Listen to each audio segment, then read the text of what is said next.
If you'll raise your right hand. Do you swear to tell the truth, the whole truth, nothing but the truth? I do. Please have a seat.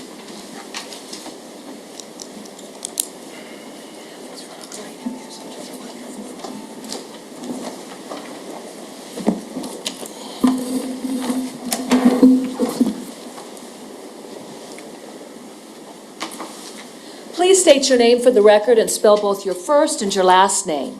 Matthew Gehant, Matthieu-Gehant. What is your occupation? I'm Asset Protection Area Manager for Walmart Supply Chain. How long have you been employed with Walmart? Going on 19 years. What do your responsibilities entail? Currently, my responsibilities center around safety and compliance for the facility. Okay. And then what specific location do you work out of? It's Sterling, Illinois, DC 7024. Back in July of 2020, what was the store that you were assigned to? I was working at the Clinton, Iowa Walmart Supercenter, store 2889. And then what was the nature of your position with the store at that time? I was an asset protection manager. Main focus there was centered around security and preventing criminal activity, a little bit of safety, a little bit of compliance. Now, I'd like to direct your attention to the Walmart store there in Clinton. Where is that store located relative to Highway 30? And then when you come into town, where it transitions into Lincoln Way? So it'd be just north of Lincoln Way and then off of South 25th Street. All right. Does the parking lot of the business actually run along Lincoln Way on one side? And would that be to the south? The parking lot would be on the north side of Lincoln Way, and then there's a frontage road with a gas station in between. Oh, absolutely. All right. That being said, could you describe for us the store itself? Does it have any video surveillance cameras affixed to it? Yes, it does. Where are video surveillance cameras affixed to the business? We have several on the rooftops, several inside the facility, and then we have some that are actually built into the doorways of the facility, the entrance and the exit. Okay. And then within the store itself, are there video surveillance cameras? Yes. What would be the positioning of video surveillance cameras throughout the store? And if you could speak specifically to the cash registers, I would appreciate that as well. Yeah, so the cameras vary based off the store needs, but every point of sale, which would be every register in the facility, does have a camera dedicated to that specific register. Okay. In the Walmart store at Clinton, if customers are checking out, are there checkout areas that are self-service? That's correct. And in those areas, are there surveillance cameras affixed to the registers that customers could use to check themselves out? Yes, there are. All right. Now, the other topic that I'd like to discuss, for the video surveillance cameras outside the store, would they pick up any activity in the parking lot? Yes, they would. Do they also pick up activity of individuals approaching the store and entering the store? Yes. And then once the subject enters the store, can you basically determine that individual's movement throughout the store up to the point of checkout and departure? That's correct. I want to direct your attention to July 11th of 2020.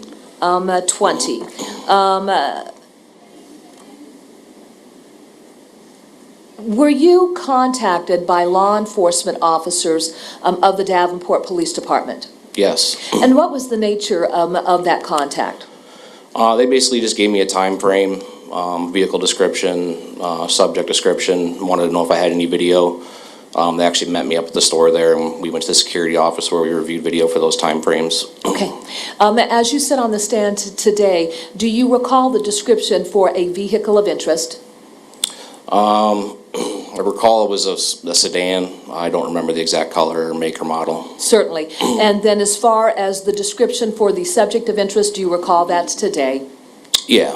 Okay. And what do you recall about the subject of interest as far as physical descriptors? It was a fairly large black male, described to be, somewhat medium height, but fairly largely built. All right. And then beyond that, were you aware that law enforcement was investigating a report of a missing child that had occurred on July 10th of 2020 in Davenport, Iowa?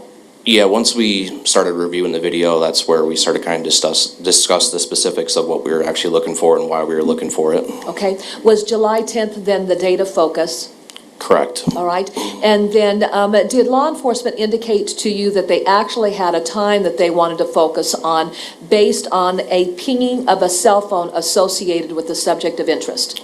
Yeah, they didn't share a whole lot of specifics for the reason why the time frame, but they did have a pretty narrow time frame that they wanted to look at. Okay. And what would be that time frame as it relates to the time the store opens up? So I believe it was approximately between 6:30 a.m. and 7 a.m. was a time frame I was given. That was kind of right during the time of COVID, so our store actually changed its hours during that time frame, and we didn't open until 7 a.m. We're generally a 24-hour facility prior to that. All right.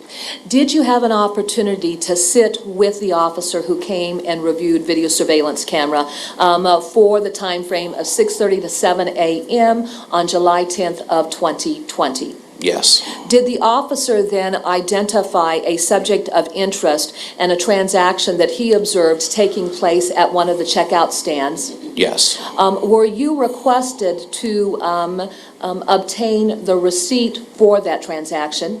Yes. And then how is it that you're able to identify what receipt would belong to the purchase made by that subject of interest? So basically, you would just match up the time frame for that specific camera. So I recall it was a self-checkout camera, so I'd find that register number, reference that to the camera system, and then reference that to our electronic journal. Our electronic journal is where all of our store receipts are tracked digitally, electronically. And then basically, you would match up the timestamp associated with that camera shot versus what the journal was showing, and that would provide the receipt. You would also match up the items that are being purchased and compare them to what you're seeing on the electronic journal.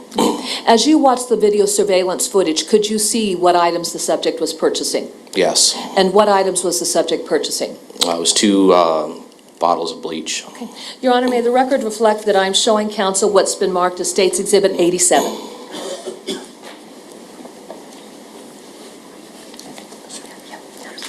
May I approach the witness? You may.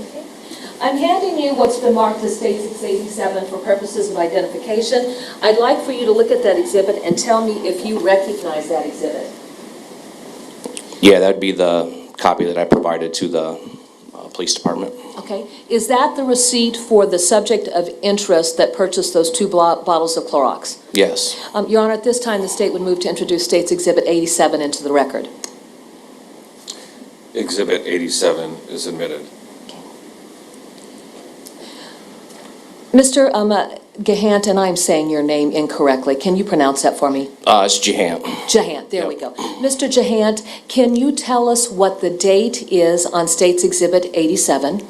It'd be July 10th of 2020. What was the time of the purchase? It'd be 7:08 a.m. And then what are the items documented as being purchased? So it's 2 bottles of bleach, 81 ounce, same SKU, $4.42 at retail. Okay.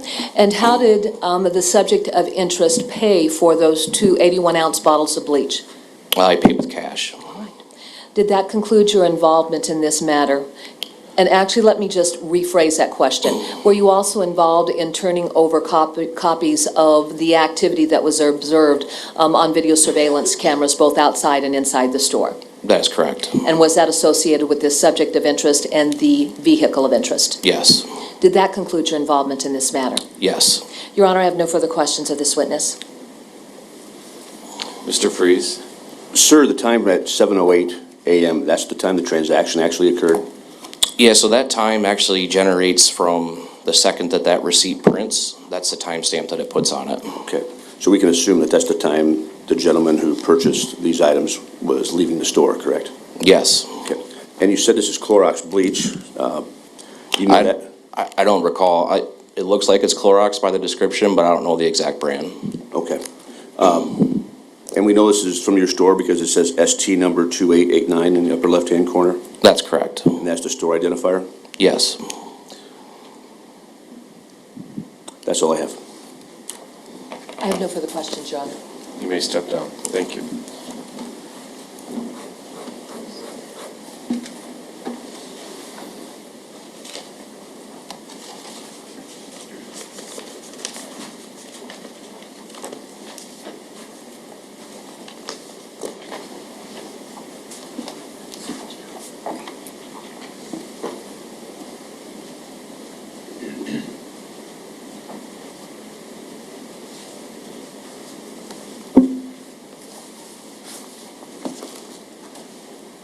call Monique Brillhart?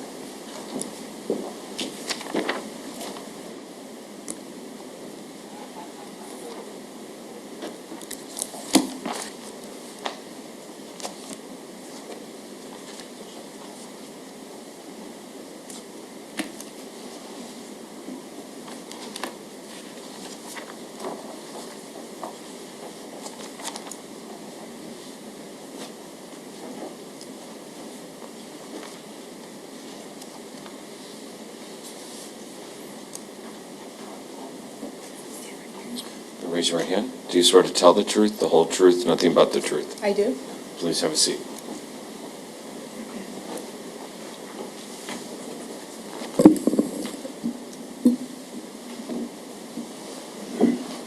You may proceed. Thank you, Your Honor. Can you please state and spell your name for the record? My name is Monique Brillhart. My first name is spelled Monique. My last name is spelled Brillhart. And how are you currently employed? I am employed by the FBI Laboratory Latent Print Operations Unit. How long have you worked for the FBI Laboratory? I have worked for the FBI Laboratory for 19 years. And have you always worked in the latent print department? Yes. What are your duties in the latent print department for the FBI? So as a latent print examiner, I receive items of evidence for the detection and development of latent prints. Any latent prints that I am able to detect or develop, I will then compare to the known prints of individuals that are either submitted by a contributing agency or obtained through the FBI's fingerprint database. Can you describe your educational background and the training that you've received in order to hold your position? I received a Bachelor of Science degree in biology with a concentration in criminalistics from York College of Pennsylvania, which is located in York, Pennsylvania. I also received a Master's of Science degree in biotechnology with a concentration in weapons of mass destruction from the Johns Hopkins University in Baltimore, Maryland. And from there, once you began your employment with the FBI, did you engage in any further training specific to latent fingerprints? Yes, I did. Could you describe that for us? So my training at the FBI Laboratory consisted of approximately a 2-year training program, and that training program consisted of classroom lectures, examinations, both written tests, comparison examinations, comparison exercises, oral boards, presentations, and moot courts. And at the completion of my training, I successfully passed a full comprehensive qualification examination. Do you have to engage in any sort of continuing education or ongoing training in order to hold your position as well? Yes. And what does that entail? So each year we are required to participate in a certain number of hours of continuing education in our discipline. And additionally, in addition to that, I also am required to successfully pass a proficiency examination every year.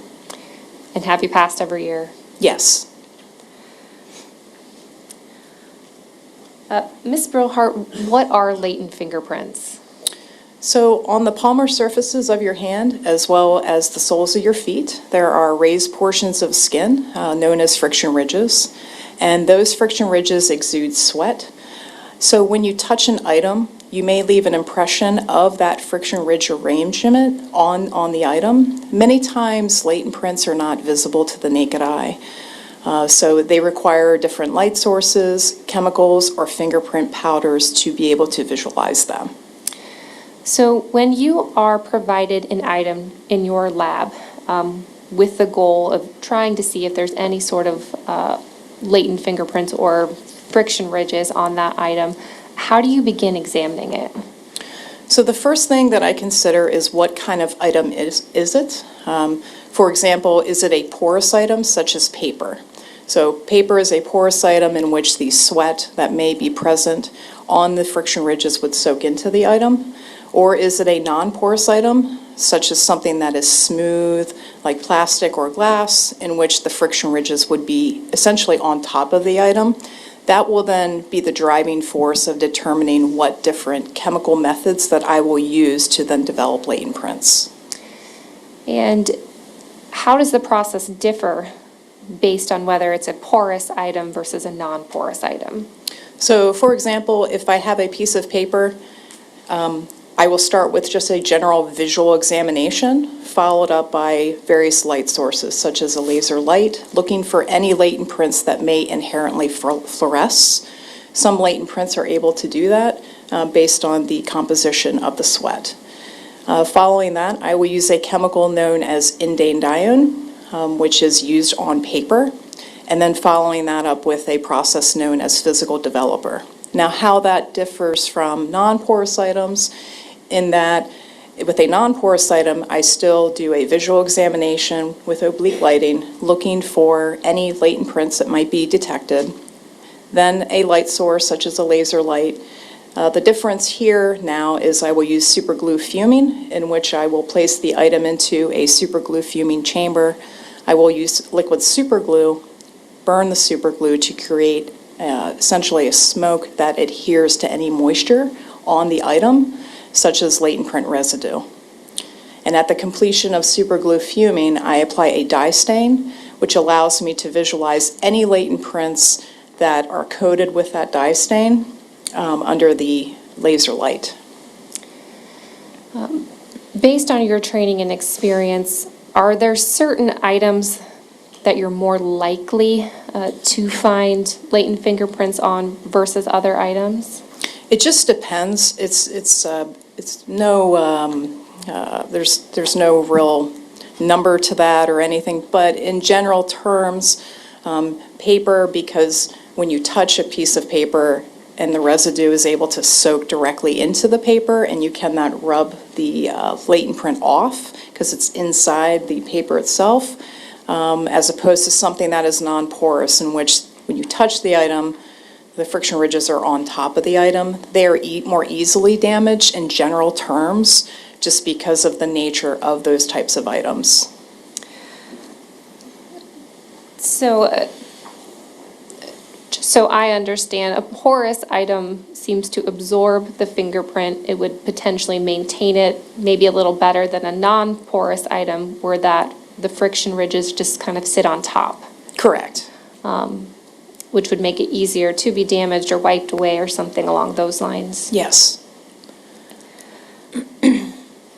Now, once you have an item and you've gone through your process of trying to see if there are any fingerprints, latent fingerprints on that item, if you do make some sort of identification, does that necessarily mean that that print or whatever it is that you have found would be usable for later identifications? So as I'm processing items of evidence, if I do detect friction ridge development, I will then photograph that particular latent print to then determine if there is enough quality and quantity of information within that latent print to then drive it to the next step, which would move into a comparison stage to a particular individual. What type of quality or quantity is required in order to then compare to a known latent fingerprint? So every latent print is different. Essentially, as I am conducting my examination of any latent prints that are detected, I start with an analysis step where essentially I am looking at the overall ridge flow of that latent print, determining if it's clear enough, if there are enough features within that latent print where I would feel as though I would be able to essentially make an identification decision at the end of my examination.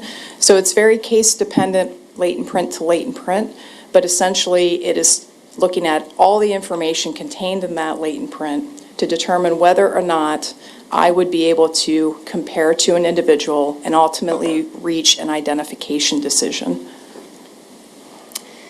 Is there a difference between locating some friction ridge detail and determining that it's just not suitable for comparison versus not finding anything at all?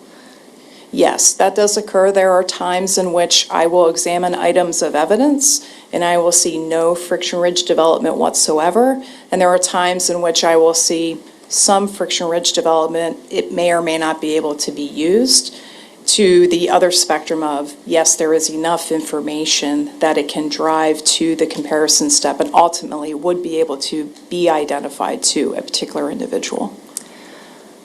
In situations where you are presented with an object where there's information that you know somebody had contact with this object, would you expect to find friction ridge detail every single time? No, I would not. Why not? There are many factors involved in touching an item and not leaving a latent print behind. For example, the weather outside. If it's very cold outside, your friction ridges tend not to want to produce sweat and produce that sweat on the friction ridges of the finger. So when you touch an item, you may not leave that impression. Whereas if it's really hot outside, alternatively, you may be sweating a lot, you may touch the item, but it may smear a lot if it's like on a non-porous item. There are conditions outside weather, if it rained, on a particular item of evidence, if someone were wearing gloves. I talked about non-porous items in which the latent prints are actually on top of the item. It's very easy to damage those by wiping them away because the friction ridges are setting on top. There can also be factors involved with just the skin condition of an individual. When we are younger, our friction ridges tend to be more plump. It allows the friction ridges to come in contact a little more easy with an item, as opposed to as we age, our friction ridges tend to flatten out. As it's the normal aging process, which can prevent some of that contact as well.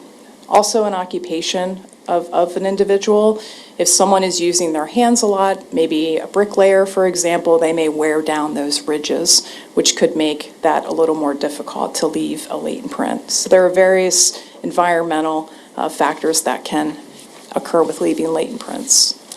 Now, you did mention if somebody has wiped down an item, that could potentially affect your ability to find any latent prints.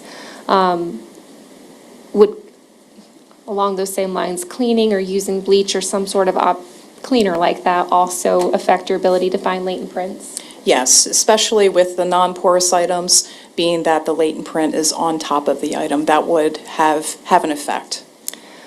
When you are examining items, do you have the ability yourself to do any sort of testing to see if an item has been cleaned prior to that item being presented to you? No.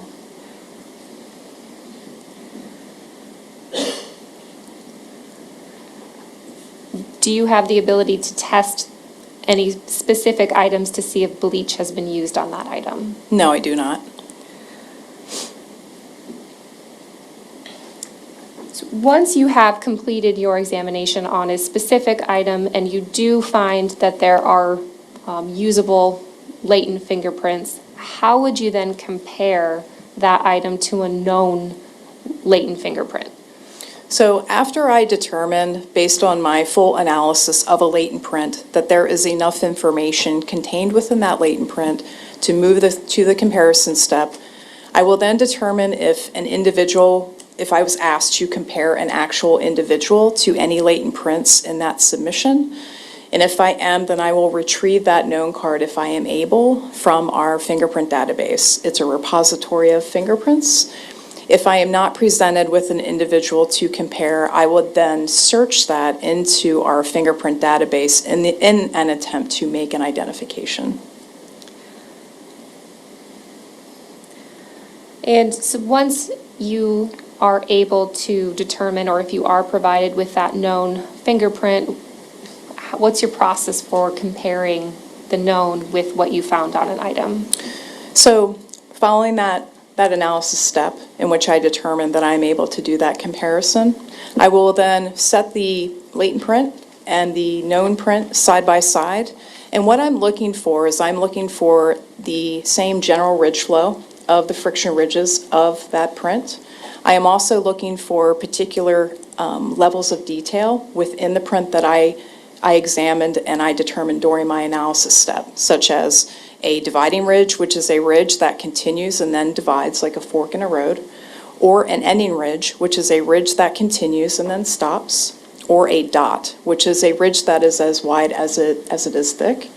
So what I'm doing is I'm looking for those characteristics that I observed during my analysis in the latent print, and looking for the same characteristic of the same type, the same location, and the same spatial location and direction within the known print to determine whether or not those two prints are sharing the same features. So essentially, if you think of a constellation in the sky like the Big Dipper, I'm looking for those features in that same spatial arrangement.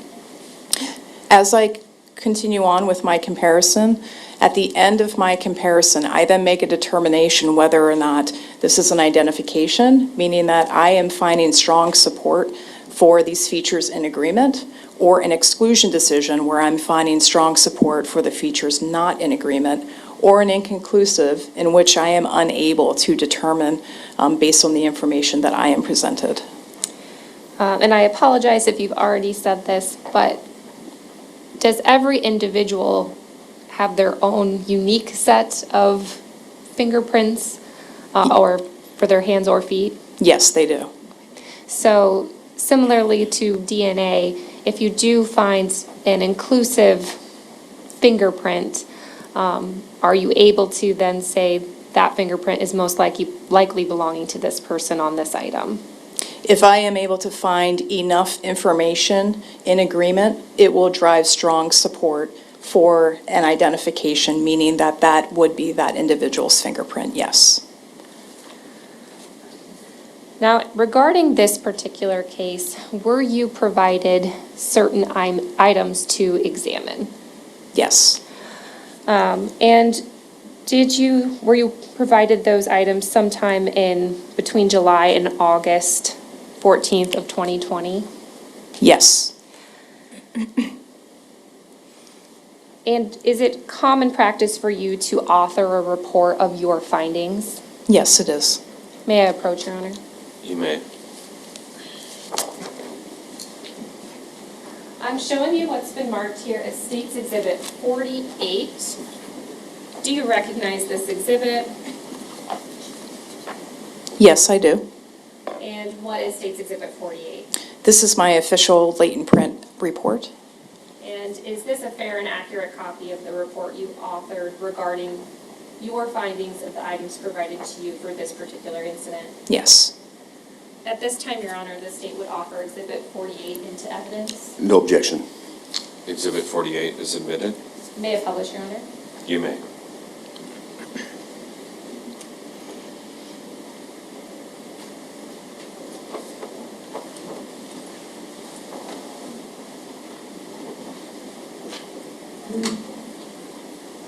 Oh, sorry.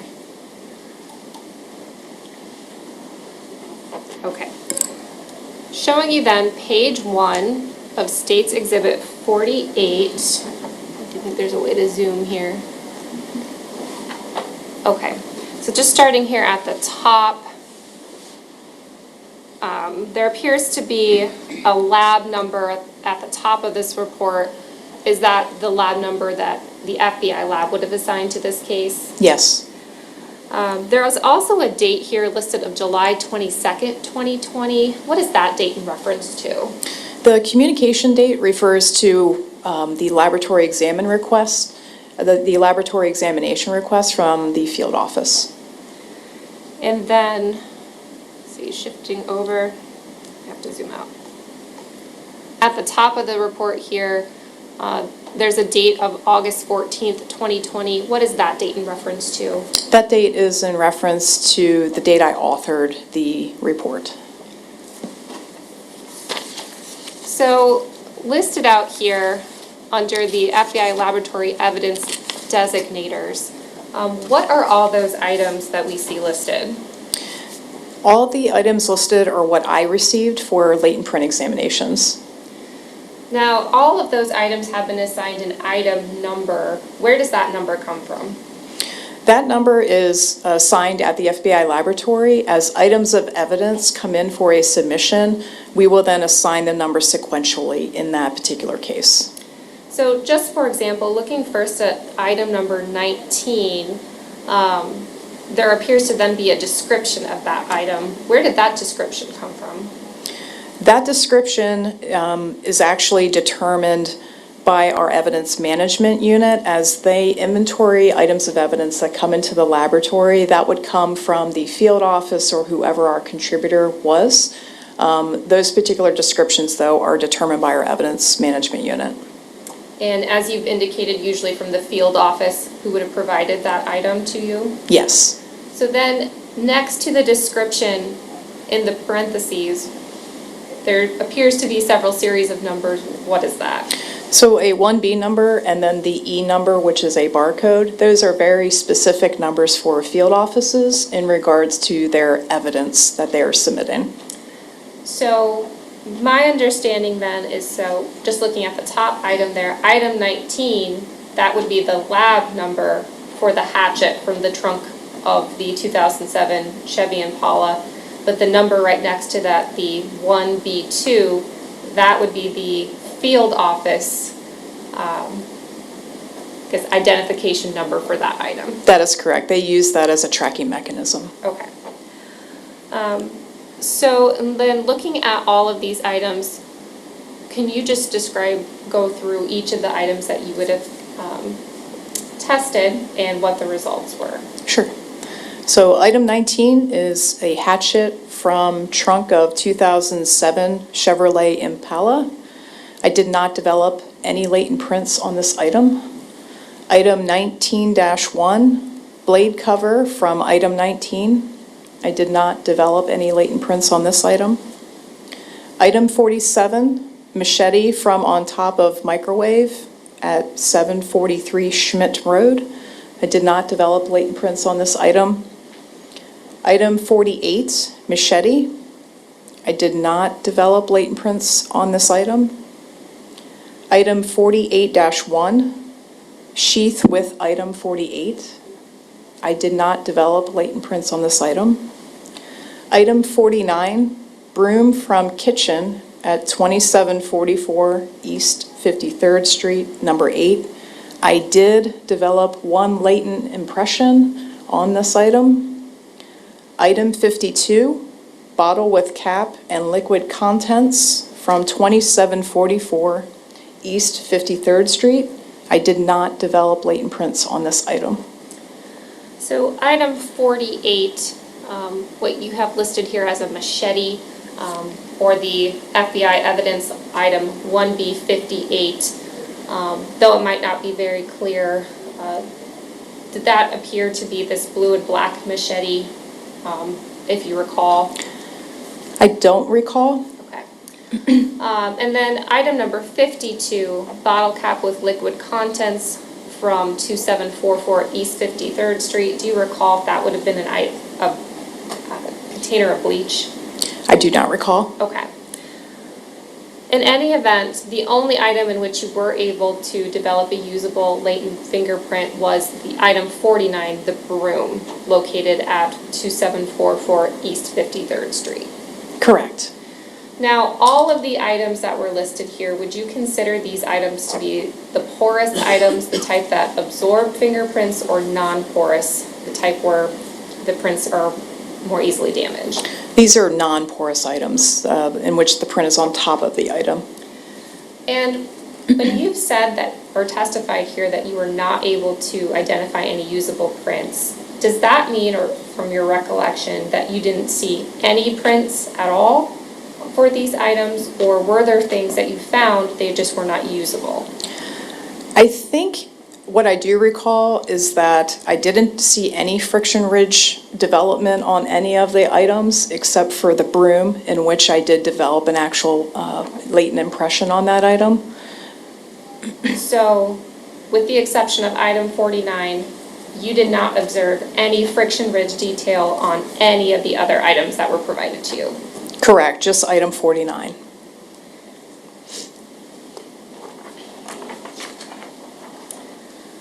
Were you provided a known latent print for comparison in this case? Do you mean a known fingerprint card for an individual? Yes. I was provided with a person of interest, with a FBI number identifier, which allows me to then pull any known records if needed for comparison. And in this particular case, was the individual you would have compared a known record to identified as Henry Dinkins? Yes. So turning then to page 2 of your report,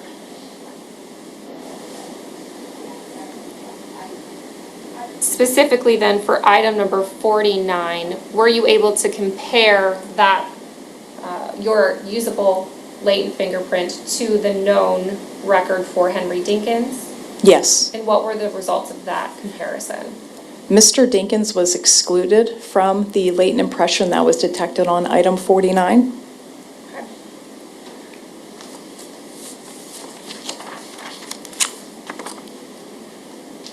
So again, and going back to those other items that you had attempted to locate any sort of usable friction ridge detail, again, were those the types of items that, because of their non-porous nature, it just may be more difficult for you to locate those, any usable prints?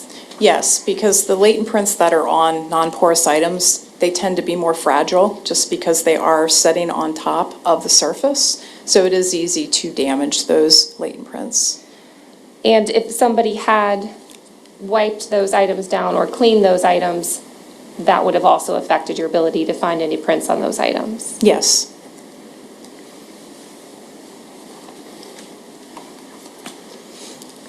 Thank you. I don't have any further questions. Mr. Freeze? Thank you. Good morning. Good morning. So, Ms. Brillhart, you were brought here from the FBI lab in Quantico, Virginia, right? Yes.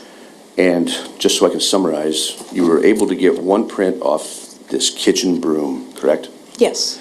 And that print excluded Mr. Dinkins, right? Yes.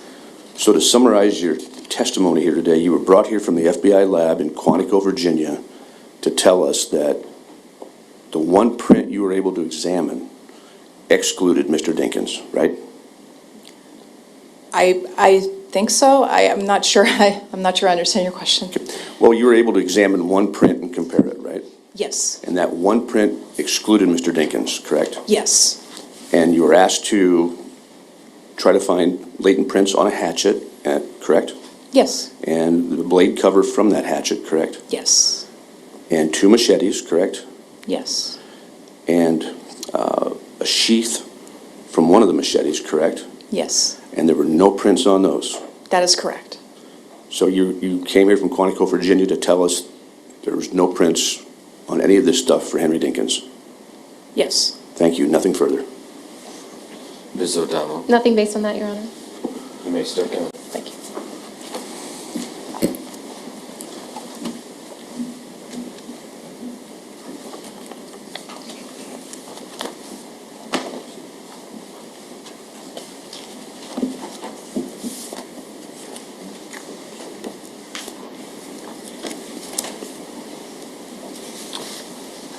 Ms. Cunningham, you may call your next witness. Your Honor, the state calls FBI analyst Linda Otterstatter.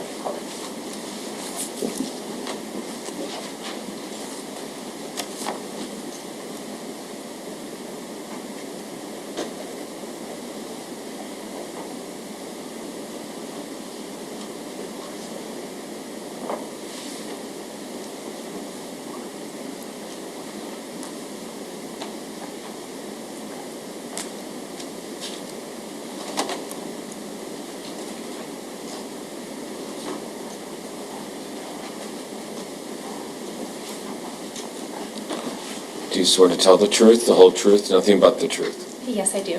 Please have a seat. Okay.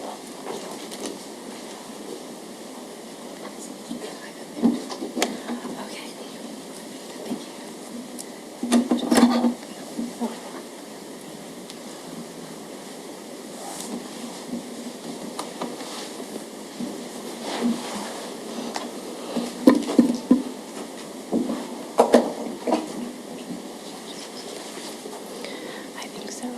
Thank you.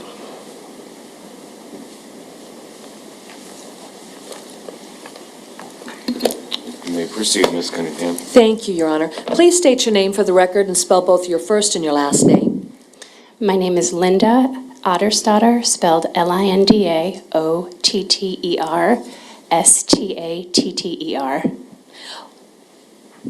What is your occupation? I am a physical scientist, forensic examiner with the FBI laboratory in Quantico, Virginia. How long have you been employed with the FBI? Approximately 17 years. Could you describe your prior educational background? I have a Bachelor of Science degree in biology from Syracuse University in Syracuse, New York. I've also taken chemistry coursework from Colorado State University, as well as criminalistics coursework from the Metropolitan State College of Denver, Colorado.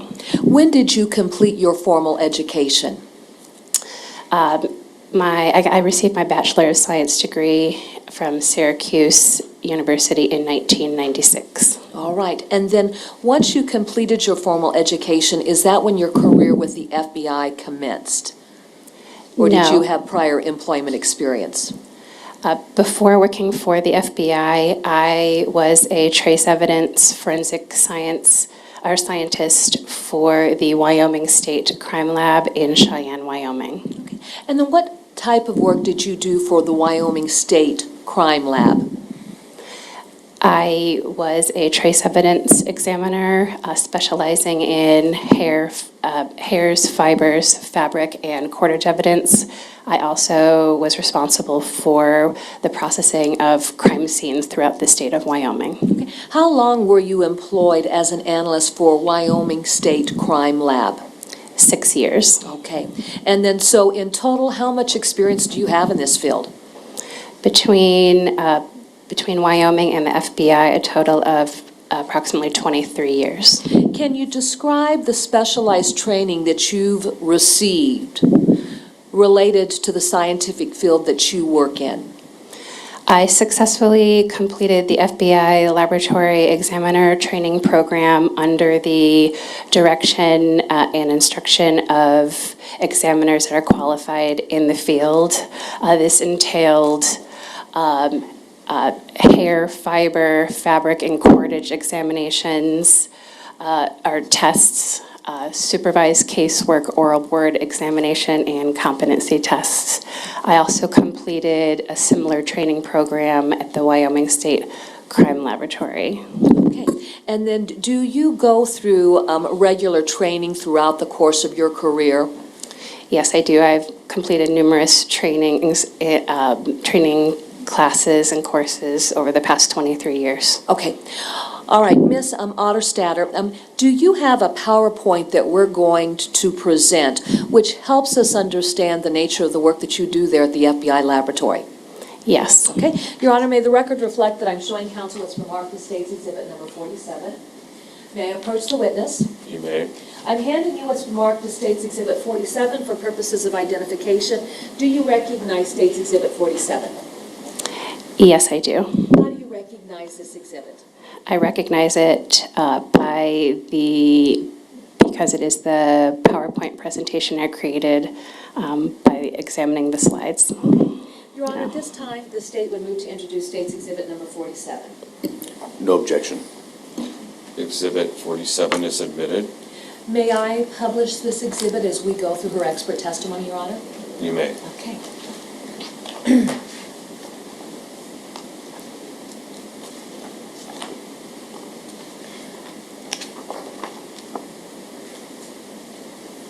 Now, directing your attention to page 1 of this exhibit, very simply, what do we see here?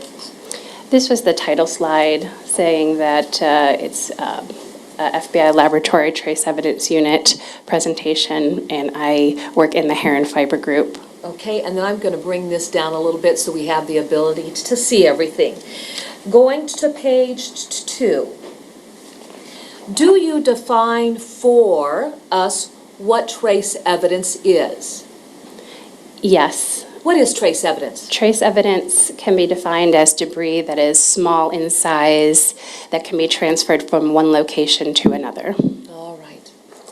And then why are trace examinations examinations conducted? The reason why trace evidence examinations are conducted is based upon Locard's principle of exchange, which states that when two people or a person and an object come into contact, trace evidence such as hairs and fibers may be exchanged. Okay. So by examining hairs and fibers collected from items of evidence, it can be determined whether or not a possible association exists between those two people or person and an object. Now, you use the language that there may be an exchange. Is that an absolute if individuals come into contact with one another? There could be a transfer. It is possible that there may not be a transfer of hairs and fibers. Okay, and then when we talk about hairs and fibers, just given the nature of hairs and fibers, is that something that, say, for example, it transferred to a surface, that it can easily fall away from that surface? Yes, that is possible. Give us examples of what type of activity could cause a hair or fiber to fall away from a surface.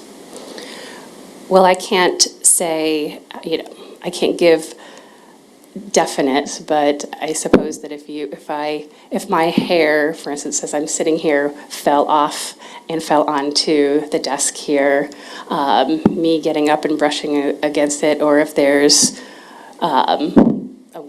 air conditioning or whatever, that it could possibly fall off that surface and onto the floor. Okay.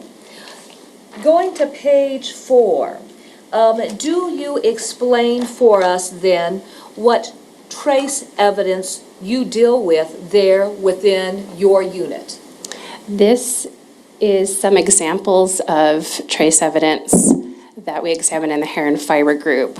Examples can include hairs, fibers, fabric, and cordage evidence. Okay. Let's speak about cordage. What do you mean by cordage? Cordage is a collective term used to refer to such items as rope and twine, for example. All right. Now on page 5, how are examinations conducted relative to hair?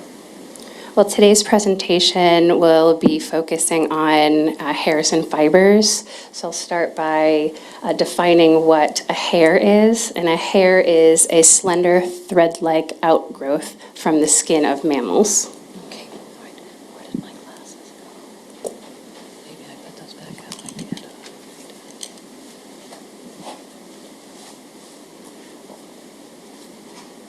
And then when we talk about a hair itself, what is a hair constructed of? So pictured here on slide 5 is a cross-sectional diagram of a hair shaft, which illustrates 3 anatomical regions that comprise the hair, that consist of the cuticle, which is the outer layer of the hair, comprised of overlapping scales, sort of like shingles on a roof. The main body of the hair is the cortex, which contains such things as the pigment granules, and the medulla is the central core of cells running through the center of the hair shaft. Going to our next slide. How are hair examinations conducted? The way hair examinations are conducted can be described in a series of steps as listed here. The first step being processing, which involves the collection of trace evidence from items of evidence. The next step involves the identification and characterization of hairs, followed by high magnification comparison microscopy, and followed by preparation of DNA analysis as appropriate. And this is just a summary, so there's additional slides coming up just describing these a little bit more. Each of those steps? Thank you for that. All right, now, as we go to page 7 then, are you going to provide for us essentially an explanation as to how you would process items of evidence for hairs or fibers? Yeah, items of evidence in the laboratory are examined in specialized processing rooms within the trace evidence unit at the FBI laboratory. Rooms are thoroughly cleaned prior to use. Items from the victim, suspect, and crime scene are processed in different rooms or on different dates to avoid cross-contamination. And protective clothing such as gloves, hair nets, and lab coats are used and also changed prior to processing items from different individuals or scenes. Okay. In page 8, can you describe the various processing techniques that exist for purposes of collecting these items and being able to analyze them? There are various methods employed that hairs and fibers can be collected using. Pictured in the upper left-hand corner is tape lifting. In the upper right-hand corner is vacuuming, where a specialized vacuum filter is used to collect hairs and fibers. In the bottom right-hand corner, there is what's called scraping, and this is showing, let's take a shirt, for example. If a shirt is an item of evidence, it is hung on a bar over clean brown paper, and a metal spatula is used to gently scrape the shirt, pictured here, and dislodge any foreign hairs and fibers from that item onto the clean brown paper. Let me just take that a step further if I could. Does the item come into the laboratory, and let's use a shirt for example, since that's what we're seeing here in your PowerPoint. Do you receive that shirt and then you go through the process of trying to locate potential hairs or fibers? Yes. Okay, so that doesn't happen out in the field, it's simply coming to you to determine whether or not there's a hair or fiber present? In general, that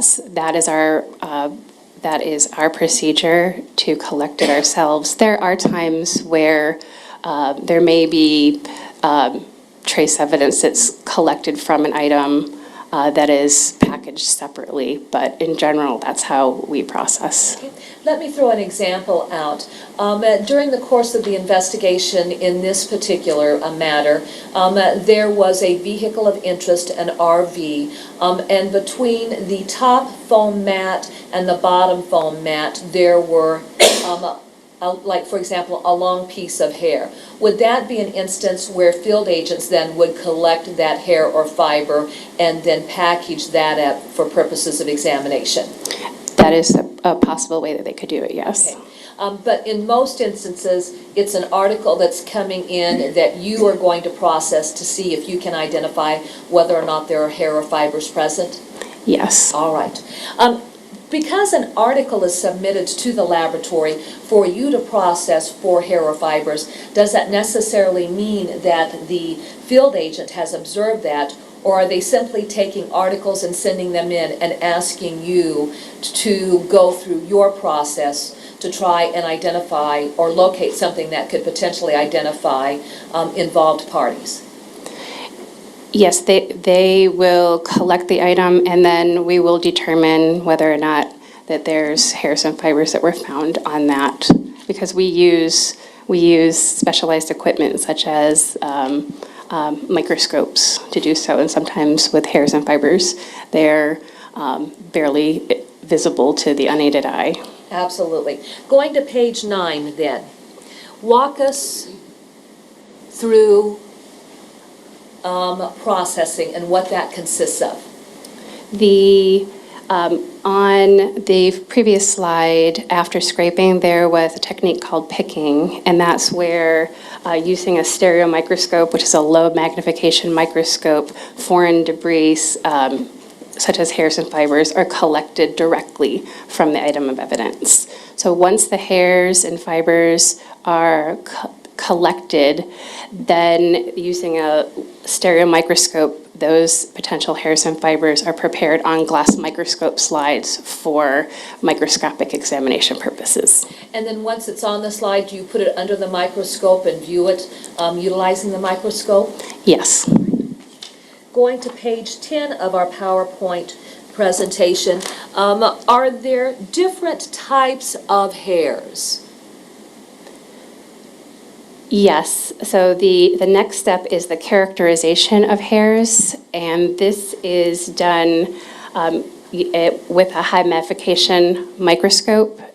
It's specifically a high magnification transmitted light microscope that is used to examine and characterize hairs based upon their microscopic characteristics. And even backing up, it's at that point where I examine the slide to determine if it is a hair or if it's a fiber at that point. Okay.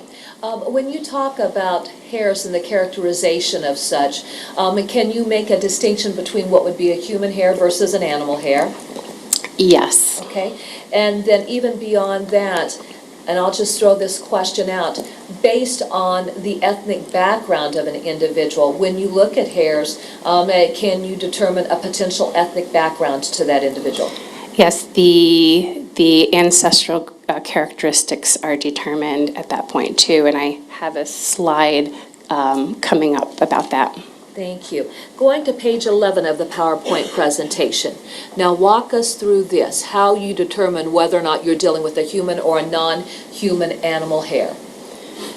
So it can be determined using a high magnification transmitted light microscope if the hair is human or non-human animal hair. If it is an animal hair, what type of animal can be determined, such as a dog or a cat, for example, as pictured at the top of those photos. If it is a human hair, then further characterization can be conducted. Okay. As we look at the examples on page 11 of your PowerPoint, does it just give us an idea of how distinctly different a human hair is from various animals? Yes, pictured in the upper left-hand corner is a human hair, and there's a dog hair which looks microscopically different than a cat hair versus a deer hair, for example. All the characteristics in those different 3 anatomical regions of the hair have different characteristics for characterization. And then when you were talking about the 3 anatomical characteristics of a hair, was that what we had discussed earlier when we talked about the outside of the hair, what would run through the middle of the hair, and then basically the center structure? Yes. Okay. Going to page 12 of the PowerPoint, does this pick up on the question that I asked about determining the ancestry of a human hair? Yes, hairs can exhibit characteristics of African ancestry, Asian or Native American ancestry, or European ancestry, and hairs can exhibit characteristics of multiple ancestral groups as well. Okay. Let's use a hair that has an African ancestry versus a hair that has a European ancestry. What would be the difference between the two? Well, there are many differences, and all of those characteristics together can identify a hair as European or African. Those differences can be, for example, a African ancestry characteristic hair is usually finer and flatter, sort of like a ribbon. And that is why in the upper right-hand corner, you can see that if you look at, look at one hair, it looks like it varies in diameter. That's the flat shape. In addition to the cross-sectional shape, there's also the pigment granules are usually more dense and have more of a clumped appearance, where European ancestry hair is a little bit coarser, it's more oval, and the pigment is more of an even arrangement. All right. Now, let's discuss the different types of hair that you would examine based on where they are located on the human body. The body region the hair may have come from can also be determined by a microscopic hair exam. This can include head hairs, which refer to hairs from the scalp, pubic hair, facial hair such as a beard or mustache, body hairs, which include eyebrows, eyelashes, limb hairs from the arms and legs, chest, axillary or underarm hair, nose, and ear hair. Explain what would be the difference between a hair from an individual's head versus a hair from the pubic region? A head hair and a pubic hair can vary in their microscopic characteristics. Here is a good picture of a pubic hair on the right-hand side, where it shows a buckle, which is that that change in diameter, as you see, kind of sent in that middle picture, where a head hair tends not to have the buckling. There's also pubic hair is usually coarser in general than hairs. The root of the neck of the root can appear thicker. So it's all the characteristics together that decision is made. Okay, and would that be true for hairs on any area of the body, that they're going to have slightly different characteristics? Yes. Okay, do you set forth yet another example on this particular portion of your PowerPoint related to a facial hair so that we can see the difference in the appearance between a head hair, a pubic hair, and a facial hair? This picture in the lower right-hand corner is a picture of a beard or mustache hair, referred to as a facial hair. And yeah, that looks different. That shows, if you can see, there's a difference in color, kind of approximately a half to a third.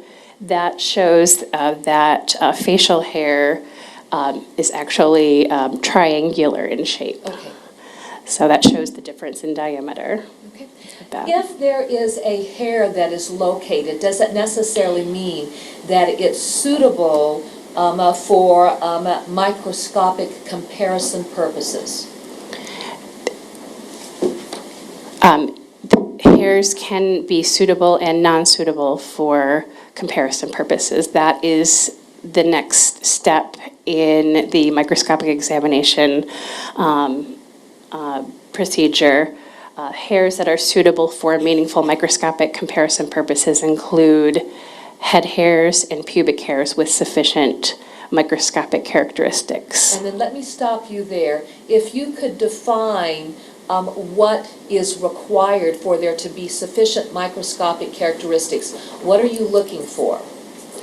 I'm looking for all of the characteristics present in the 3 anatomical regions of the hair.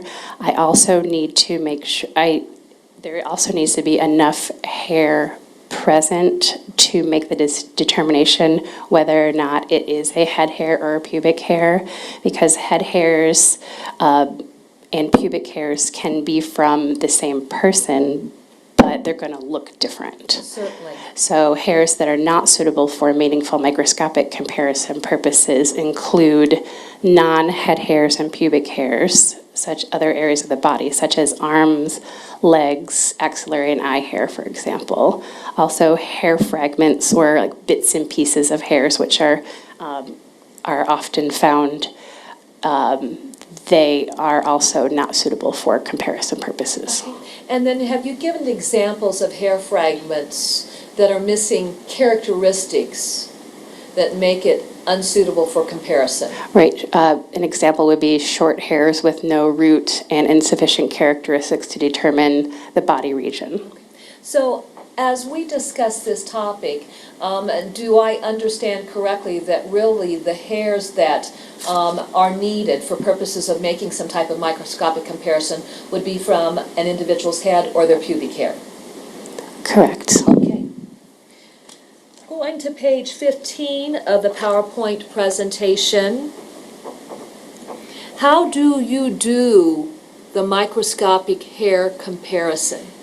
So if a hair is suitable for microscopic comparison purposes, the next step is the use of a high magnification comparison microscope, which allows for a direct side-by-side examination of the question hair and the known hair sample.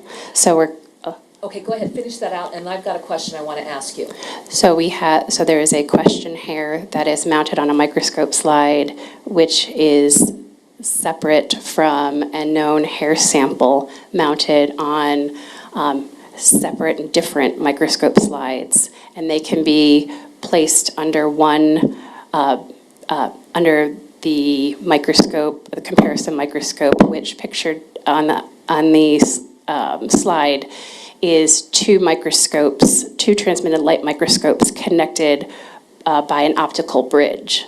So I am able to look through the eyepiece and see two separate samples under one field of view, sort of like a split-screen TV.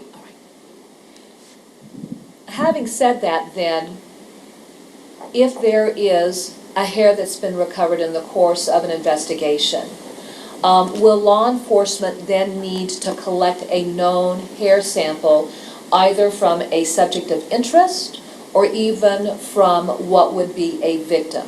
Yes, Okay, and so is that what you mean by known hair samples? yes, And that's then once you correct. have those known hair samples, it's collected to those items of evidence that maybe you have been able to develop through your various processing. Would that be fair to say? Yes. Okay, all right. Now take us to the next step.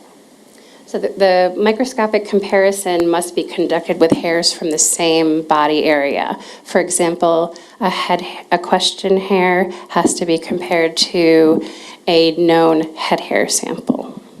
All right. And corresponding portions or regions of the hair between the question and the known are compared. So I'm comparing from root to the corresponding root all the way up from tip to tip. Okay. Now, as we look at this particular portion of your slideshow on page 15, that lower photograph, is that giving us the ability to see what you are seeing when you take that questioned hair and you compare it to a known hair sample? Yes, this is the similar view that I would see. So it has two separate hairs on microscope slides, and that is what it looks like is like a split screen TV.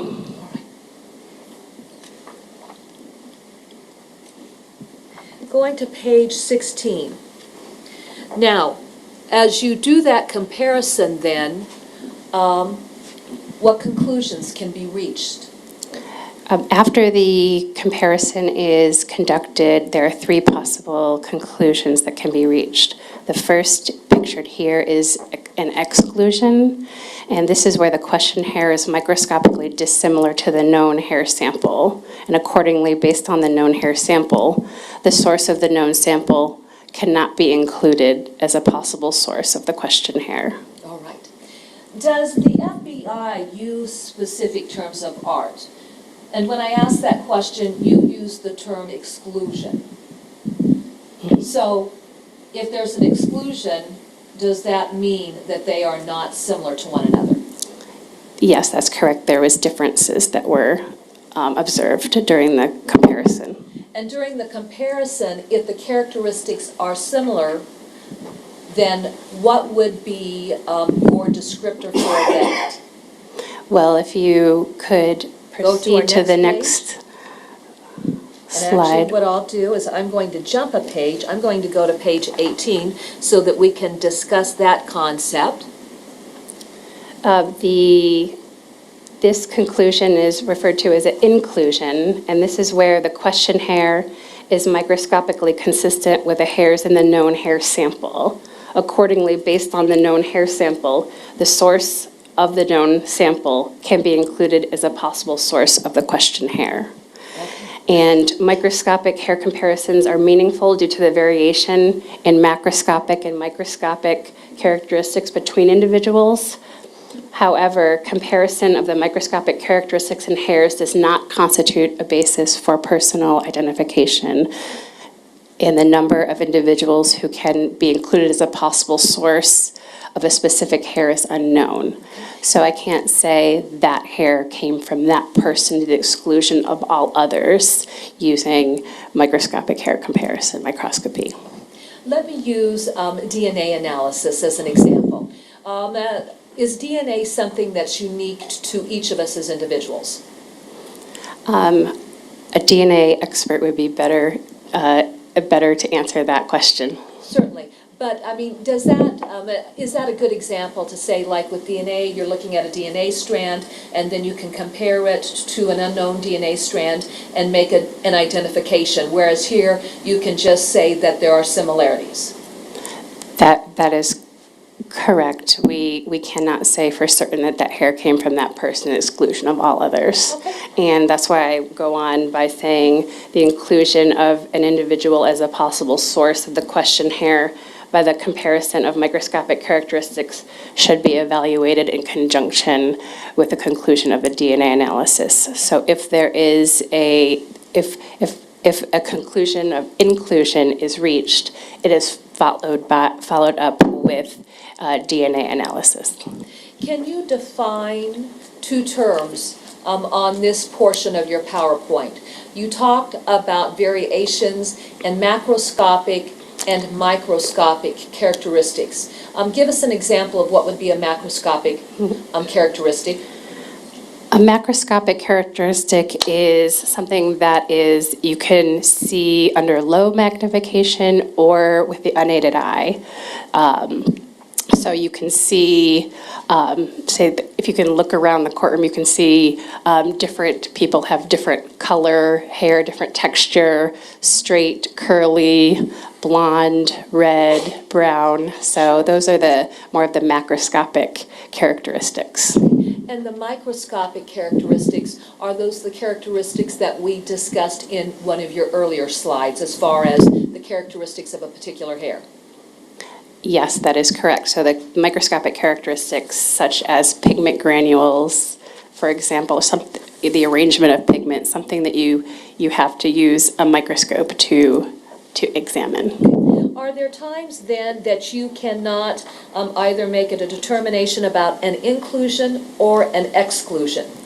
Yes, the final conclusion option is an inconclusive, and this states that no conclusion can be reached because of the question hair exhibits both similarities and differences to the known sample, or also because the hair is of limited value for microscopic comparisons.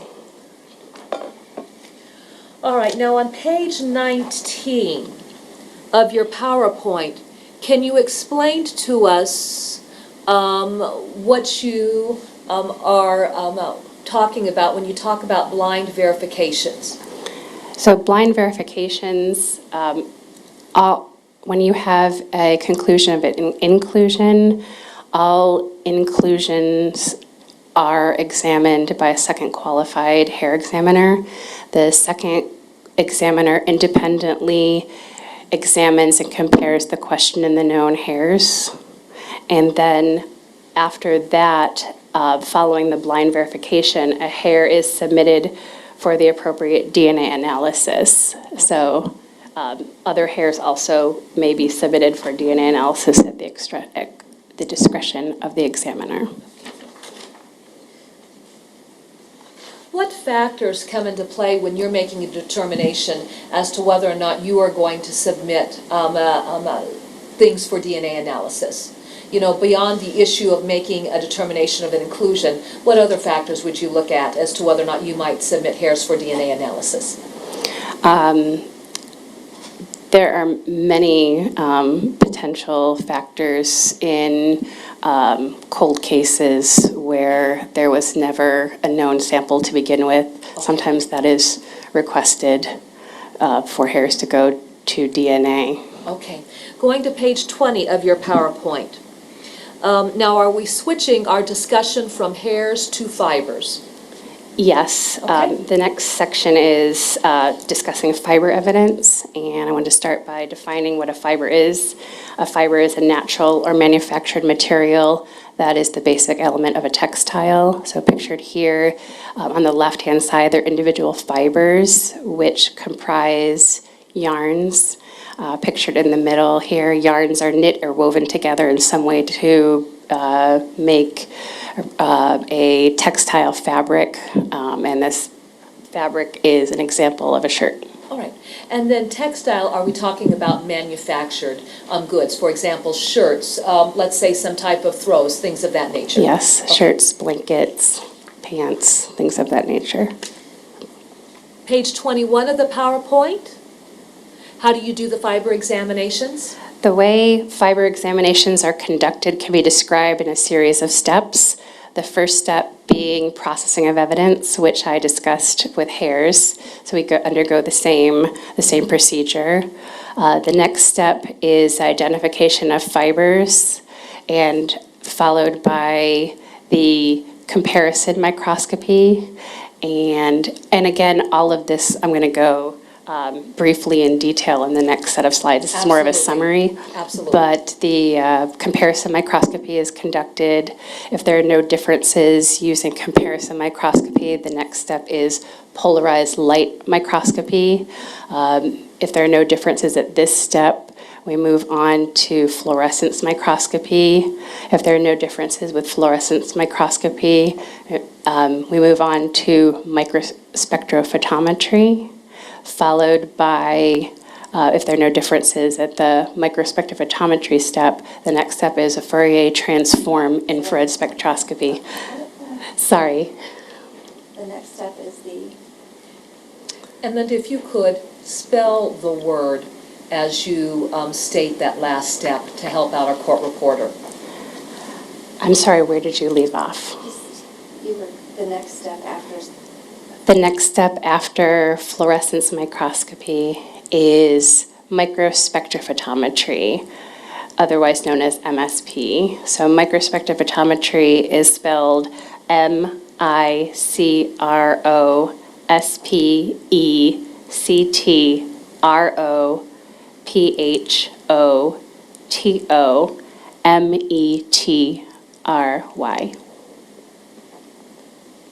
followed by Fourier, Fourier,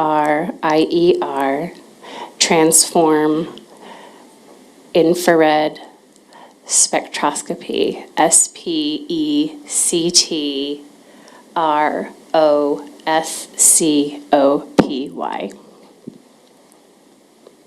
Now, just given your description of the various steps that you go through, do we understand it correctly that if you do not reach a positive conclusion at one step, then you would not complete the further steps? Correct. If there's a difference at any point, then I will stop the examinations. Okay. Page 22, explain how you go through the process of identifying fibers.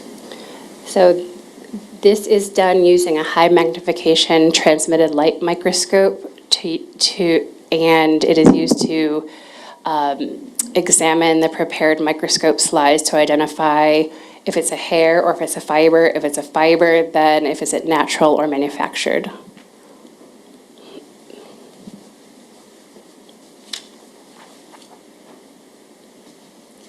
Page 23, explain to us then the fiber comparison microscopy.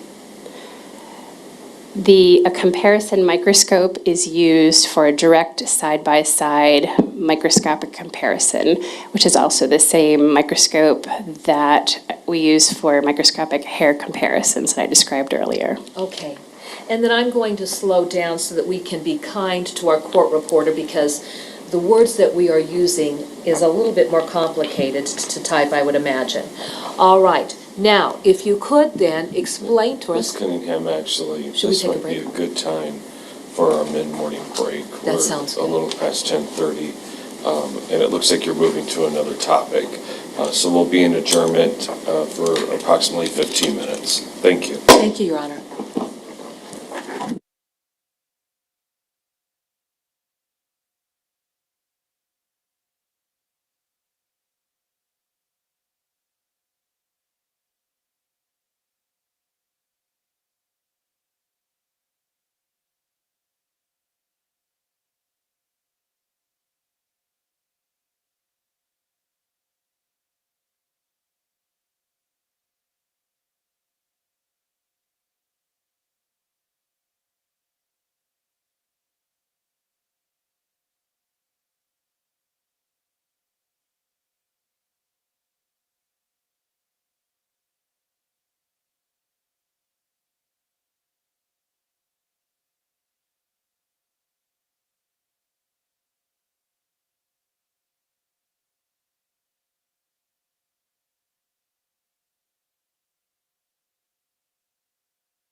Going to page 24 of your PowerPoint, could you please explain to us polarized light microscopy? Microscopy, there we go. I'm sorry, that doesn't come out very easily. Go ahead. So if there are no differences at the comparison microscopy point, then I move on to polarized light microscopy. And this is done using a different microscope that is equipped with two polarizing filters, one below the stage and one above the stage. And this allows for the examination of, in comparison of the fiber's optical properties, which allow us to determine the optical properties allows for the identification of the generic polymer type of the fiber, such as nylon, rayon, or polyester, for example. And is that what you mean when you talk about optical properties for various types of fibers? Yes. Okay, gotcha. So say, for example, if I buy a shirt and it's 100% polyester versus buying another shirt that might be 60% rayon, and 40% polyester, would that be the difference in optical properties for various textiles? I would expect those fibers of different polymer types to have different optical properties. Going to page 25 of the PowerPoint, could you please explain to us then fluorescence, microscopy?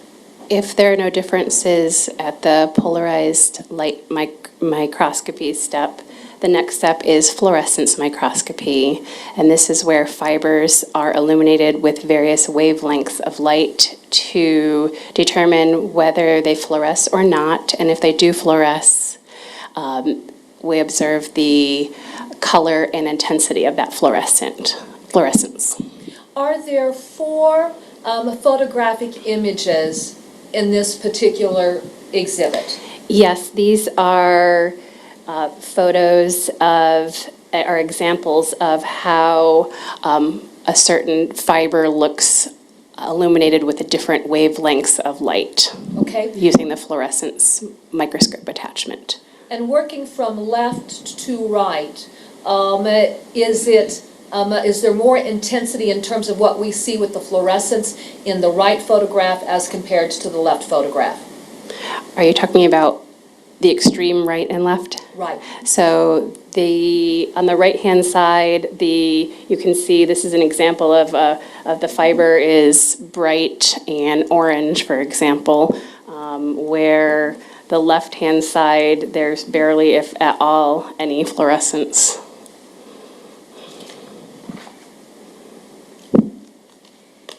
All right, now, if we move on to the next stage, and spell this for our court reporter before we discuss it, let's move slowly through that spelling. So the next step is microspectrophotometry, spelled microspectrophotometry.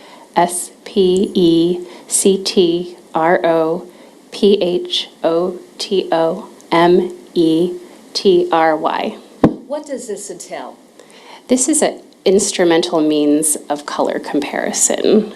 So this is done using a MSP, and the question and known spectra that are collected are compared to each other. Can you define what you mean by spectra? Spectra is the term used for the data collected on this instrument. And then do we have an example of that in a photograph just to the right on this particular portion of your PowerPoint? Yes, this is an example of a question and known microspec data. Okay, and then just even looking at that photograph, in that example, does it show that they bear similarities, or are there differences in what we're seeing? This one looks like it is similar to one another. However, to make that final conclusion, I would like to actually see it, but yeah. Absolutely. And then going to page 27. If there are no differences with MSP, the next step with manufactured fibers is Fourier, Fourier, transform, Transform, infrared, INFRERED spectroscopy. SPECTROSCOPY. Let's use the acronym of FTIR. Yes. What is that? So FTIR is an instrumental method that uses an infrared beam of light to pass through the fiber sample to identify the polymer type and the subtype. For example, if the fiber is nylon, we could also determine with FTIR what type of nylon that fiber is. And then the question and the known spectra for FTIR are also compared to each other. Okay, and then just to the left, on this particular page of your PowerPoint, the lower photograph, does that again give us a similar indication of how that spectra is compared? Yes, this is an example of what we'd see. All right. Going to page 28. And then, when you've gone through all of those steps, what conclusions can be reached? There are 3 possible fiber comparison conclusions.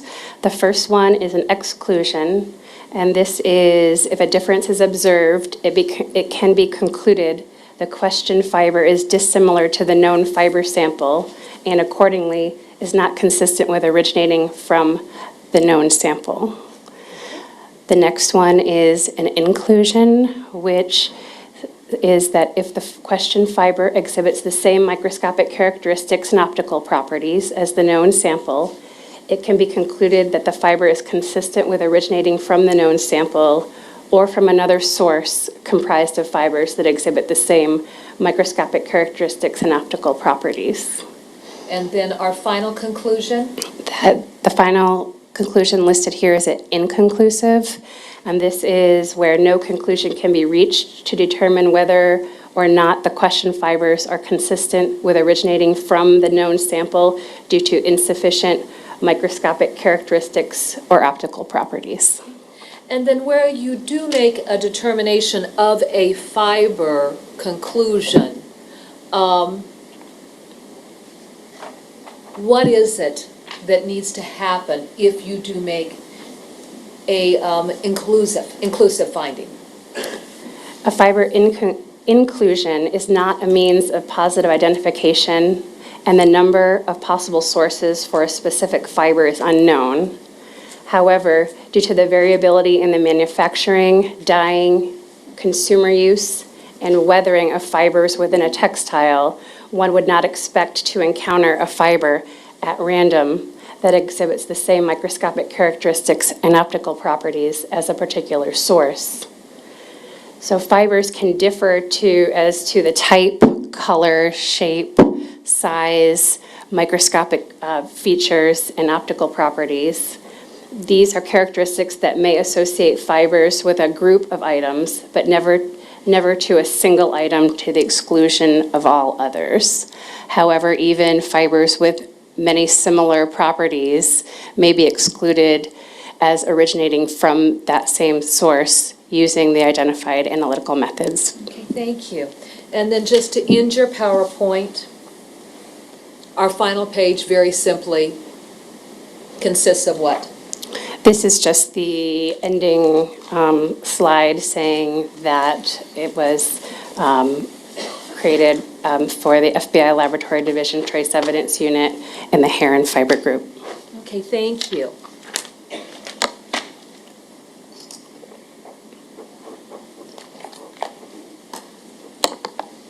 Now, Ms. Otterstatter, are you familiar with an investigation that was conducted by the Davenport Police Department involving a missing child identified as Breasia Terrell with a subject of interest by the name of Henry Dinkins? Yes, I am. How are you familiar with that investigation? I received items of evidence for examination purposes.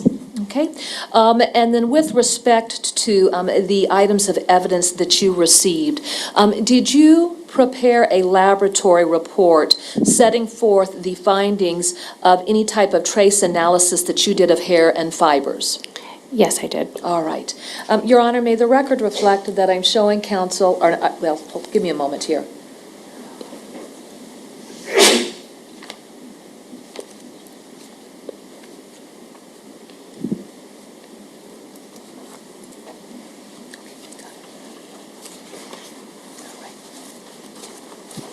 May the record reflect that I'm showing counsel what's been marked as State's Exhibit Number 45 for purposes of identification.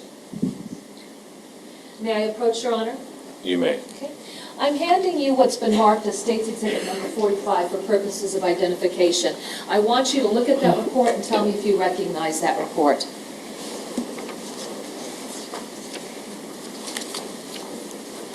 Yes, I do. I recognize it by the laboratory markings and my signature block.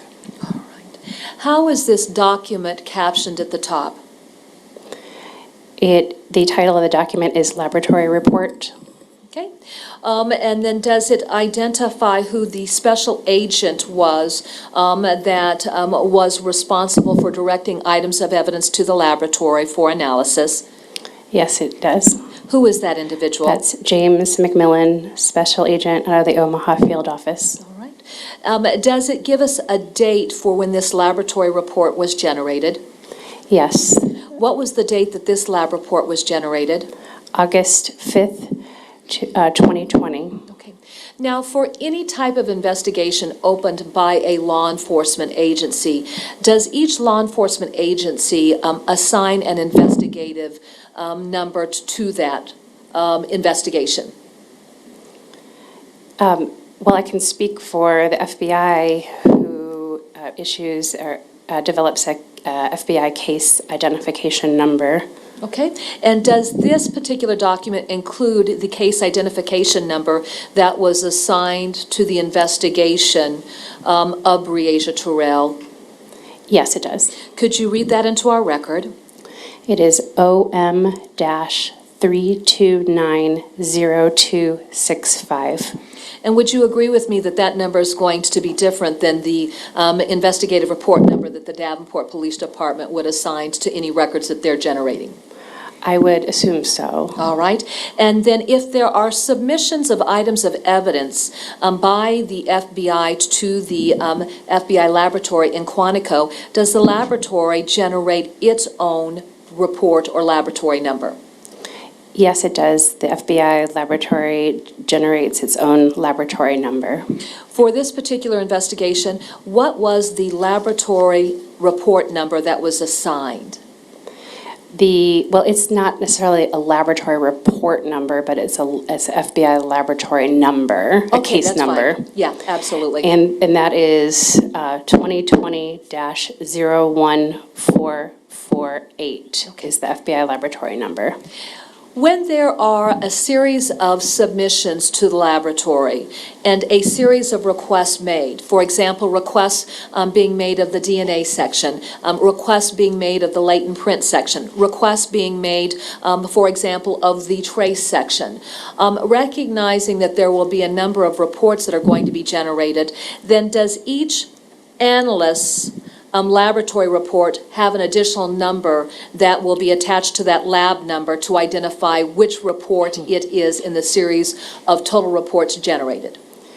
We don't have laboratory report numbers, but I think what you're referring to is the case record number, which is listed here, which is an additional number onto the FBI laboratory number. Absolutely. And that number is, a different submission comes in and it's assigned to a different discipline. Okay.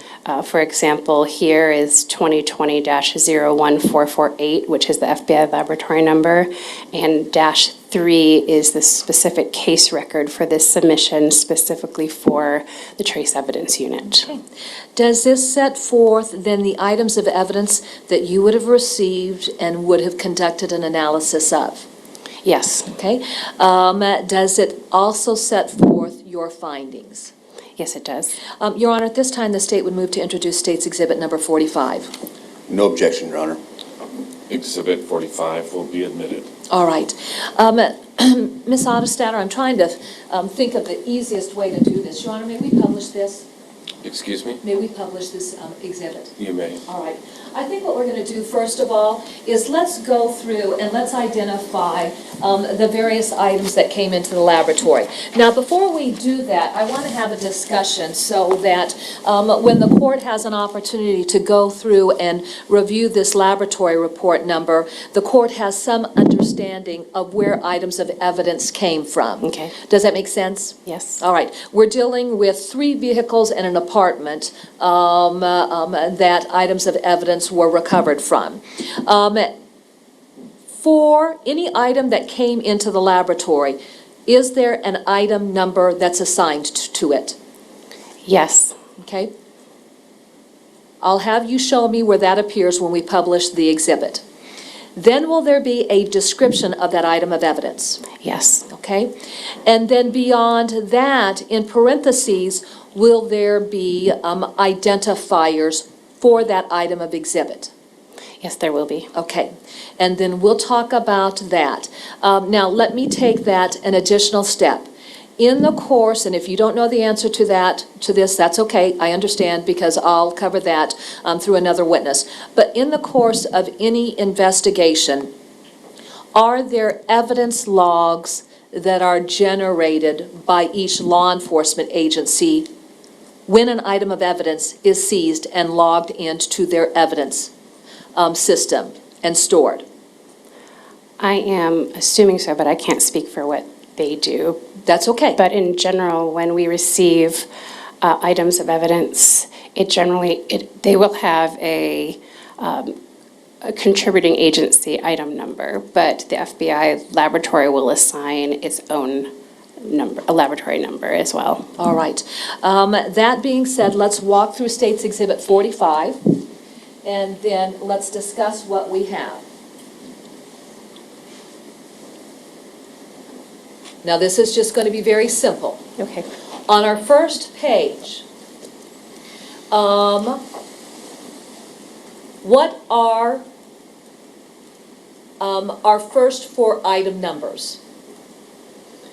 Do you want me to just list them off, or Yes. the description? Okay. Item 11, item 12, item 13, and item 14. Is that the lab item number that was assigned? Yes, those are the FBI laboratory evidence designators. All right. Now, that being said, in items 11, 12, 13, and 14, is there a description so we know exactly the locations where those items came from? Yes. Okay? Item 11, describe it. Item 11 is a piece of fabric from left shoulder area on front passenger seat of 2007 Chevrolet Impala. I want you to speak to the area where there is a parentheses. We see a number there that would include lettering as well. That first number, can you explain to us what that is? That is 1B13, which is the FBI field office designator for that item. And then, by contrast, staying in keeping with this discussion, go down to item 27 in that area where we've got the parenthesis after the descriptor. Do we also see an additional entry beyond the FBI's number that they've assigned? Yes, it says DPD item number 163. Okay. And what's your understanding that DPD stands for? Davenport Police Department. All right.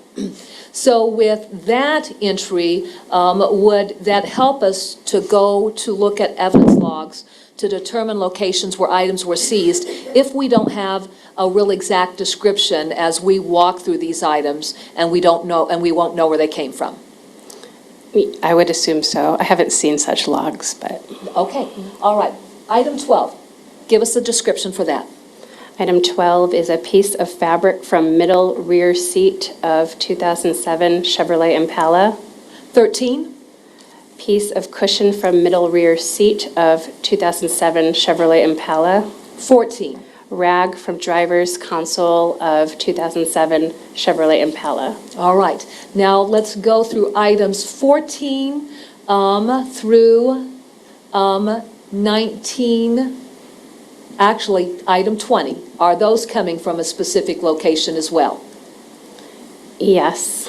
Okay. Start at item 14. What is that? Item 14 is the rag from driver's console of 2007 Chevrolet Impala. Item 15. Item 15 is the shirt from trunk of 2007 Chevrolet Impala. Item 16. Item 16 is shorts from trunk of 2007 Chevrolet Impala. Item 17. Item 17 is a sandal from trunk of 2007 Chevrolet Impala. Item 18. Item 18 is a sandal from trunk of 2007 Chevrolet Impala. Item 19. Item 19 is a hatchet from trunk of 2007 Chevrolet Impala. Item 19-1. Item 19-1 is the blade cover from item 19. And would that be the blade cover for the hatchet from the trunk? Yes. And then item 20. Item 20 are vacuum sweepings from trunk of 2007 Chevrolet Impala. Okay. Can you give some explanation of what this means? When the evidence recovery team goes out and processes scenes such as vehicles, do they ever use vacuums as a means of collecting potential trace evidence? Yes, usually it's a vacuum with a special vacuum filter attachment. Okay, and then so as we look at the descriptor for item 20, is that essentially what would have happened in the trunk when the evidence recovery team was processing the trunk of that Chevy Impala? Yes. All right, let me move this exhibit up so that we continue this discussion. Okay, what are our last two item numbers on State's exhibit number 45? Item 27, which is a piece of mattress from 2744 East 53rd Street, number 8. And item 28, a piece of mattress from 2744 East 53rd Street, number 8. Okay. As we look at all of these descriptors, would you agree with me that it gives us the information that we need to understand where these items of evidence were seized from? Yes. All right. Now let's go to page 2.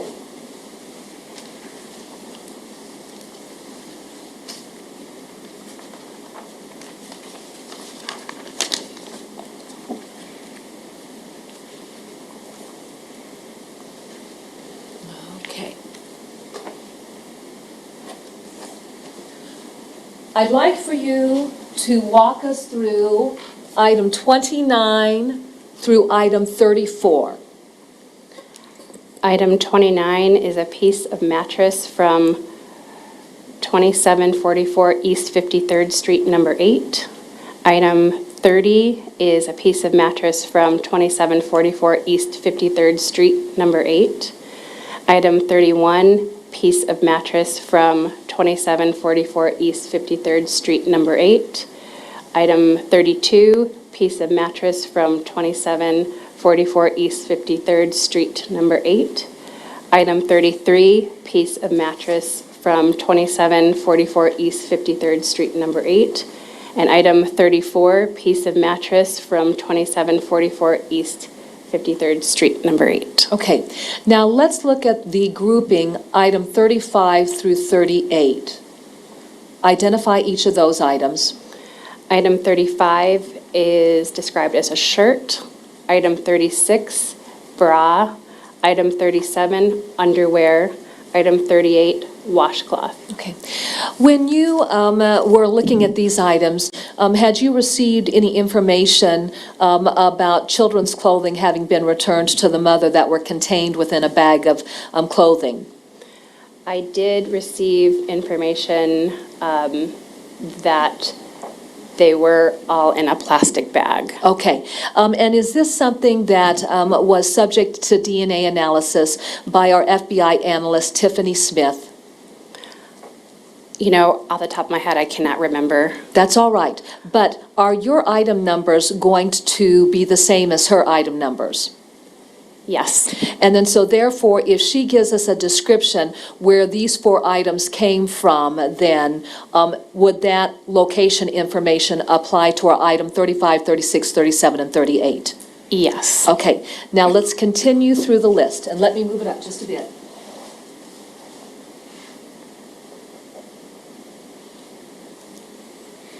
All right, picking up at our next item, item 45. Item 45, debris from top of foam padding in room D of mobile home, license plate number ENJ181. Item 46, debris from under foam padding in room D of mobile home, license plate number ENJ181. Item 47, machete from on top of microwave at 743 Schmidt Road. Item 48, machete. Item 48-1, sheath with item 48, which was the machete. Okay, and then so 48 and 48-1, are those related to one another? Yes. Okay, and then contextually, are they aligned with our next item, number 49? So that gives us some perspective of the location where the machete and the sheath would have come from. Because what do we have in item 49? Item 49 is a broom from kitchen at 2744 East 53rd Street, number 8. Okay, I'll ask this question. If you don't know the answer to it, that's fine. Were you aware of a machete that had a sheath that was recovered under a mattress in the bedroom at 2744 East 53rd Street, apartment number 8? Not off the top of my head. I didn't exactly know the exact location that it was That's all recovered. right, because then I'll have Detective Obert speak to that to fill in the gap there. All right, now, let's go to our next series of items. Item 53, shirt. Okay.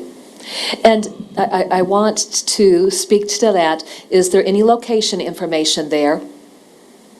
There's not listed, no. But then let's go over to an item number. What is that item number in the parentheses? So we've got the FBI number, but then for our item number that we would associate with the Davenport Police Department, what item number does that give us? That is listed as item number 26. Okay, and so then therefore, would that be information that we would need to collect from one of our detectives out of their evidence log to explain the location of that item?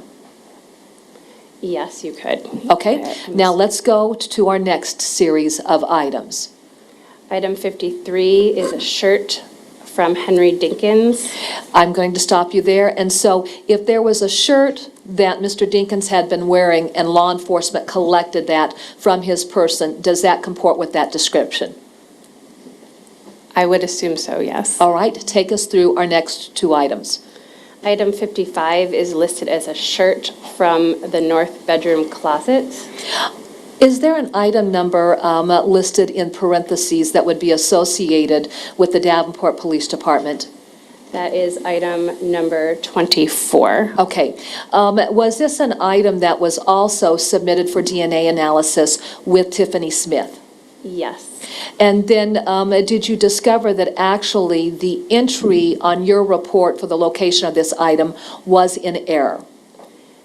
That the description of the shirt being from the north bedroom closet was how it was submitted. Mm-hmm. However, in discussions or communication logs from Tiffany Smith, the DNA examiner in the FBI laboratory, as well as a discussion with the Special Agent McMillan, it was clarified that that was not from the north bedroom closet, that it was from the plastic bag with the other items of evidence that I discussed earlier, the item 35 shirt, item 36 bra, item 37 underwear, and item 38 washcloth.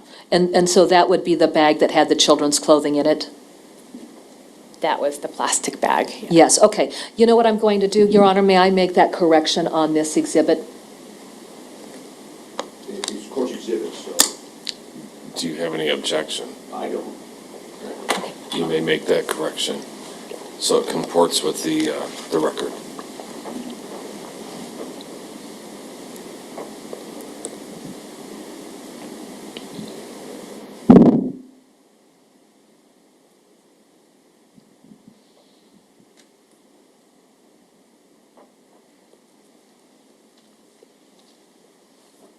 And then what's, oh, hold on, let me turn that around. What is our final exhibit number? Item 56, shirt from bed. Okay.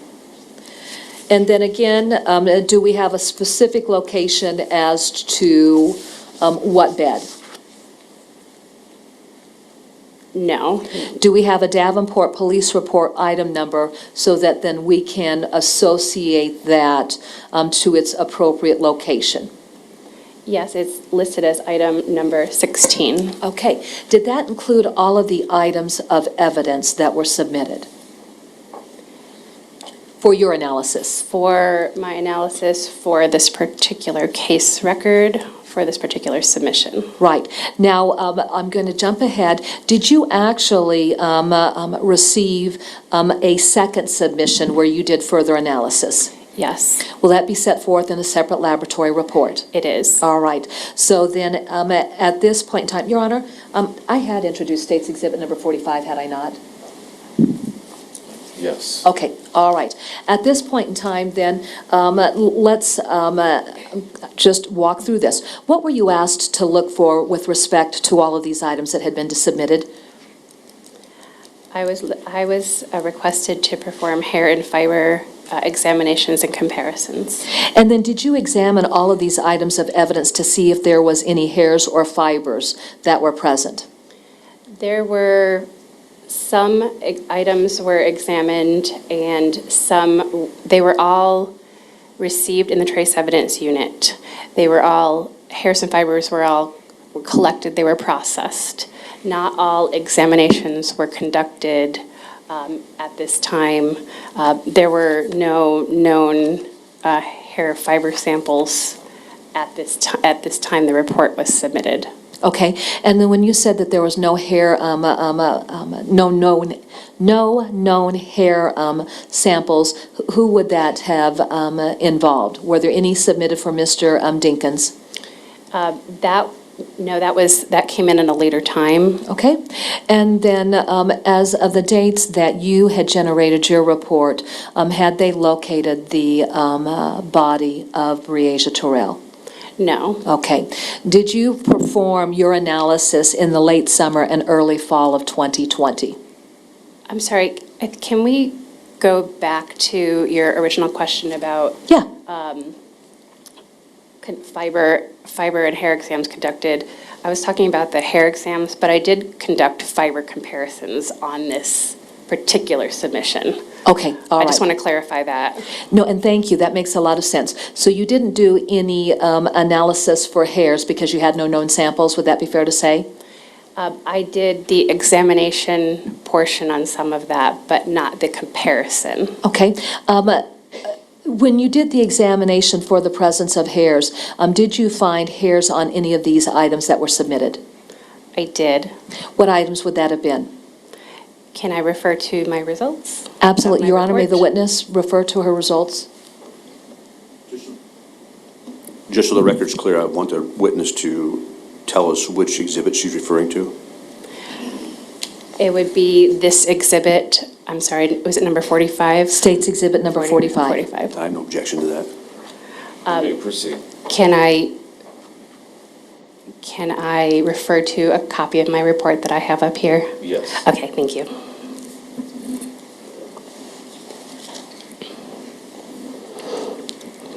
And I'm sorry, is there a specific item you're looking for or just the results in general? Yeah, just the results in general related to locating any potential hair samples. There was listed on in the results of examination section third paragraph down, starting, one head hair exhibiting African ancestral characteristics was recovered from item 38, which was the washcloth. This hair is suitable for meaningful microscopic comparison purposes and has been preserved on a glass microscope slide. If further microscopic comparisons are requested, please resubmit this evidence along with a known hair sample or samples. Okay. Now, just to go back, item number 38, is that the washcloth that would have been in the children's bag of clothing? Yes. Okay. If through the course of the investigation, it was known that Breasia Terrell had been in the apartment at 2744 East 53rd Street, apartment number 8, and she had used that washcloth, then was there any reason for further analysis of that? I would not think that that exam would be important to the case, because she was already associated to that washcloth without any further things happening. Absolutely. And let's just take that a step further. With the child being identified as being present in that apartment, or the child even being identified as being present in a maroon Chevy Impala or the black Camaro, with the child's presence there, if there were hairs of that child that were recovered from either location, does it advance the cause because we have her established presence in those locations? That is correct. So as I stated before, when I talk about the reason why trace evidence examinations are conducted, I talked about the reason why they're conducted is to establish a possible association between two people or a person and an object. But if there's already association established, then those exams may not be meaningful or needed. Okay, thank you. I appreciate that. All right, now let's go ahead and let's continue with your findings then.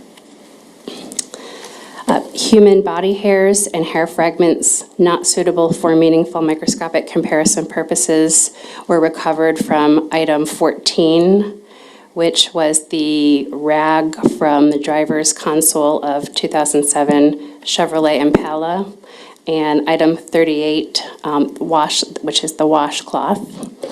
These hairs have been preserved on a glass microscope slides. Okay, but they weren't suitable for a meaning microscopic comparison. They were not. Okay, and so therefore, submitting any known hair samples for either the child or Henry Dinkins would be of no consequence. Would that be fair to say, as it relates to these items? Correct. Okay, what are your next findings?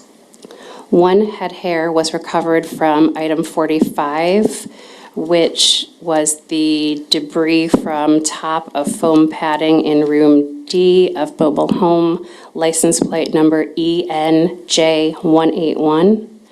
And one head hair was also recovered from item 46, which is described as debris from under foam padding of room D of mobile home, license plate number ENJ181. Okay, were these collected for future comparison? It goes on to say that my report that these hairs are suitable for meaningful microscopic comparison purposes and have been preserved on glass microscope slides. Okay, all right. And then would that require the submission of a known hair sample? Yes. All right. What were your next findings relative to hairs?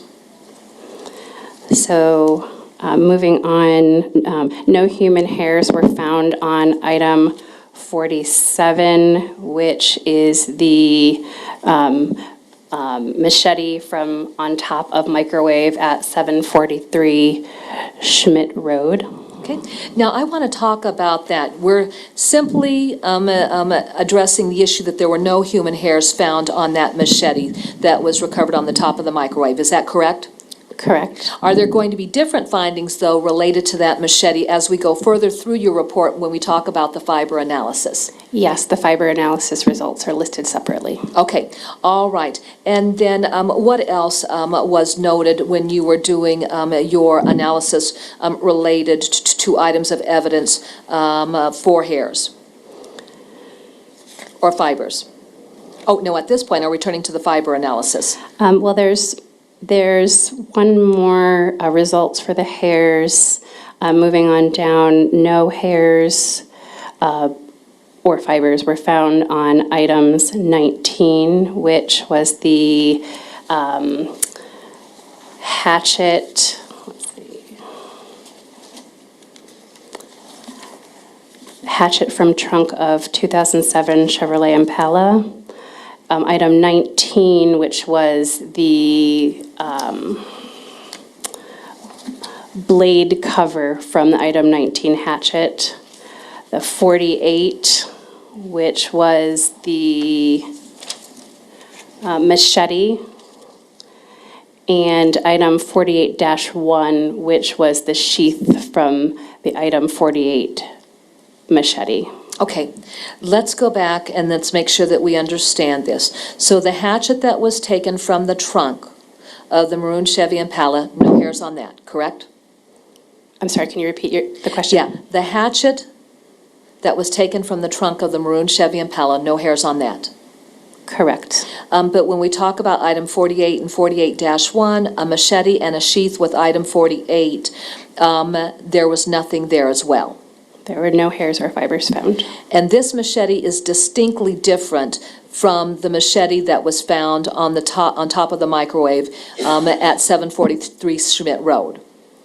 It was a completely different item. All right, and then so item 48 and 48-1 will require some clarification from a detective who testifies so that we understand the location of where that machete and that sheath came from. Would you agree with me there? Yes. Okay, now let's go to your findings related to any types of fibers.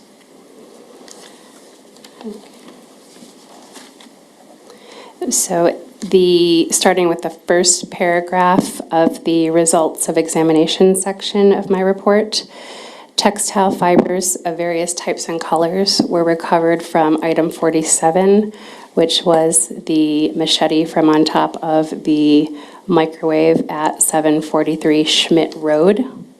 These fibers were compared to known fibers comprising the item 14 rag from driver's console of 2007 Chevrolet Impala, and item 38, which was the washcloth. Okay, and item 38 would be the washcloth in that bag of children's clothing. Yes. Okay. The fibers recovered from item 47 exhibit dissimilar microscopic characteristics or optical properties to the fibers comprising items 14 and 38. And accordingly, these fibers are not consistent with originating from the source of item 14 or 38. Okay, now to be clear, there was no question that there were fibers on that machete on top of the microwave in the RV. I'm sorry, can you repeat your question? There is no question that there were fibers on that machete that was recovered from the top of the microwave in the RV, correct? There were fibers found. All right. In order for there to be fibers then on that machete, what would have to happen? The machete would have to be in contact with fibers. All right. Now, when all of these items were submitted to you, for example, the washcloth from the children's bag of clothing, or the other exhibit, let me see, what was that again? Oh, and that would have been the rag from the driver's console of the 2007 Chevrolet Impala. Did you have any information that from an investigative standpoint that either of these were connected to that machete in any way? I'm sorry, can you repeat the question? Yes. I'm sorry. So the washcloth from the children's bag of clothing, and then that rag that was taken out of the console of the Impala, did you understand whether or not they had any relationship at all with that machete? They were not from the same scene, but I'm sorry, I don't understand what you're asking. Well, and that's a very interesting point that you make. They were not from the same scene, but you still analyzed those to see if the fibers from those two items were consistent with what you saw in the machete. Would that be Yes. fair to say? And there were definitely fibers on that machete, but you don't know what the source of those fibers were. Would that be fair to say? That is correct. Okay, and then from there, what else did you conclude as a result of your analysis when you were going through and looking for fibers? Textile fibers of various types and colors were recovered from items 14, which is the rag from the driver's console of 2007 Chevrolet Impala, and 38, which is the washcloth. These fibers have been preserved on glass microscope slides. Okay, all right. And then beyond that, any additional findings related to fibers?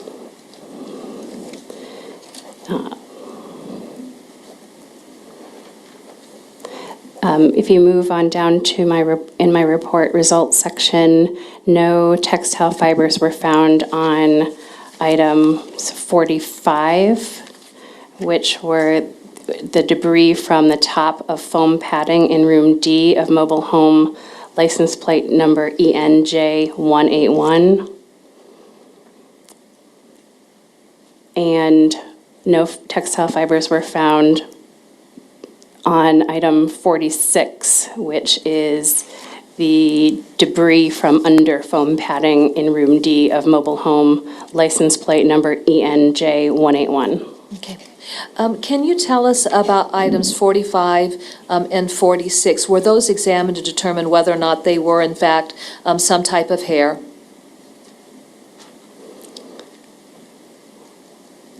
The specimen, the debris that was collected from items 45 and 46 were examined to determine if it's a hair or if it's a fiber. Let's see, I'm sorry, 40. So as I testified earlier, there was a head hair recovered from item 45 and from 46. Okay, all right. And were those meaningful for microscopic comparisons? Yes. Okay. And then finally, related to the washcloth associated with the children's clothing, was there any type of hair found on that that you could even identify the ancestral characteristics of that hair? I'm sorry, can you repeat the question? Yes, and for the washcloth that was located with the children's clothing, was there any hair on that item that you could identify an ancestral characteristic?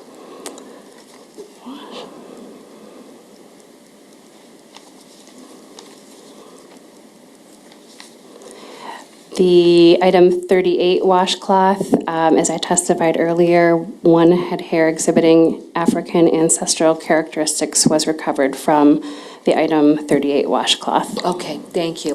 Ms. Otterstatter, relative to your findings, the finding that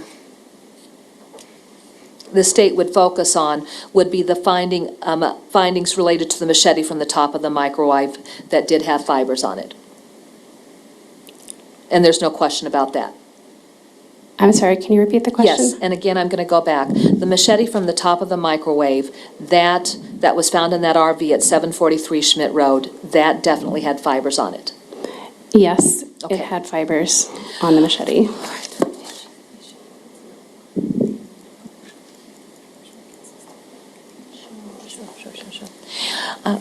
Let me throw this question out, and I don't know if you can answer this, but when you were doing the examination of the machete that was found from the top of the microwave at 743 Schmidt Road, in looking at those fibers, could you offer an opinion as to what those fibers would have been consistent with?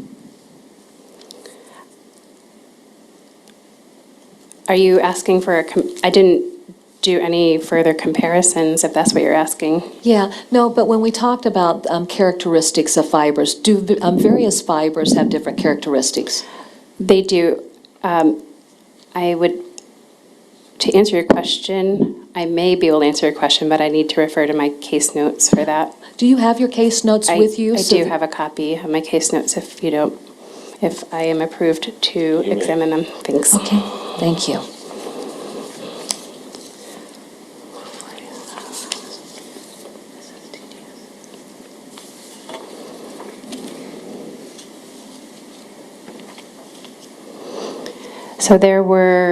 So in my case notes, dated July 29th, 2020, from the item 47 machete from on top of the microwave. I have listed that there were textile fibers of various types and colors, including there were numerous 100 plus white cotton type fibers clumped together. Okay. What would that be associated with then? I don't know where they came from. All right, and then let me be just a little bit more specific.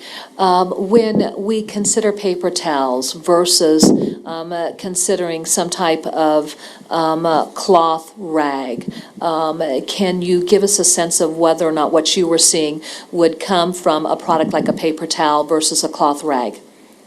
The numerous 100 plus white cotton fibers would look different than paper fibers, but it is possible that they came from some fabric. I just don't know what that would be. Okay, so clearly a fabric. Yeah, these are fibers that would be, comprised of fabric. Okay, and if a child had testified that that machete was wiped off with some type of cloth, is that consistent with your findings? And also, as far as the white cotton fibers, it could be any type of fabric or textile, not just a cloth. Okay, sure, absolutely. All right, thank you. Now, let me direct your attention to State's Exhibit number 46. Your Honor, may the record reflect that I'm showing counsel what's remarked to State's Exhibit 46. May I approach? Hold on a second. You may. I'm handing you what's remarked as State's Exhibit number 46. Do you recognize State's Exhibit number 46? I do. What is State's Exhibit 46? It's my laboratory report dated September 14th, 2020, and I recognize it by the laboratory number and my signature block. Would this have been the second report that you generated by virtue of additional submissions that were made? Yes. Okay. And does it set forth your findings? Yes, it does. Your Honor, at this time, the State would move to introduce State's Exhibit number 46. No objection, Your Honor. Exhibit 46 will be admitted. Okay. In this particular case, may I publish this, Your Honor? You may. In this particular case, were there some additional submissions of evidence that came in? Yes. Okay. There were. And then for purposes of our record, starting at Exhibit number 70 and moving down, or item number 70 and moving down, tell us what the additional submissions were. There are, item 70 is the comb submitted as known sample from Breasia Terrell. And I'm going just to stop you there. At the time that this comb came in, was it believed that hair samples in that comb could have potentially been Breasia Terrell's? Yes, this was, again, submitted as, well, a known hair sample is, the ideal known hair sample is taken, with hairs pulled from the head, directly from the scalp. But this was, her known sample was not available. So they submitted an alternate known in the form of a comb, which potentially could possibly have hairs from Breasia Terrell to use as an alternate known. All right. And so to be sure, with the comb in a family home with multiple family members, is there always the possibility that various family members could have used that comb? That is a potential. All right. What are our next items of evidence? Item 71, head hair sample from Henry Earl Dinkins. Item 72, pubic hair sample from Henry Earl Dinkins. Item 73, head hair sample from Andrea Culberson. Item 75, vacuum sweepings from driver's seat and floor in 2012 Chevrolet Camaro. Item 76, vacuum sweepings from front passenger seat and floor in 2012 Chevrolet Camaro. Item 77, vacuum sweepings from rear seats and floor in 2012 Chevrolet Camaro. Item 78, vacuum sweepings from trunk in 2012 Chevrolet Camaro. And item 79, shirt from trunk in 2012 Chevrolet Camaro.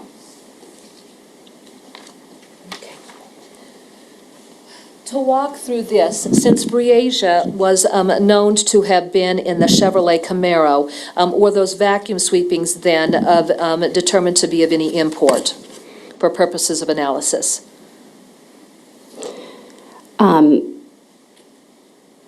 Can you repeat your question? Yes, since Breasia Terrell had been identified as having been in the Chevrolet Camaro, was there a need to go through and process any of the vacuum sweepings from that vehicle to associate her with that vehicle? If she was already associated to that vehicle as a passenger, then looking for hair evidence would not necessarily be probative. Okay. All right, now that you've got known hair samples for Henry Dinkins, a subject by the name of Andrea Culberson, and then a potential sample that could have been Breasia Terrell's, describe what you did in comparing those items to our item 14, the rag from the driver's console, item 20, vacuum sweepings from the trunk of the Chevy Impala, item 4, 45 and 46, and that would be the debris from the top of the foam padding in the RV and under the foam padding. So the first examination I conducted was to evaluate the item 70, which was the comb submitted as a known sample from Breasia Terrell, to make sure that I had a suitable known hair sample for comparison purposes. Was it suitable? It was not suitable for comparison purposes. During my examination of, all the debris from the comb was prepared on glass microscope slides, and I examined those microscope slides with that debris. And in my report, it states textile fibers, a wig-type fiber, non-human animal hair exhibiting microscopic characteristics consistent with dog, numerous hair fragments exhibiting African ancestral characteristics not suitable for meaningful microscopic comparison purposes, and a few head hairs or portions of head hairs, some artificially treated, were recovered from item 70, which was the comb. Okay. Accordingly, these hairs are not suitable to be used as an alternate known head hair sample and were not used for further microscopic comparison purposes. Okay. And did that essentially conclude what you analyzed when you received this second submission? Correct. All right. So with that being said, there would have been no way to compare that to the debris on the foam padding in the mobile home. Would that be fair to say? Not using that particular alternate known. Okay. And then finally, Ms. Otterstatter, were you aware of how much time passed before they found the body or the skeletal remains of Breasia Terrell? I am aware that there was some time passed. I'm not aware. I wasn't aware. Well, I don't think her remains were found when I issued my report. Absolutely. At any rate, with the development of additional information over the course of the investigation and various witnesses that were identified by law enforcement, does the nature of evidence that comes in change the need for certain analysis to be conducted? Yes, that can happen over the course of an investigation. Thank you. I have no further questions. Mr. Freeze, I think that we will take our afternoon break at this time. I apologize, you will not be able to do your cross-examination at this time, but you will take that up after our break. We'll reconvene at 1:30. Thank you.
Your Honor, the state had concluded its direct examination.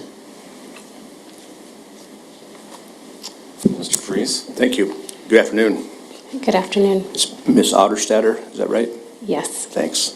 Okay, ma'am, just to kind of summarize what I believe your conclusions have been in this case, you examined a number of items that were sent to you and then performed testing on some items that you were able to test and possibly compare on, I believe, 2 separate occasions, right? Yes. And those conclusions, as I understand them, and please correct me if I'm wrong, were not able to connect Henry Dinkins to any items submitted to you at the lab, right? I did not do a comparison to his known hair sample, so that's correct. Okay. Was there any trace evidence that connected any of the items you examined to Breasia Terrell? No. Now, the questions were asked of you about the Camaro. You recall that line of questioning? And Ms. Terrell being in the Camaro and Mr. Dinkins being in the Camaro and it not being so important to test those items? Yes, I remember that. And as I understand that line of questioning, that was because if we know that those two were in the Camaro, trace evidence wouldn't be so important. Is that a fair characterization? Yes. Did you know that Breasia Terrell and Henry Dinkins had both been in the Camaro when you were asked to test these items? I believe so. Because that begs a question with me then, is why were these items even submitted to you for testing? Which items are you talking about? Well, anything from the Camaro. I believe they were more interested to look for evidence in the trunk of the Camaro. But that is it. Was any trace evidence suitable for examination found in the trunk of the Camaro by you? I did not examine items from the trunk because I started out with examining the item 70 alternate known hair sample from Breasia Terrell, and because that was not suitable for comparison purposes, I did not proceed any further with any other exams. Okay. Item 78 on State's Exhibit 46 are vacuum sweepings from the trunk in the 2012 Camaro. Were those ever tested? No, because I did not have a suitable known hair sample from Breasia Terrell. Okay, I understand now. After Breasia Terrell's remains were found, did you understand that we had hair at that point? No, I did not. I was not contacted when I did not receive any evidence after Breasia Terrell's remains were found. But after she was found, and let's assume there was hair found with the remains, it is possible then to take that hair and compare it to the evidence that was submitted to you, right? If there was hairs that were recovered from Breasia Terrell's remains, yes, that is possible that I could examine those and potentially use that as an alternate known or a known hair sample from Breasia Terrell. So no one ever submitted any hair samples following the discovery of her remains to you for testing? No. And your testimony is those could have possibly been used to compare against, let's say, item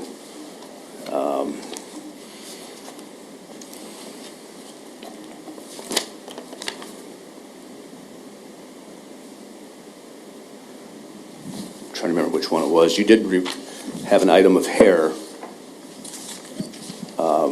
that was taken from the mobile home, correct?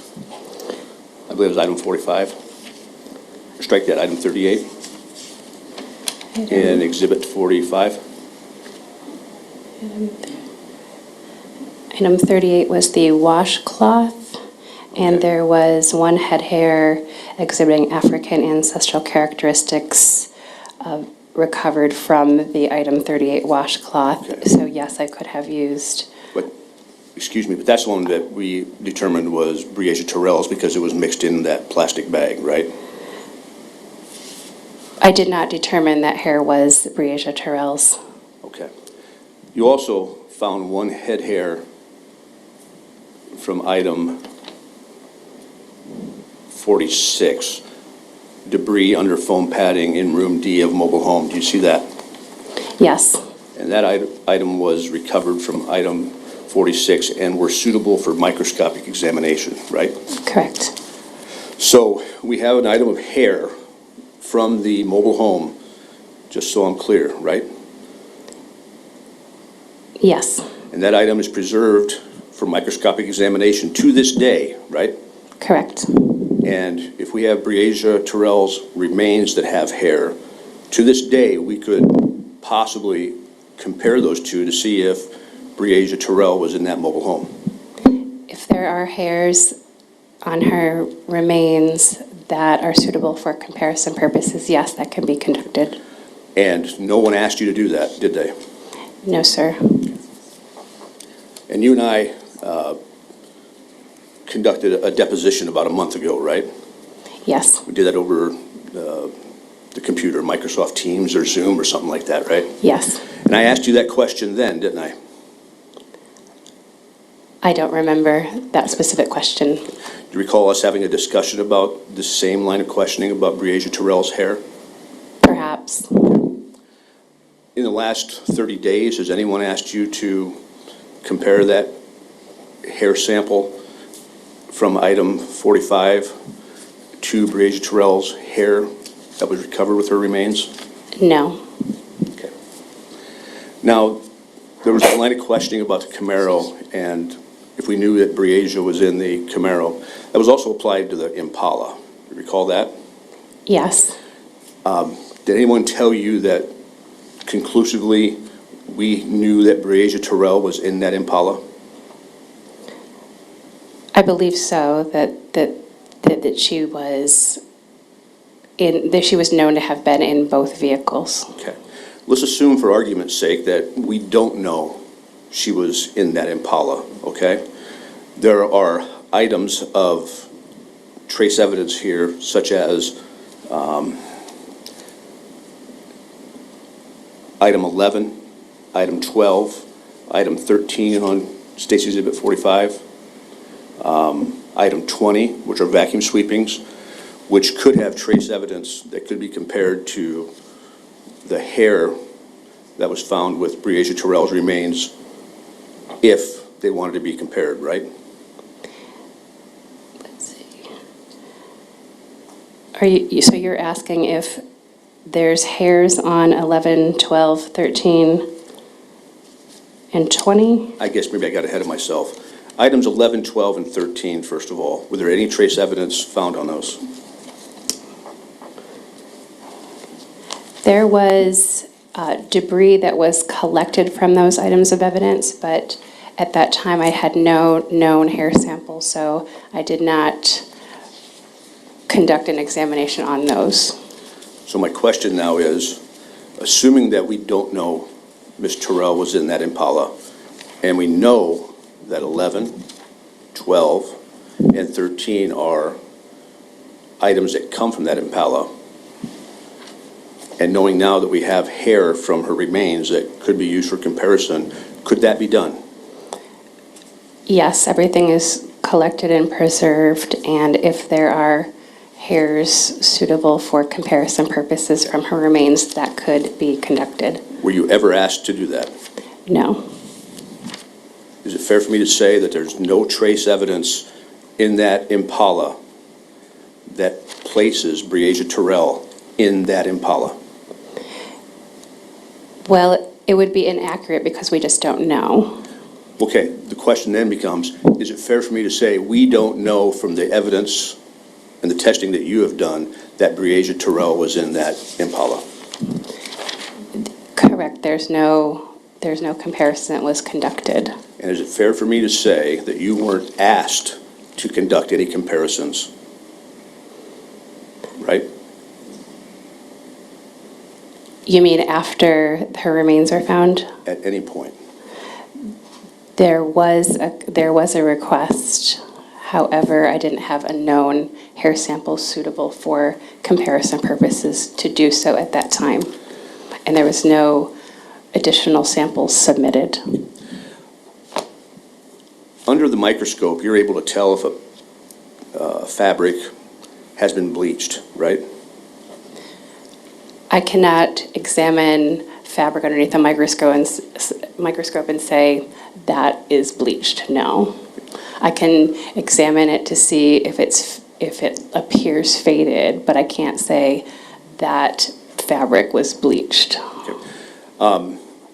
It seems to be a subtle distinction. What would make a fabric become faded? Well, there could be exposure to sun, for example. Solar bleaching is one way. Items get bleached. Bleached is another.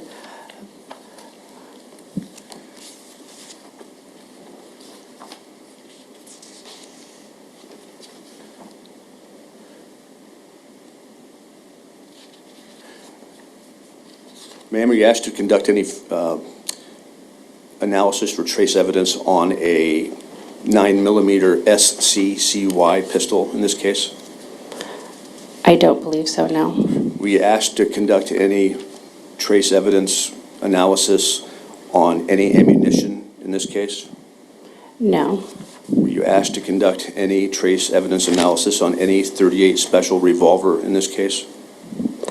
I don't believe so. Do you have item numbers, just to cross-reference? I don't. I don't. If it's not in your report, is it fair to say you didn't analyze it? That's correct. There's been some discussion in this case about a baseball bat. Did you analyze any baseball bat for trace evidence? No. There's been some testimony about a pocket knife or a small folding hunting knife. I don't see that in your report. Do you recall testing a pocket knife or folding knife for trace evidence? No, that was not submitted. Were you asked to test a small kitchen knife for trace evidence?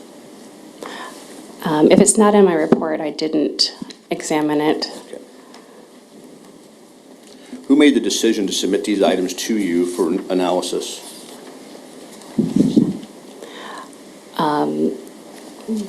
That I'm not exactly sure. The contributor was Special Agent James McMillan of the Omaha Field Office with the FBI. You had hair samples from Mr. Dinkins, did you not? Yes, Head hair and pubic hair? yes. And were you able to compare those against anything that was submitted to you? Which items are you specifically asking about? Any item? That was not compared because many of the items were from places that he was known to have been. Okay. That's all I have. Ms. Cunningham? Yes, thank you. Your Honor, may the record reflect that I'm showing counsel what's been marked as States Exhibits 9-9 and 9-10.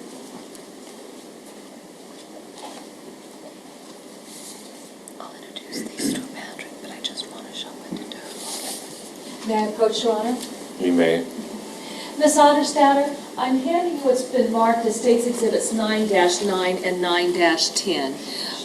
I'm really just using this for purposes of foundation, and I would represent that we'll introduce this through a later witness. As you look at these exhibits, do you recognize what's depicted? Well, this appears to be a large knife or machete. Okay, and was that the large knife or machete that you noted that there were trace fibers on? What Can you tell me what the FBI item number is? Absolutely, I will. And let's go to your report, going to item number 47, which would be your item Okay. 47, and then the FBI item number being 1 capital B 54. Okay. Does that appear to be item 47 that you would have received and then analyzed for trace evidence consisting of fibers? That item 47 was received in the trace evidence unit. I personally was not the one that examined it. We have our physical scientists that do all of the collection, and I am the one that received the microscope slides for examination purposes. Okay, let's just go ahead and lay some foundation. So then, when these items of evidence come to your unit, is there essentially a two-tier process to this, or a two-step process? There is the processing or collection of hairs and fibers from the item of evidence, and then the hairs and fibers any hairs and fibers collected from the evidence are prepared on glass microscope slides for examination purposes. That could be like step one, for example, and then once those hairs and fibers collected are mounted on microscope slides, then I receive those slides and examine it using the methods I testified earlier to. All right, let's approach that question in a different way. When you looked at States Exhibit 9-9 and 9-10, did that appear to be a large machete? Yes. Just based on what you could see with the naked eye, could you see some type of trace evidence consistent with fibers on that machete? And I'm going to object at this point. She's talking about a photograph that's not been admitted into evidence yet. And I think it's Honor- inappropriate. Your Honor, it's simply laying foundation for testimony that will be authored through Detective Patrick Sievert. And this is really more illustrative of the point that I'm trying to make, if anything. Then that's the time to ask this question, is after Sievert testifies and this item's in evidence. Your Honor, Approach, this witness please. has to get on an airplane, and so, Approach, please. sure.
I'm going to sustain the objection at this time.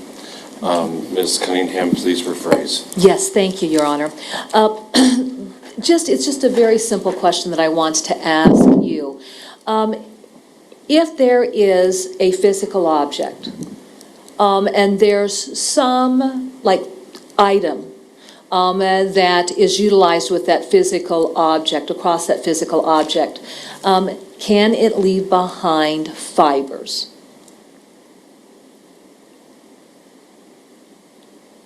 Can you Okay, all answer right. that, or Yeah, ask me so that I'm going to again? I'm rephrase it sorry. again. So, take a physical object. If there is a rag that's wiped along a physical object, can that rag deposit fibers on that physical object? Yes. All right. And then would those fibers be something that can be seen with the naked eye, Potentially. okay? Maybe, maybe and not. Huh? Maybe, maybe not. Okay. That's but- why we use low magnification microscopes when examining things such as machetes. But there is the possibility that there could be fibers that are obvious to the naked eye. Would that be fair to say? Yes. All right. Now, you indicated that you did not receive a baseball bat in, is that correct? Correct. You indicated that you didn't receive a pocket knife in, is that correct? That's correct. You indicated you did not receive a kitchen knife. Correct. All right, and so then at the point of collection of those items, do you know whether or not officers examined them to see if there was anything on those objects that would merit submission to the laboratory? Can you speak to that issue at all? I can't speak to that issue. Okay. Would you agree with me that in the course of an investigation, when officers are collecting items of evidence, they consider the circumstances and their observations of those items to determine whether or not it is an item that they believe should be submitted for analysis? I can't speak to their thought process. Okay. But yes, I know that when they collect something, they decide at that point whether or not to send it to the laboratory. Okay. Now, let me take that just a step further. You had been asked if you had received a .38 special revolver for purposes of analysis. Was there a .38 special revolver? No. Okay. If an item, a physical object, had been recovered from a body of water, would that seem to be a likely object to submit for any type of trace evidence analysis? We have received items like that before. Okay. But again, then, does it come down to the investigator and what it is that they note during the course of their contact with that object? Yes. Okay. And then finally, with respect to the SCCY 9mm semi-automatic pistol, again, with that object, did you receive that object? No. Okay. And then I will speak to this. Do you even know the location of where that was recovered from? I have no knowledge of that item. So therefore, we have to consider the knowledge of the investigators at the time that they found these objects, which would form the basis of decisions made to the FBI laboratory. Would that be fair to say? I'm not sure I'm one to answer that question, to be honest. That's okay. That's all right. Now, another thing that I want to talk about, just for purposes of our record, when counsel referred to items 11, 12, and 13 on your lab report, was that the sections of fabric taken from the maroon Chevy Impala? 11, 12, and 13? Yes. Those are pieces of fabric from the different parts of the Impala, yes. Okay. There was a question about whether or not, or what kind of, how bleach would affect fabric. And what was your answer to that? I testified that I cannot examine a piece of fabric and say definitively that is bleached. Okay. Now, just as a matter of common experience, though, if bleach is applied to fabric or upholstery, what does it tend to do to the color of the fabric or upholstery? Well, bleach tends to to fade or make the colors lighter. Okay. Depending on what type of bleach you use. And then you had mentioned the topic of solar fading. Give us an idea of what you mean by solar fading. Solar fading is when fabric is exposed. So if you have, we all have purchased new clothing, so it's nice and bright, new, and then solar fading can happen when the fabric or fibers have been exposed to the sun over a period of time, and it looks faded or lighter, or it changes the color somewhat. Let's take that and let's apply that concept to a vehicle. Now, if you have a vehicle that doesn't have any tint to the windows, would it be fair to say that that fabric is going to be exposed to sunlight coming in through the windows of the vehicle? Yes, that's fair to say. And Depending on the sun and the location of how the vehicle is parked and all those factors. okay, and then relative to the topic of solar fading then, if there has been solar fading to the upholstery, would you expect that fading to be consistent across a broad area of the fabric versus like maybe small square patches in a section of fabric? I would expect that the solar fading would be where the sun is exposing, or where the fabric is exposed to the sun. Okay, thank you so much.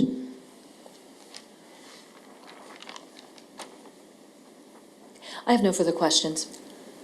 Oh, no, I do have one other question. Did you make a determination about the ancestral characteristics of the hair that would have been collected from the foam padding in the mobile home? And I would direct you to item 45 and 46 in State's Exhibit number 45. And then that would also be true in State's Exhibit number 46. Did you say item 45 and 46? Yes. I didn't include that in my report of examination. Let's see. I can.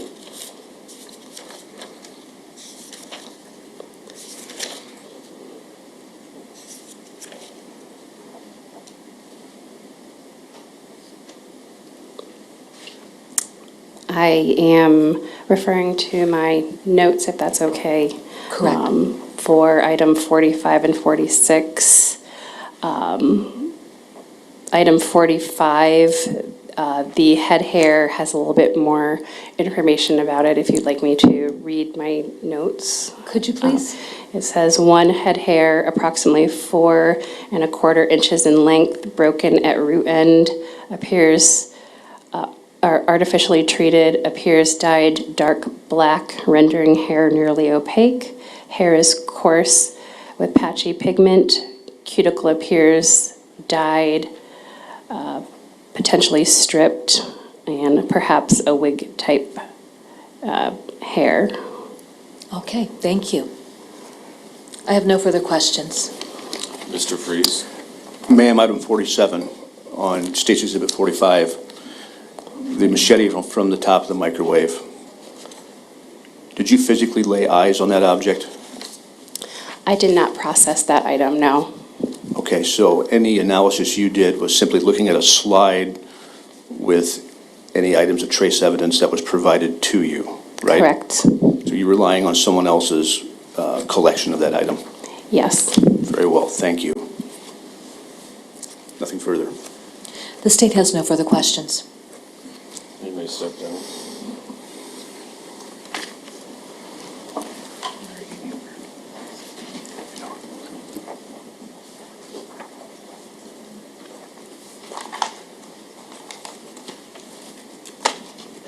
Your Honor, the state calls FBI analyst Tiffany Smith to the stand.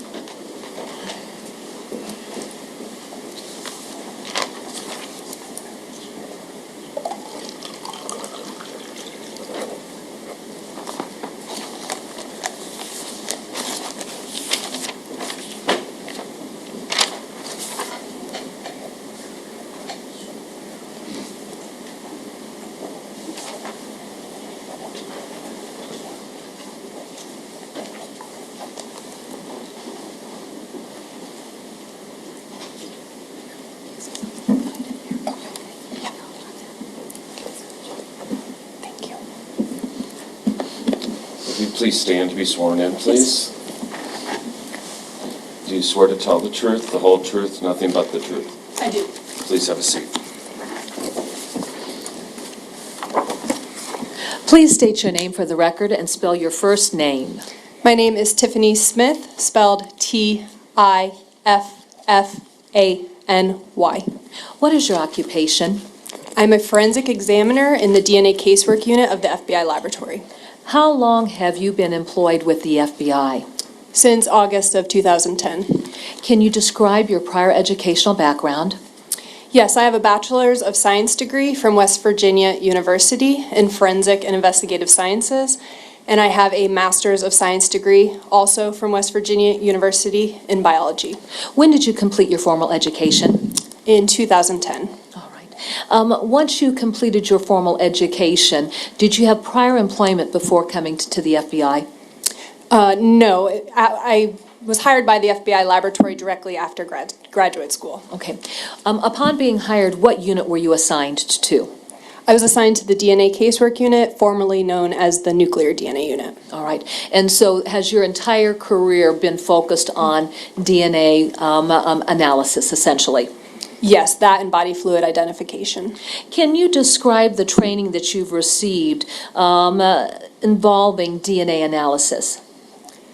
Yes, so when I was hired by the FBI laboratory in August of 2010, I went through a 1.5-year training program. And in that training program, I performed the same job duties that I currently perform. However, it was under the direct supervision of qualified analysts.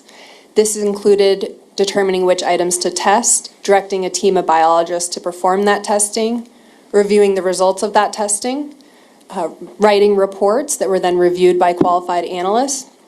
I also went through a series of oral board exercises and moot court examinations, and I also worked in the laboratory on mock items of evidence so that I could understand the practices and procedures done by the biologists. Okay. And following even that initial training, do you go through regular training or go through regular coursework throughout your career with the FBI? Yes, after that initial training was complete, we do something called continuing education, and that is requirements that we do every single year. We are required to have a certain amount of hours every year, and that could include going to conferences, presentations, reading scientific journals or articles, things of that nature. What is DNA?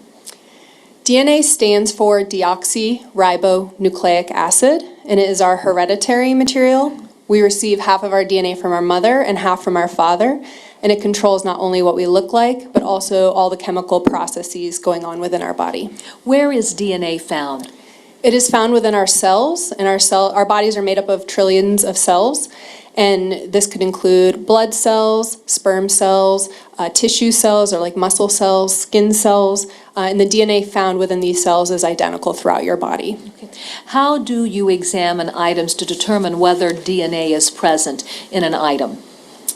It depends on the item. We may first conduct serology, which is body fluid identification on that item, to try to find areas with potential cells. Body fluids contain many, many cells. We may also just swab or cut an item of evidence to try to collect possible skin cells or any other cells that may be present. So we typically do a swabbing or a cutting from an item of evidence and then do the rest of the DNA extraction procedure. And when you are swabbing and cutting areas for DNA analysis, does that involve some type of examination with the naked eye to identify locations that appeared to be, I'm going to say different, but I'm sure you can describe it a little bit better than what I'm doing with my question? Yes, again, it depends on the item of evidence. So our biologists would be instructed to, depending on the item, either look for staining that might be present. So for instance, if we are testing an item for blood, the biologist would first look for any red-brown staining that might be present on that item and then conduct the swabbing or cutting from the item if there is red-brown staining being present. If we are trying to get skin cells, you don't really you can't see those, so you would potentially swab textured areas or areas that come in direct contact with an individual's skin, or for like a water bottle, you would swab the mouth of the water bottle because that's how a water bottle would typically be used. Okay. Now, then what steps do you take to process DNA samples from an item? So the first thing I would do is come up with an exam plan, and an exam plan is just a list of what I would like tested in the case. I would then direct my team of biologists to perform that testing. For DNA testing, the first step is the collection. That's where you're swabbing or cutting from an item of evidence to try to capture those cells that contain DNA. Those cuttings or swabbings are then put into a tube, a sterile tube, that chemicals and heat are added to that item to break open those cells, releasing the DNA. This also purifies the DNA by removing all the other cellular components, such as proteins or lipids, for instance. Once the DNA is purified, we quantify the amount of DNA that we are able to obtain. This just tells us roughly how much DNA we were able to obtain from the sample. Next, we go through an amplification process, and this is where just the regions of DNA that differ among individuals, or what we are specifically looking at, go through a copying process. Over 99% of our DNA is the same. There's only 1% that differs among individuals, so we focus on a small portion of that and make millions upon millions of copies of those differences. Lastly, the DNA is run through an instrument that separates the DNA out by size. And this, in essence, generates what we call a DNA profile, which is going to be a snapshot of what an individual's DNA is at the locations that we test. And we do this for both evidence and known samples. All right. Now, how would you compare DNA found on an item of evidence to the known DNA of an individual? So we would first do that same process on both an evidence item and a known sample to generate DNA profiles. The first thing I would do is look at the item of evidence to interpret the results, and that's before looking at the known sample. I would first determine, is that DNA made up of male DNA, female DNA, or a mixture of both? I would then look to see if the DNA originated from one individual or multiple individuals. If it is multiple individuals, that would be called a mixture. Then, after that is done, I will compare the known sample to that evidence profile to see if the results are the same or if they are different. If they are different, then I state that that individual could be excluded as a contributor, meaning their DNA was not detected on that item. If the DNA from the item of evidence is the same as the DNA from a known individual, I state that that individual is included or cannot be excluded as a possible contributor. And then I would calculate something called a likelihood ratio, which just provides a statistic that compares the probability of observing the DNA evidence under two alternate explanations. Okay. Now, what is it about the DNA strand where you can determine whether it belongs to a male versus a female? As part of our testing process, we have 3 locations on the DNA that are sex-determining regions. So, for instance, males have a Y chromosome, whereas females do not. And so some of these sex-typing locations are found on the Y chromosome, so you would expect to see DNA results at those locations if the sample is from a male. If the sample is from a female, you would not expect to see those results. Okay. Now, you had indicated that there can be situations where there are multiple individuals' DNA on an item of evidence. In that situation, are there limitations to your ability to be able to identify who the DNA belongs to relative to all of those contributors? It's possible at the FBI laboratory, we interpret mixtures up to 4 individuals. So if the sample has 5 or more individuals, we no longer do comparisons for those. However, if the DNA is 4 or less, I can still do comparisons and still reach the same conclusions, an inclusion or an exclusion. Okay. Now, going back to the issue of quantification, do you need to have a certain amount of characteristics associated with an individual's DNA to make a positive identification? So for the quantification step, we do need to have enough DNA present to generate a DNA profile. However, at the FBI laboratory, we do not require a certain number of locations to be detected in order to do comparisons. We will do comparisons no matter what results we get. I'd like to go back to an earlier comment that you had made. When you were talking about your examination plan, you indicated that you are going to be making decisions about what items to select for DNA testing. Can you explain what you mean by that, and what would make certain items of evidence suitable for testing, whereas other items of evidence not suitable for testing? Sure, so it will depend on the case. So based off the case scenario, some items may be probative to find DNA from an individual. Other items may not be informative. So for instance, if we know that an individual was in a specific location, we don't necessarily need to do DNA testing to try to place them in that location. We also would start our testing on the most intimate items first, depending on the case scenario. So we would do the items most closely associated with a person and then move outward. All right.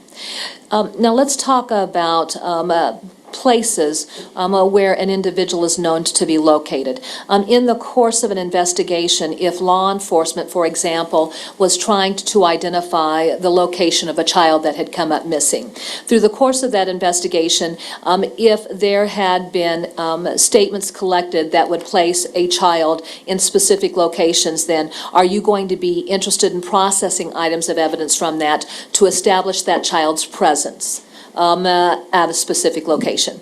No, not necessarily. If we know that the child was alleged to have been in that location, there's no question on that, then I would not need to do DNA testing in those locations. Are you familiar with an investigation that was initiated by the Davenport Police Department on July 10th of 2020 involving a child by the name of Breasia Terrell who was missing and a subject of interest identified as Henry Dinkins? Yes, I am. How are you familiar with this case? I was assigned to this case as the DNA examiner. Okay. What field agents were you working with there at the FBI laboratory? Special Agent Cameron Smith as well as Special Agent James McMillan directly. Those are who I had the most contact with. All right, Special Agent Smith has been here in court and has testified. There was a topic of conversation that I would like to speak with you about. Through the course of the investigation, there were a number of items of evidence that were collected. Decisions were made about specific items to be submitted to the laboratory for testing, whether it be DNA, latent prints, or even trace evidence. Special Agent Smith indicated that they received guidance, field agents received guidance from individuals at the laboratory. Can you explain that process so that we understand how that plays into what items are selected to go to the laboratory? Sure. So again, depending on the case, especially if there's a short deadline, in this case it was submitted to our laboratory as an expedite. And when you have a lot of items of evidence, you want to send the most probative or most informative items to the laboratory first to initiate the testing, because if you send everything all at once, you may bog down the system and slow the testing down, especially because at the laboratory, we are not part of the investigation. We don't know the case circumstances, so therefore, we just want to inform them to send the items that they believe would be the most informative for testing first, and we could always receive additional items later. Given the variables of this investigation, were we working with a number of different locations? Yes, we were. Okay. Would that have involved a maroon Chevy Impala? I do not know the color, but I did have listing a Chevy Impala, yes. How about the address of 2744 East 53rd Street, apartment number 8? Yes, that was another location. An address of 743 Schmidt Road where a motorhome was parked? Yes, that is correct. Okay. A DNA that was collected from a subject identified as Henry Dinkins? Yes, that is correct. And then also a plastic bag that was known to contain clothing of Breasia Terrell and her younger brother. We did have a bag of clothing, that is correct. All right, now, did you have known DNA there that you were working with at the lab? Yes, we did. Whose known DNA were you working with? So I had received a known DNA sample from Mr. Henry Dinkins. I received a known DNA sample from Miss Andrea Culberson, and then I received an alternate known originally from Miss Terrell, which was a toothbrush. Later, it was determined that the DNA profile obtained from that toothbrush did not, in fact, contain Miss Terrell's DNA. So therefore, I used a known DNA profile that was provided to me from a different agency, LabCorp. Okay. Does LabCorp do paternity testing? It does, yes. Okay. And then, so had there been paternity testing relative to the child of Breasia Terrell?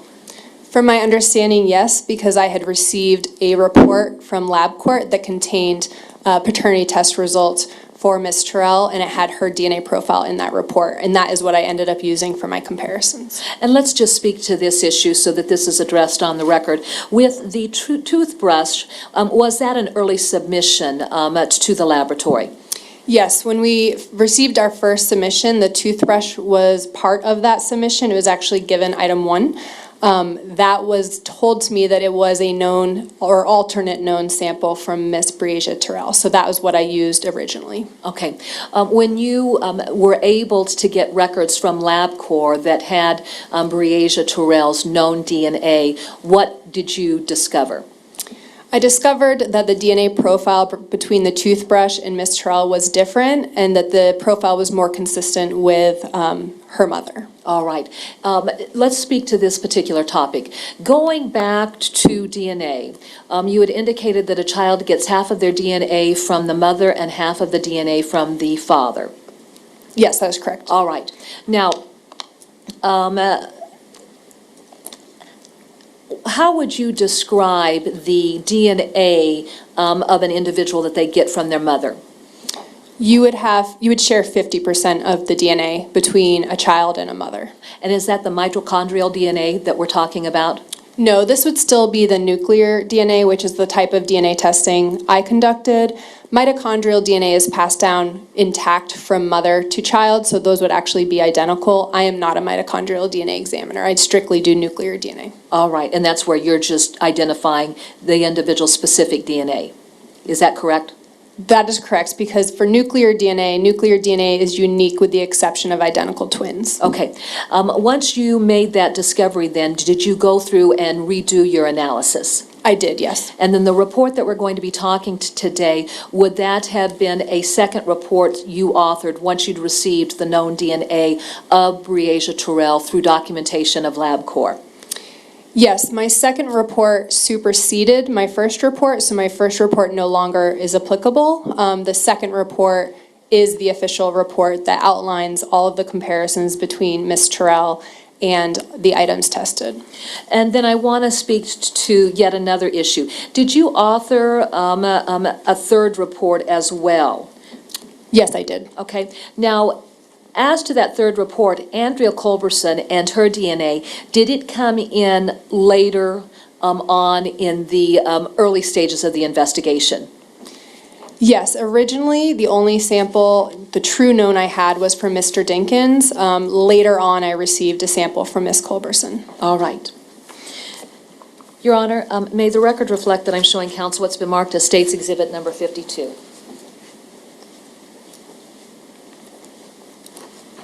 May I approach, Your Honor? You may. I'm handing you what's been marked as State's Exhibit 52. Do you recognize State's Exhibit 52 for purposes of identification?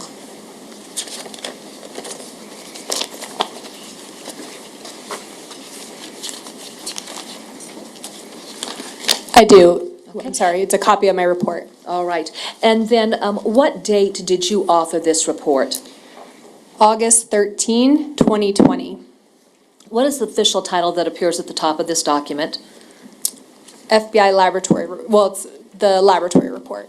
All right, and then does it identify who the field agent was that was responsible for submissions that came to you?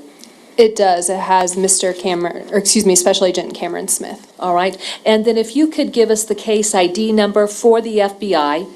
The FBI case ID is OM-3290265. And then the lab number that would have been associated with this report to include which report this was? Yes, the laboratory report for this specific report is 2020-01448-19. Does it list a name in the area of subject for subjects of interest? It does. It lists Henry Earl Dinkins. And then is the child's name Breasia Terrell on this document as well? Yes, it is. And does it identify the specific discipline that this report applies to? It does. It lists DNA. In addition, does this also include descriptions for every item of evidence that was submitted to the laboratory for you to analyze? It is not every item that was submitted. It was every item that I tested in our unit specifically. And thank you for that clarification. And then finally, do you set forth your results in this document? Yes, I do. And then does your name appear on this document as the author of this report? Yes, it does. Your Honor, at this time, the state would move to introduce State's Exhibit 52. No objection.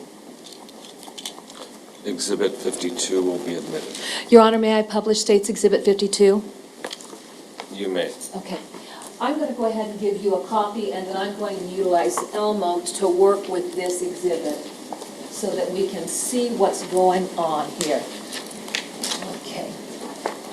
All right. Now, to start off on your report, what I'd like for you to do, we're just going to go through a list of items submitted. I will tell you for purposes of perspective, we've already provided an education for our written record as to how numbering of items work in that left column.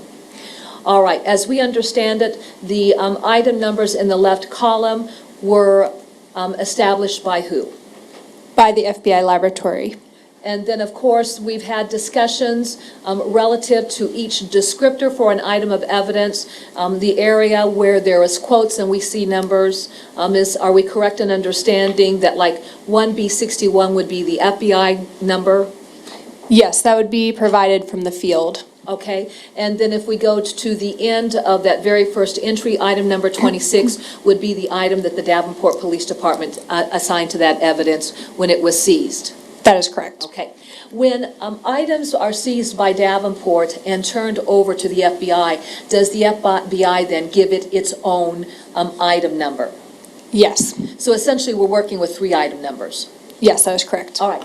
Walk us through this then. Let's start with the very first item. And actually, what I want you to do, let's go ahead and let's just start reading through those. And as you go through those, I'm going to have some questions along the way. Sure, and normally, just to clarify, we do list the item numbers in order, but because I had that superseding report, the first 4 numbers were new items that had not been previously listed in my first report. That's why they are listed first. And Ms. Smith, something that you did in your laboratory report that was very helpful, you've got these descriptions by item numbers, but then as you go through and talk about the results of your analysis, do you give us a general heading of where these items of evidence came from so that we know where to associate that item as far as locations are concerned?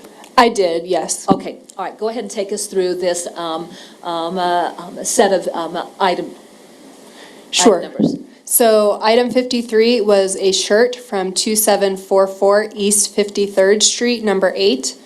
Item 54 was a shirt listed as coming from Henry Dinkins. I'd like to speak to that topic. Does that mean that that was an item that was taken directly off of Henry Dinkins? That's what I would assume, but again, I don't know because I didn't do the collections myself. That was just how it was described to us when we received it at the laboratory. Go ahead.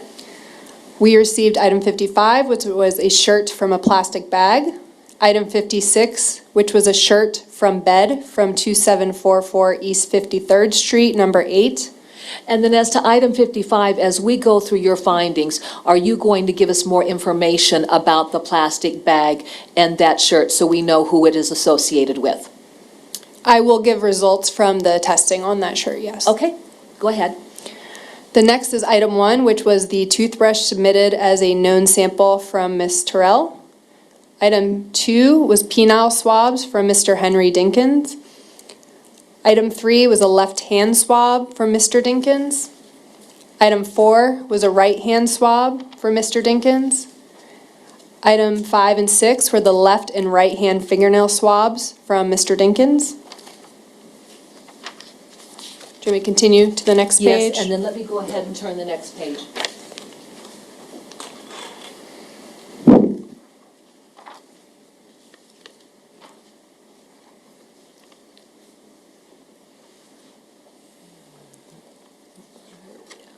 Item 7 was the buccal sample from Mr. Henry Dinkins, and a buccal sample is a cheek swab. This is the known sample from Mr. Dinkins.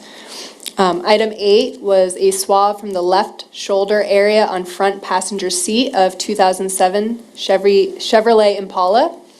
Item 9 was a swab from the back seat of the 2007 Impala.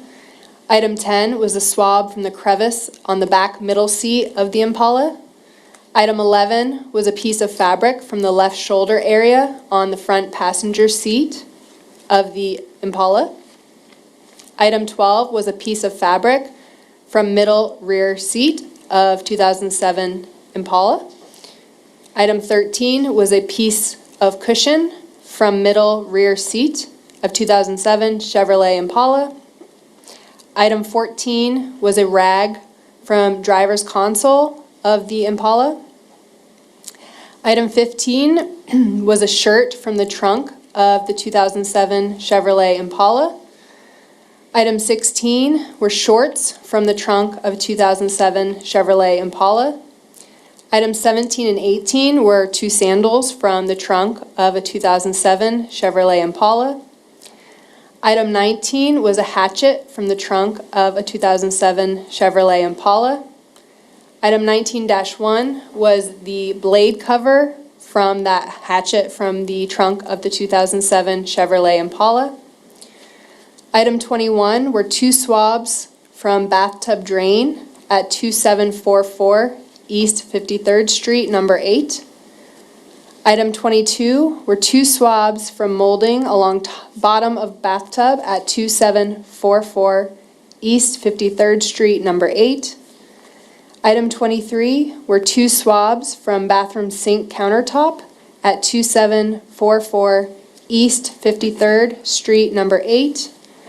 Item 24 were 2 swabs from toilet seat at 2744 East 53rd Street, number 8. Item 25 were 2 swabs from top rim of toilet bowl at 2744 East 53rd Street, number 8. Excuse me. Item 26 were 2 swabs from the top of the toilet tank at 2744 East 53rd Street, number 8. Item 27 was a piece of mattress from 2744 East 53rd Street, number 8. Okay, going to our third page. Item 28, item 29, item 30, item 31, item 32, item 33, and item 34 were all pieces of mattress from 2744 East 53rd Street, number 8. Item 35 was a shirt from plastic bag. Item 36 was bra from plastic bag. Item 37 was underwear from plastic bag. Item 38 was washcloth from plastic bag. And if I could, item 35 through 38, was that the plastic bag that contained the clothing of the children that law enforcement had collected? That's what I was informed. Okay, go ahead. Item 39 was swab from right side of kitchen sink in room C of mobile home, license plate number ENJ181. Item 40, swab from left side of kitchen sink in room C of mobile home, license plate number ENJ181. Item 41 was swab from bathroom sink handle in room E of mobile home. Item 42, swab from bathroom sink in room E of mobile home. Item 43, swab from foam padding in room D of mobile home. Item 44, swab from foam padding in room D of mobile home. Item 47, machete from on top of microwave at 743 Schmidt Road. Item 48, machete. Item 48-1, sheath with item 48 machete. And then finally, on page 4 of your report, are final items that were submitted for submission. Item 49 was a broom from kitchen at 2744 East 53rd Street, number 8. And lastly, item 52, bottle with cap and liquid contents from 2744 East 53rd Street. Now, I want to make sure that I am clear. Is this the corrected report that you would have prepared? Yes, this is the superseding report that replaced the original report. Thank you, and I just wanted to make sure that that was correct. From there, then, let's just walk through, then, your analysis of items of evidence. Give me a moment.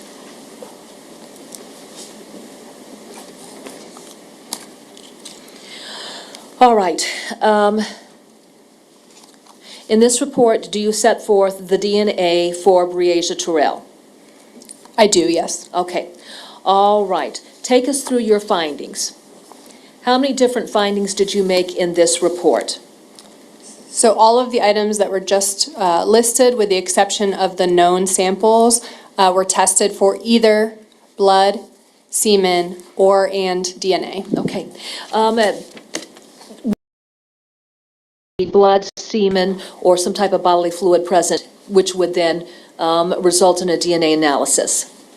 So for this particular case, because again, I had information that we knew that Ms. Terrell had been in some of these locations, if the items tested negative for blood and/or semen, they were not carried on for DNA testing in most instances.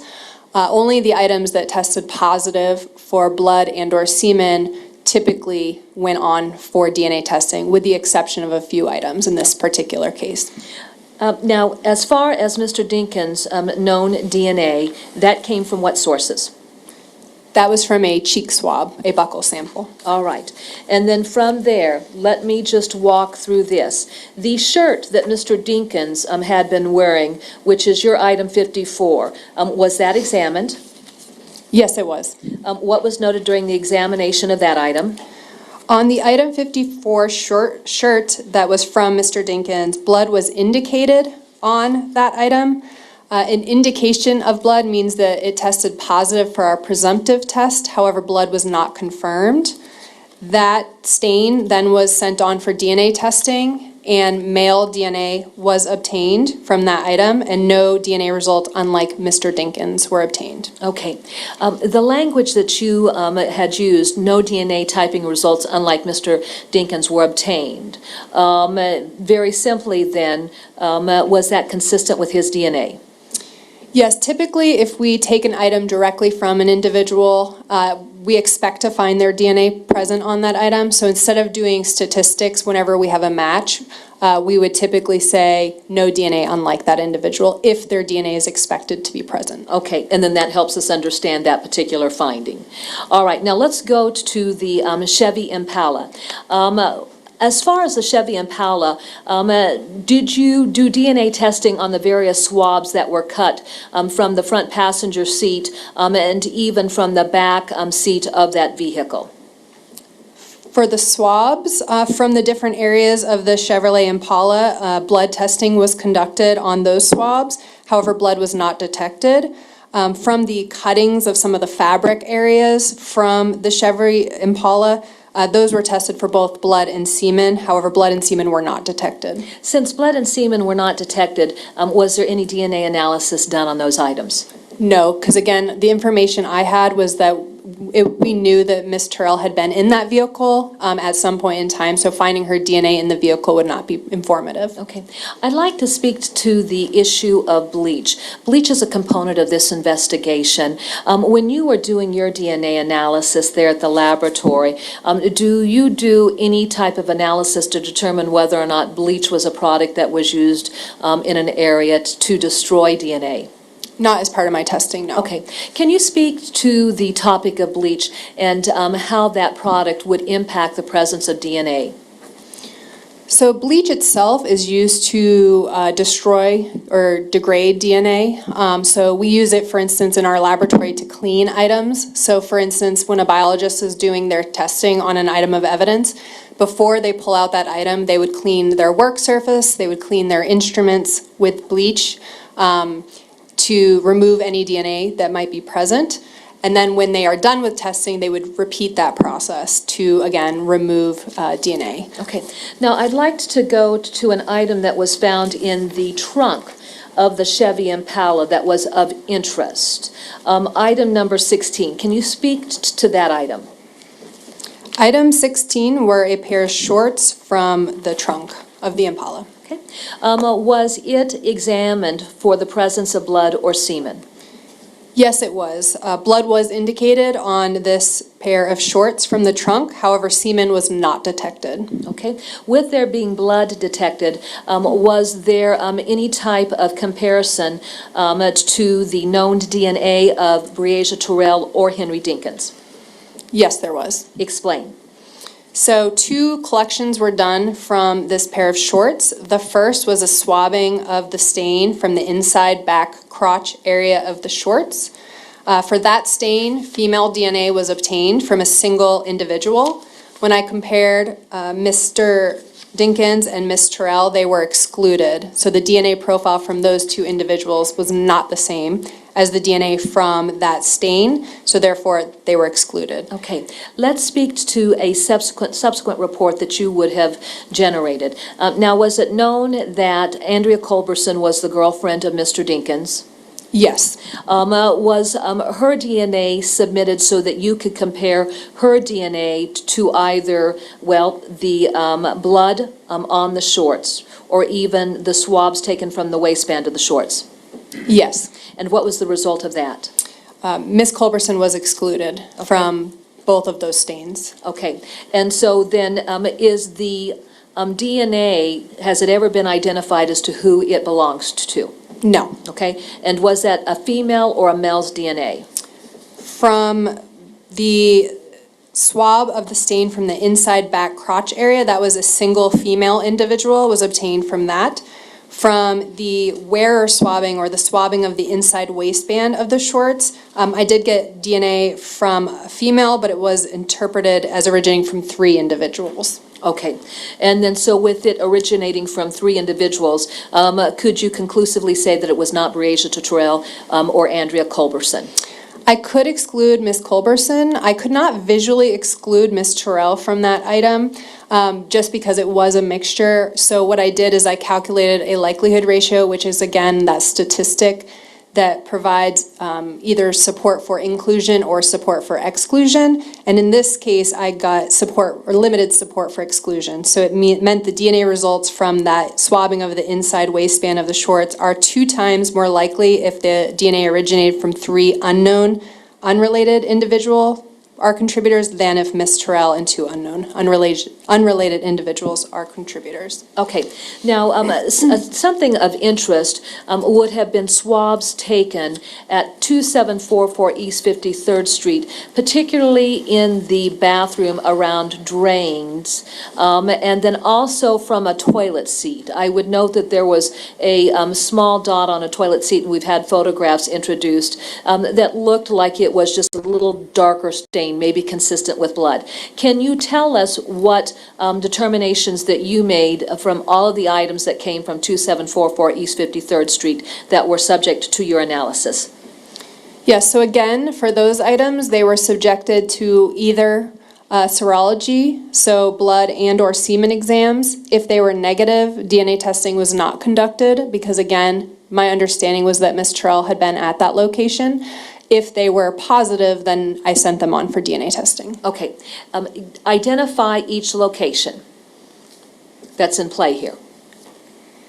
So for the items from 2744 East 53rd Street, from the first round of testing, I have swabs from bathtub drain, swabs from molding along bottom of bathtub, swabs from bathroom sink countertop, swabs from toilet seat, swabs from top rim of toilet bowl, swabs from top of toilet tank, broom from kitchen, bottle with cap and liquid contents, shirt and shirt from bed, and blood was not detected on any of those items. All right. Now, were there multiple cuttings from a mattress at that address that were sent in for analysis?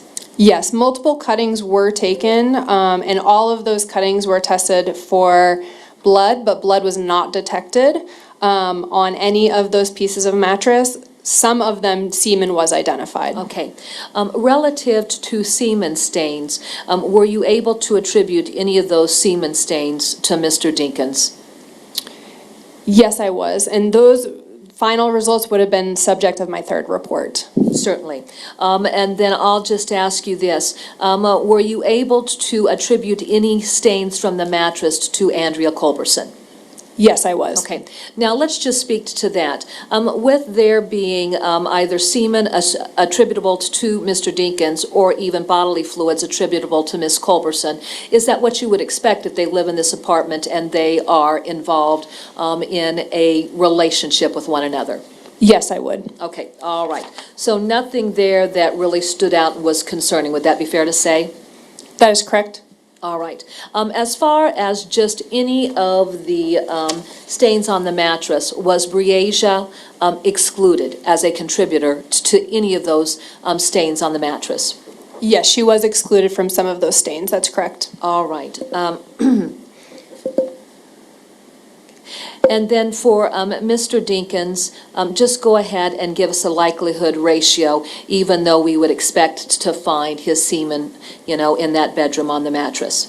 So I did calculate ratios for Mr. Dinkins before I had received the known from Ms. Culberson, but I actually did end up changing my results to no DNA unlike or the DNA unlike Mr. Dinkins because I put him as an assumed contributor, so I can give those first results if you'd like, but they did change subject to the second report. Okay, and how did they change then, in what respect? Your Honor, may I refer to my second report? You may.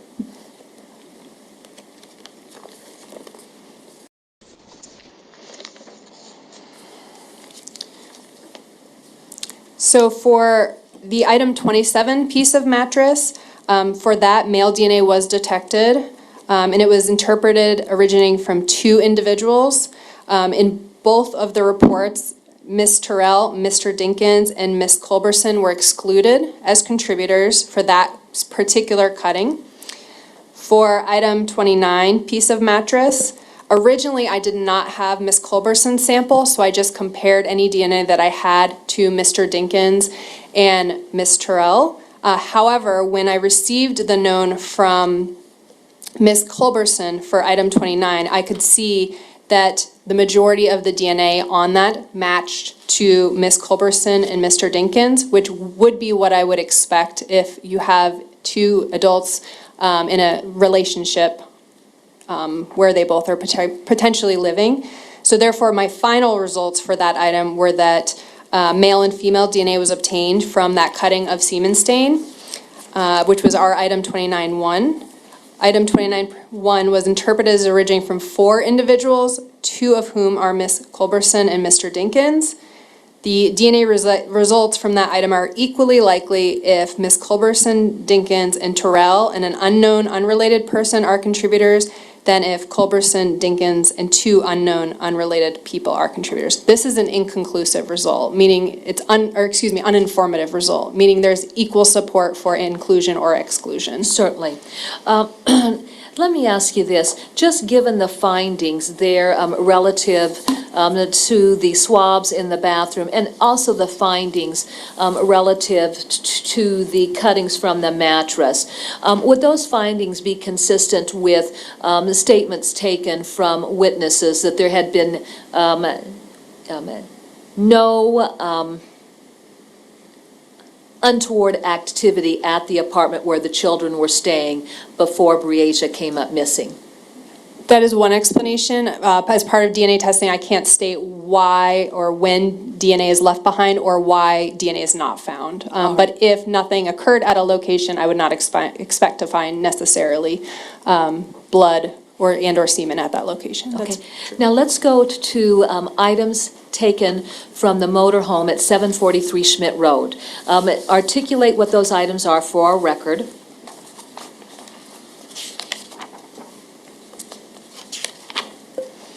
The items from 743 Schmidt Road were a swab from right side of kitchen sink, swab from left side of kitchen sink, swab from bathroom sink handle, swab from bathroom sink, swab from foam padding, swab from foam padding, and machete from top of microwave. Okay. Were all of those items examined for the presence of blood? Yes, they were. Was blood detected? No, it was not. Since blood was detected, was there any DNA analysis that was done? Because blood was not detected on these items, I did not carry them on for DNA testing. Okay. Now let's go to the plastic bag that contained the clothing for the children. What did those items consist of? I had a shirt, a bra, a washcloth, another shirt, and a pair of underwear as part of this first report. Okay, let me go to, all right, gotcha. All right, and then was there any blood detected on any of those articles? Blood and semen were tested for all of those items, and blood and semen were not detected. All right, and then again, going back to my earlier question, if these items had been, I guess, gathered from the address of 2744 East 53rd Street, apartment number 8, and there was no statements provided by people that anything untoward had happened at that location, are these findings consistent with those statements? Again, I can't speak to why they may or may not have body fluids on them. However, that is one explanation. If nothing occurred, then I would not expect to find blood or semen potentially on those items. As for the final item that you noted in your report under miscellaneous, give us a descriptor for that. For the miscellaneous items, I listed them because at the time of my testing, I was not aware of where those items were collected from. It was a machete and a sheath from a machete.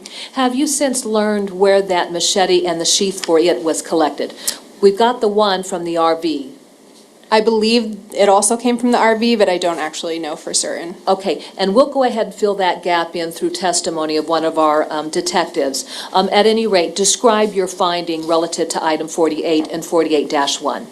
Blood was not detected on those items. All right, and so since blood was not detected, was there any DNA analysis? No. All right. Now, Your Honor, may the record reflect that I'm showing counsel what's been marked as State's Exhibit 53.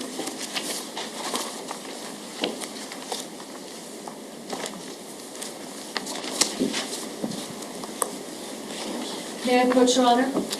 You may. I'm handing you what's been marked as State's Exhibit number 53 for purposes, hold on, for purposes of identification, and I can just go ahead and take this copy, if you will. Do you recognize State's Exhibit 53?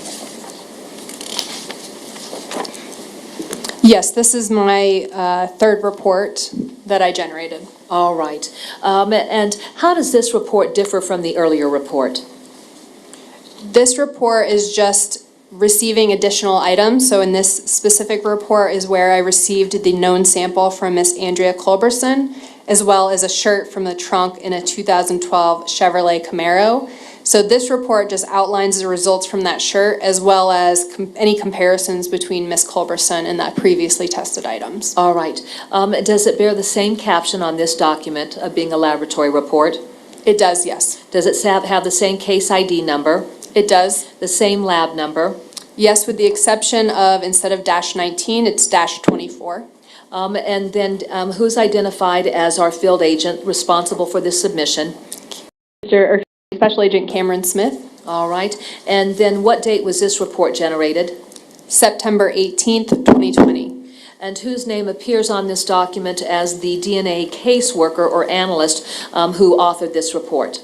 Myself. Your Honor, at this time, the state would move to introduce State's Exhibit 53. No objection. Exhibit 53 will be admitted. And then, Your Honor, may I publish this particular exhibit? You may. Okay. All right. In this report, then, give us the item numbers for the latest submissions and then the descriptors for those two item numbers. Item 74, which was the buccal sample from Miss Andrea Culberson, and again, this is the known cheek swab from her. The next item is item 79, which was a shirt from trunk in 2012 Chevrolet Camaro. Okay, have we already discussed the findings relative to Andrea Culberson when they were compared to the cuttings taken from the mattress at 2744 East 53rd Street? From some of those cuttings, yes. Okay, all right. Now, I think really what I want to focus on then for purposes of this report is the shirt from the trunk in the 2012 Chevy Camaro. There was previously a photograph introduced of a white T-shirt that had some staining on it, creating the impression that it might potentially be blood. Tell us about the analysis of that shirt. Blood was not detected on this item. And then so with blood not being detected, was any DNA analysis done? No.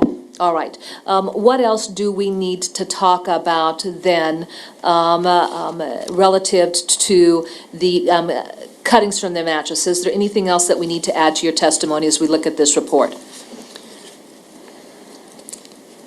So the only, I did not discuss item 34 piece of mattress previously. For item 34, 2 cuttings were taken. From one of the cuttings, male DNA was obtained. This was 34-1. This is the first cutting. There was DNA, unlike Ms. Culberson and Mr. Dinkins, obtained from this item from a single individual, but it was very limited for comparison purposes. However, Ms. Terrell could not be compared because LabCorp that provided the profile to me used a different type of DNA kit than what we use at the FBI laboratory, so there's not 100% overlap, so I was not able to compare her to that stain. And the second cutting, male DNA was obtained, and no DNA, unlike Ms. Culberson and Mr. Dinkins, were obtained. Okay. Did that conclude your involvement in this particular case? It did. The only exception that we have not discussed was the underwear from the plastic bag. DNA testing was conducted, although it tested negative for blood and semen. All right. And that would have been the plastic bag that contained the children's clothing, correct? That was my knowledge with the testing. That is correct. Okay. All right. Let me go ahead and grab that exhibit from you. I think that's the original. I have no further questions. We'll take our afternoon break. At this time, we'll be in adjournment for 15 minutes.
Mr. Freeze? Thank you.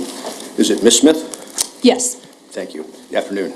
Good afternoon. I want to clarify a few things. First of all, with respect to DNA, DNA is everywhere. We're sloughing DNA off continuously, aren't we, as human beings? We do leave our DNA behind on items when we're touching items or when we potentially sneeze on items. Yes, we do leave DNA behind. So we leave DNA off through skin cells, correct? It is possible. It's not guaranteed, but you can, yes. Saliva is another way we can leave DNA. That is correct. Sweat.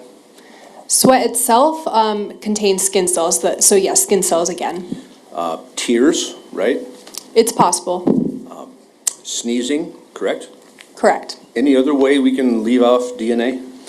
Any body fluid would typically have DNA present just either due to, again, blood cells, sperm cells, skin cells, and again, by touching items, you could leave behind skin cells as well. For instance, if someone come by here right now and just kind of wiped off this table, the chances of finding my DNA on this table would be quite high, wouldn't it?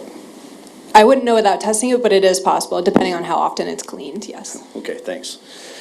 But in this case, the only substance or fluid you were looking for, you were directed to look for, was blood and semen, right?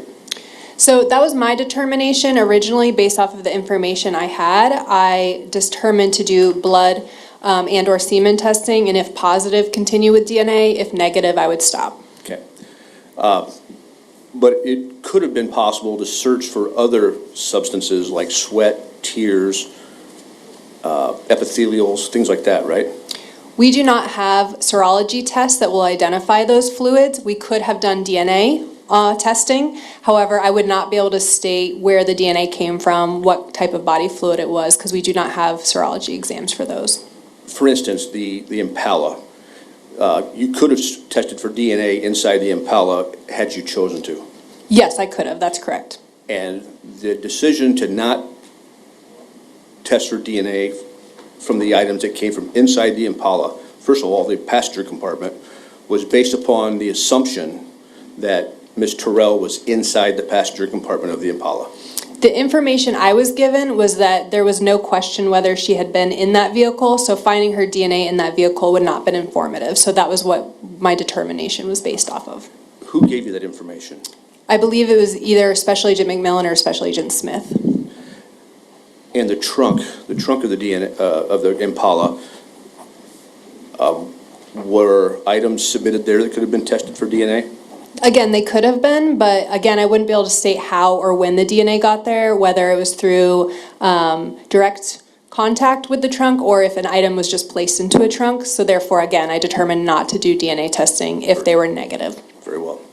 Now, if you had been told that Ms. Terrell had never been in that Impala, would that have changed your analysis? If I was told she had never been in the Impala, I might have done DNA testing on some of the areas, not all of the items again, because items that can be placed into a vehicle, again, it doesn't necessarily mean the individual was in that vehicle. However, I might have sent some of the swabs on for testing. Sure. Were any swabs or cuttings taken of the liner or the carpet of the trunk of the Impala? I don't know if any were taken. I did not receive any. Okay. If you had received some and were asked to test them, you would have done that, right? Yes, I would have tested them again for blood, and if positive, I would have sent them on for DNA. And if they were sent to you for testing, that would have been included in your two reports, State's Exhibit 52 and 53, right? Yes, if they had been tested, I would have outlined them in a report. I want to talk a little bit about your report, ma'am. Item number 1 was the toothbrush that was submitted for testing. Do you know where that item came from? I do not. Okay. But you asked for a known specimen of Ms. Terrell's DNA to be submitted, correct? Yes, I did. And it was important that that item be solely Ms. Terrell's, correct?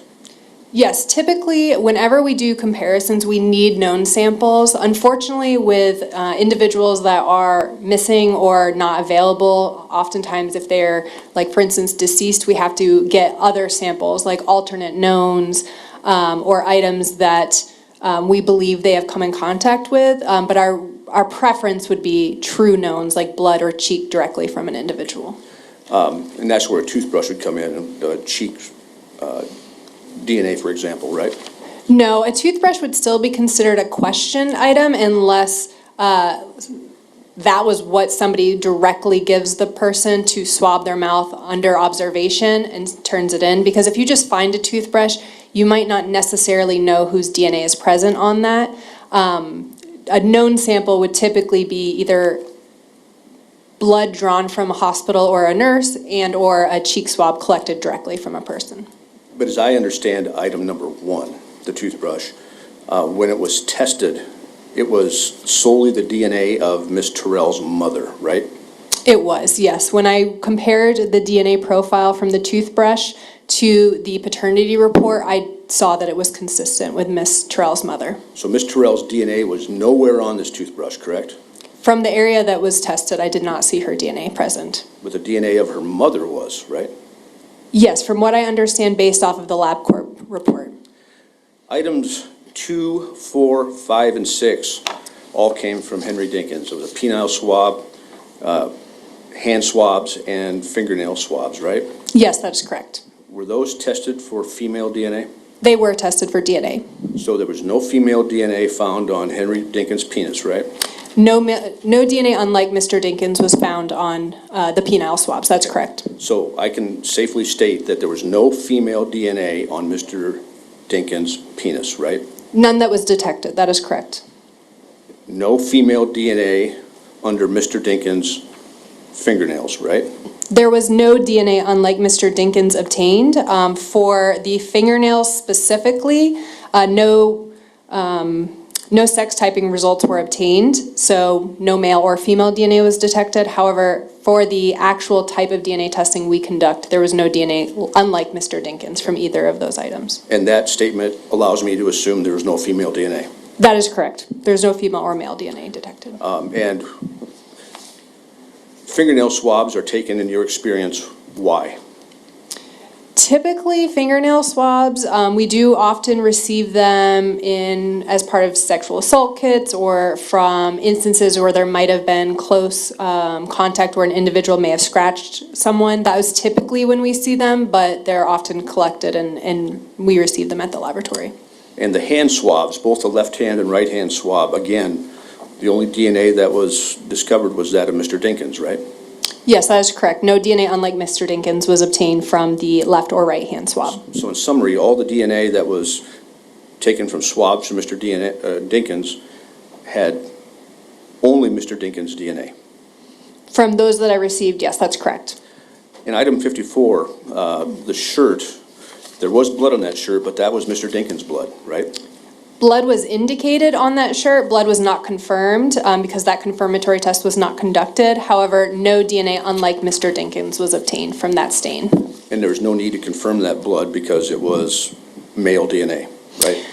No, we actually do the confirmatory test for blood prior to DNA testing. However, due to the quantity of the stain was very small, so I didn't want to do the confirmatory testing because if I did, I might have consumed or used up too much of the stain. So I felt that DNA testing was more informative.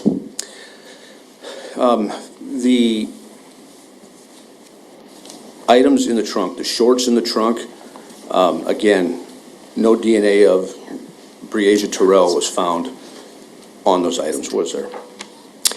From the shorts from the trunk, Ms. Terrell was excluded from the stain from the inside back crotch area of the shorts. She could not be visually excluded from the inside waistband, but again, there was limited support for exclusion. So there was support for exclusion. Okay. Moving on to the items found in the apartment at 2744 East 53rd Street. Swabs from the drain, all the swabs from the bathroom, again, no blood, right? That is correct. Blood was not detected on those items. So if there's been testimony or if there's blood preliminarily thought to be found there, confirmatory tests done by you indicate there was no blood on any of those items, correct? That is correct, but I want to clarify, blood was not detected. It doesn't mean blood couldn't have been there. It could have been below our limit of detection. Okay, but for evidence of this record, you have no evidence of blood on those items. That is correct. Blood was not detected using our exams. And the only evidence of semen stains you have are from the mattress at that location, right? Yes, that is correct. Semen was identified on some of the cuttings from the mattress. And that's not to be unexpected on a bed, correct? That is correct.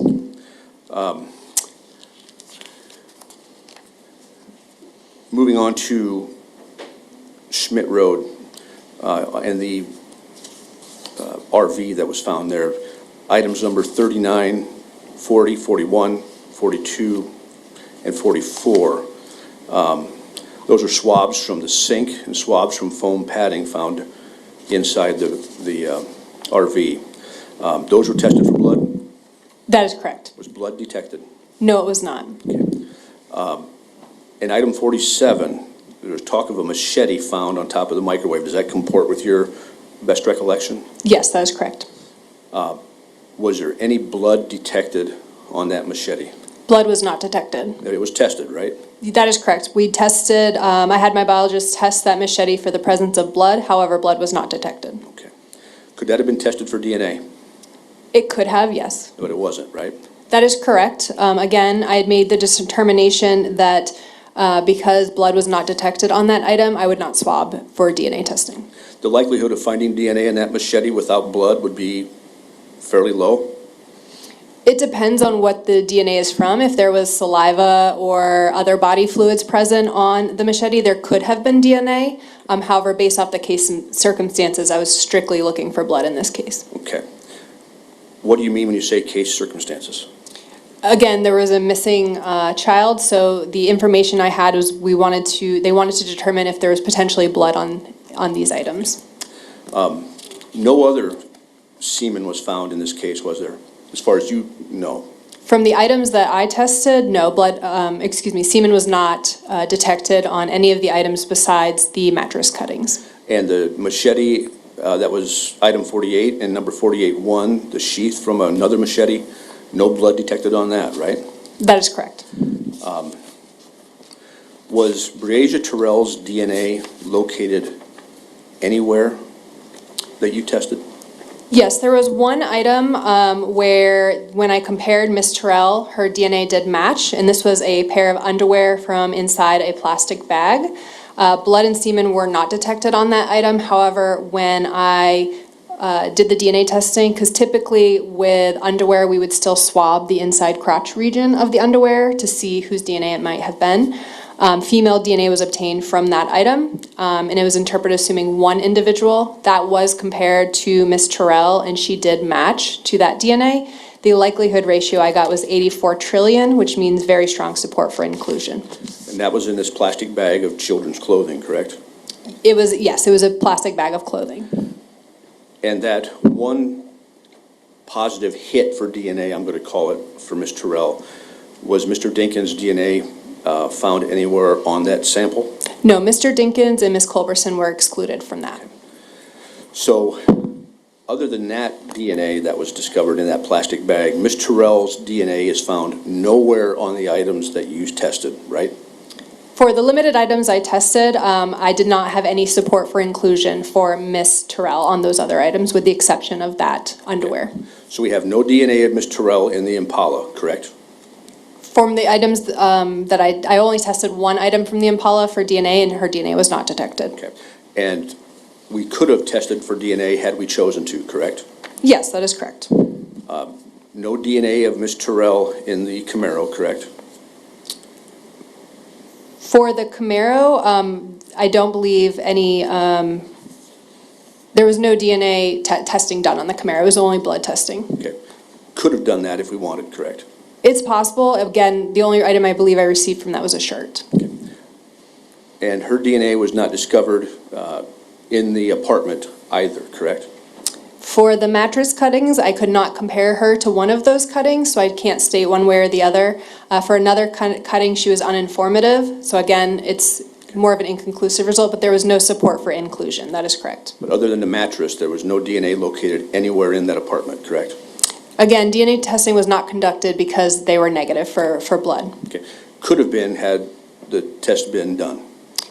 That is correct. I could have sent additional items on, but again, because the information I had was that Ms. Terrell had been in that apartment previously, finding her DNA was not informative in my opinion.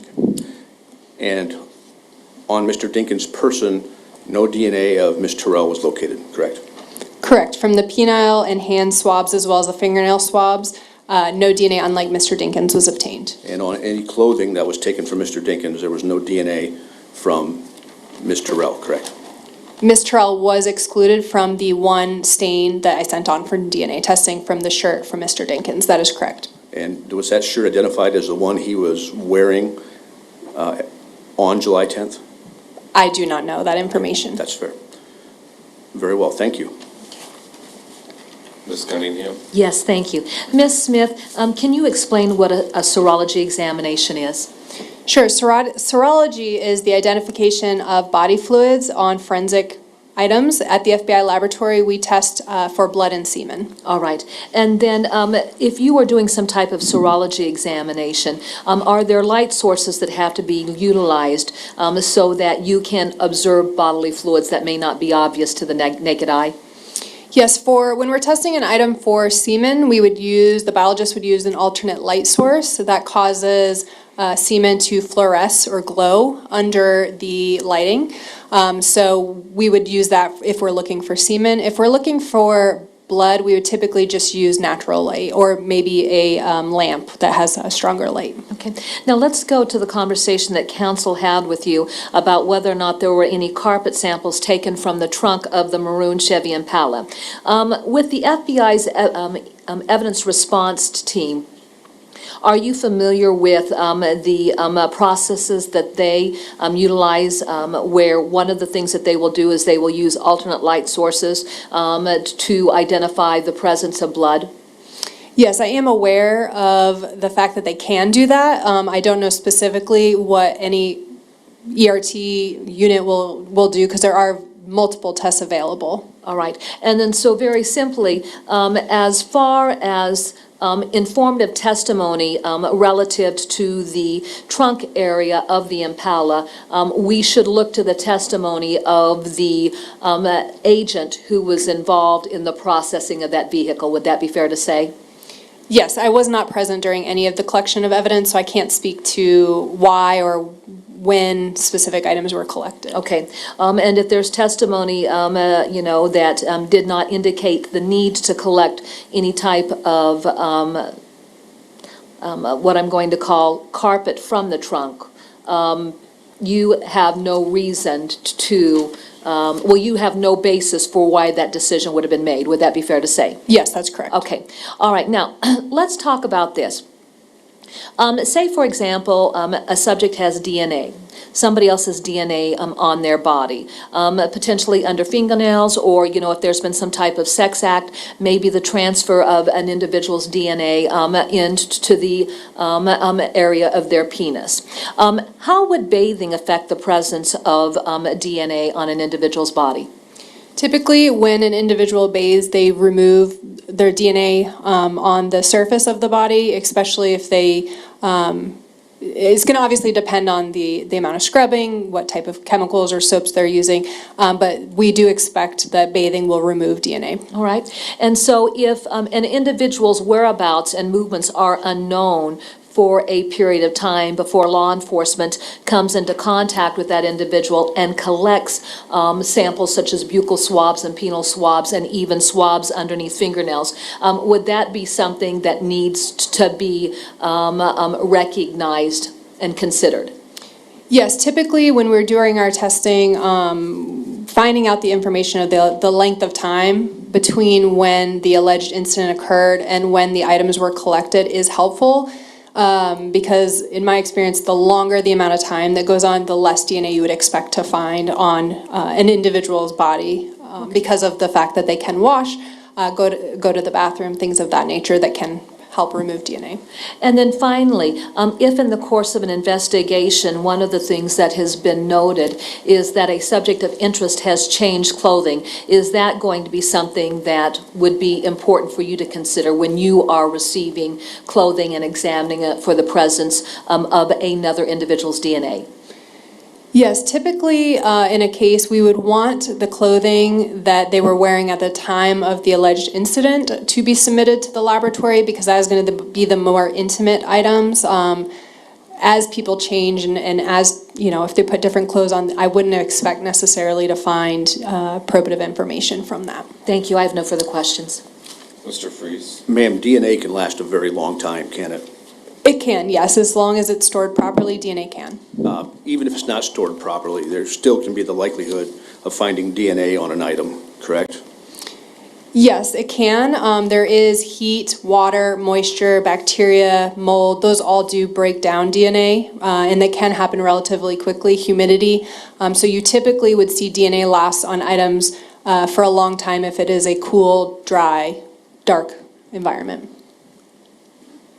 Have you tested items that have been subjected to the elements for a period of time in your lab? I have, yes. And you have found on those items, on occasion, DNA, haven't you? Yes, on occasion I have. Sometimes the DNA is degraded, but I have found DNA when it has been subjected to some of those extreme conditions. And sometimes you find partial profiles and things like that, correct? Yes, that is correct. In this case, were you asked to test any item from the scene where Breasia Terrell's remains were found?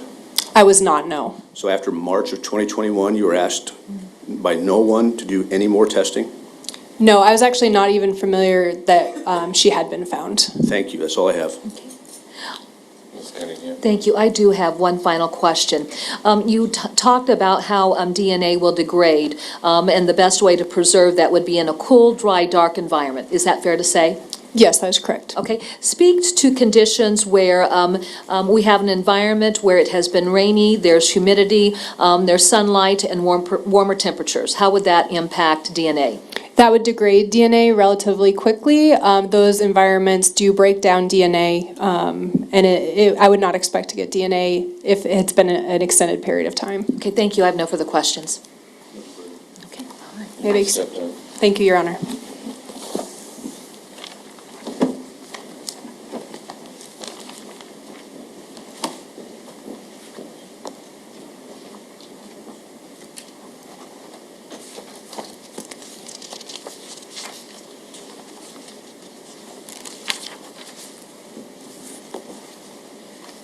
Your Honor, the state would call Patrick Sievert.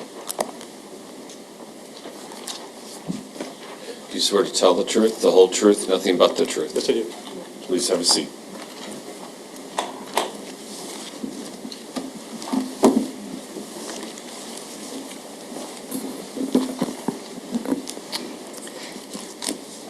You may proceed. Thank you. Can you please state and spell your name? Patrick Sievert, Patrick. Sievert is Sievert. How are you currently employed? I'm currently employed as a police officer with the Davenport Police Department.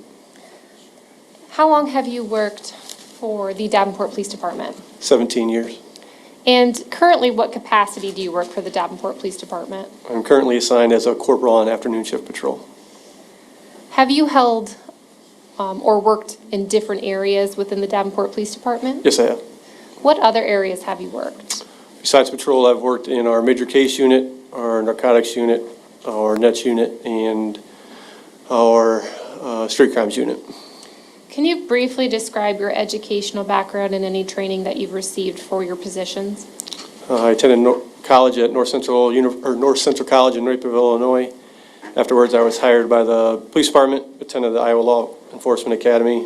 After the academy, received field training through the department, and then there's yearly training after that. Did you say there's yearly training after that? Correct. And that's something you would have participated in throughout your entire employment with Davenport Police Department? That's correct. Now, back in July of 2020, in what capacity were you working for the Davenport Police Department? At that time, I was a detective in our narcotics unit. And on July 10th of 2020, were you asked to assist in executing a search warrant at a motorhome or RV located at 743 Schmidt Road? Yes, I was.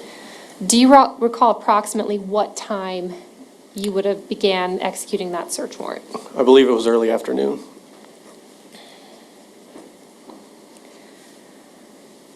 Now, prior to any searching, what did you do when you first arrived to that location?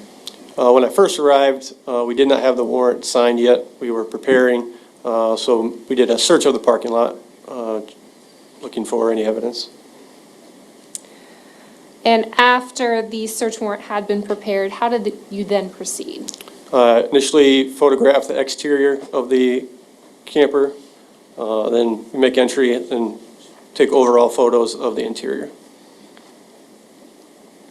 Now, at that particular time, what was the purpose of that search warrant? I believe it was to check for Breasia inside the camper. And so, really, were you going in trying to look for any evidence of a crime scene or anything at that point in time? Evidence of a crime scene, yes, but we didn't have any specific items we were looking for at that moment. So really, you're just going in there looking to see if Breasia's there and to see what that scene appeared like? Correct. May I approach, Your Honor? You may.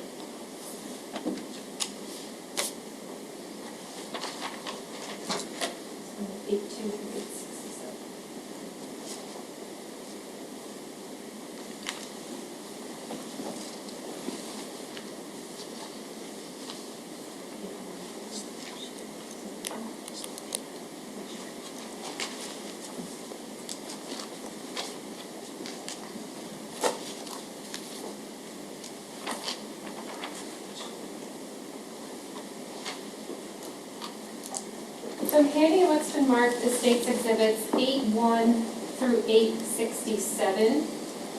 Do you recognize those exhibits?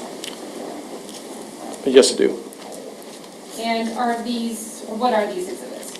These were the photographs taken by me during the search warrant, the first search warrant.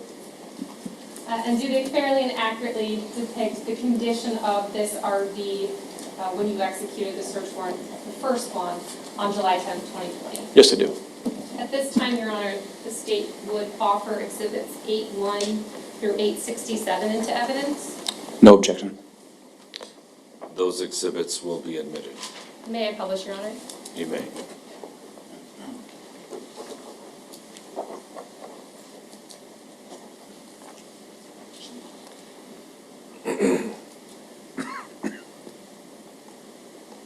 All right, so showing you first State's Exhibit 8-1, what are we looking at here? This is the front end of the camper that the warrant was executed on. State's Exhibit 8-2, what is this? This is the front passenger side of the same camper. And then State's Exhibit 8-3, what is that? This is the passenger side of the camper.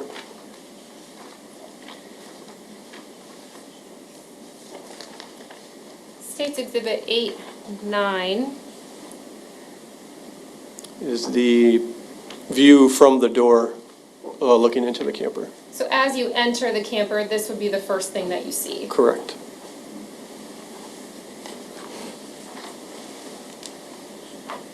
This is State's Exhibit 8-10. This is basically from the door looking towards the rear of the camper. And can you just describe what different items are being shown here in this photograph? This shows the kitchen and then a hallway leading to a bedroom.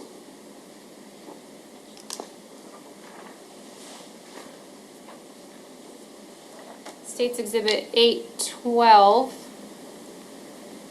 What's being shown here? This is from the doorway looking towards the front of the camper. And State's Exhibit 8-13.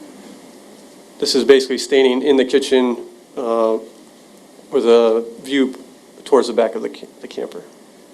And to the left of this photograph, is that a microwave? Yes, it is.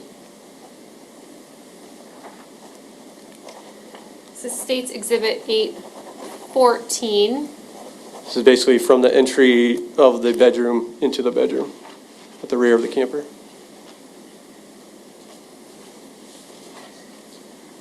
So 8-17. What's being shown here? This is the bed and the exterior windows.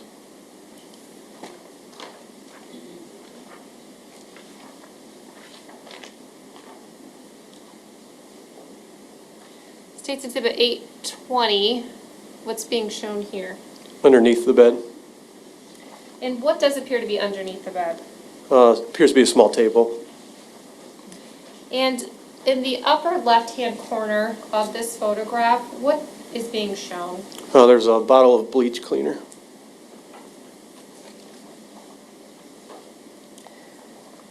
Showing you State's Exhibit 821, what is being shown here?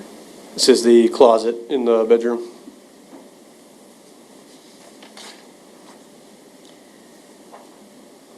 State's Exhibit 822, what's being shown here?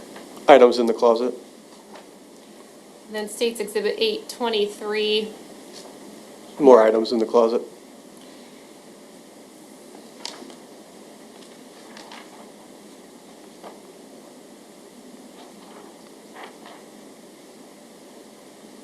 again, State's Exhibit 825, is that kind of an overview of the bedroom showing underneath and the spray bottle of bleach? That's correct.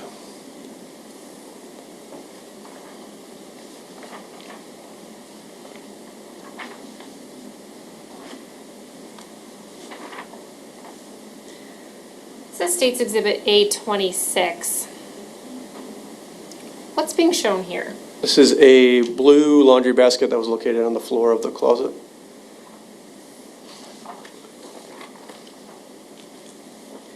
State's 828. This is again the blue laundry basket with the contents. State's 829. This is the interior of the refrigerator. And State's 830. It's the interior of the freezer. Fair to say both are pretty empty. Yes. And State's Exhibit A31. Where was this located? This was, I believe, on top of, I'll be honest, I can't remember exactly where this was located. It was on top of some shelf, but I do not know exactly which one. And what appears to be depicted in this photograph? Spray bottle, some type of brush, and a mat of some sort.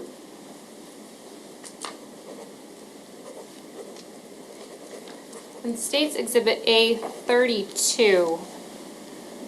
This is there's a machete located on top of the microwave.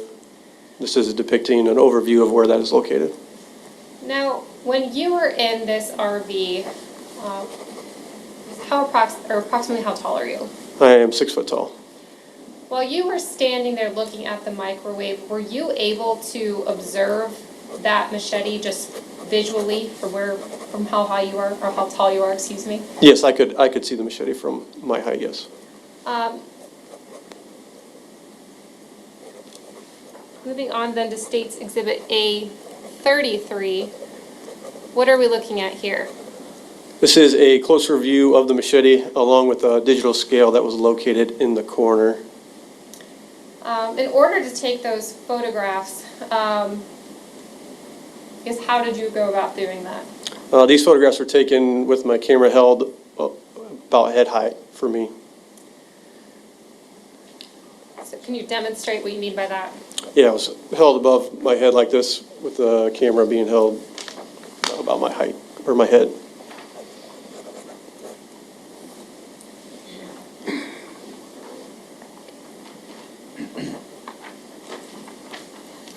Going back just briefly to State's Exhibit 832,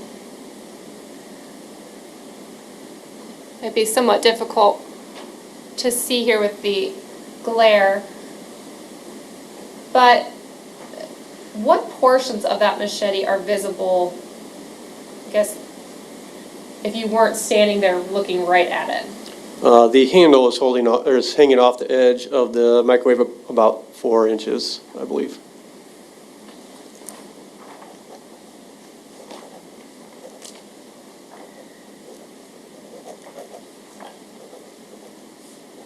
This is State's Exhibit 835. What is being shown here? The idea of this photo was to show the stains on the carpet. And then State's Exhibit A36. What's being shown here? This is the chair and table with a Paw Patrol blanket and a Home Sweet Home pillow. You indicated that's a Paw Patrol blanket. Correct. Do you know what Paw Patrol is? I do, yes. What is that? It's a child's cartoon about dogs that rescue people. On State's Exhibit A38, It's a teddy bear on the chair.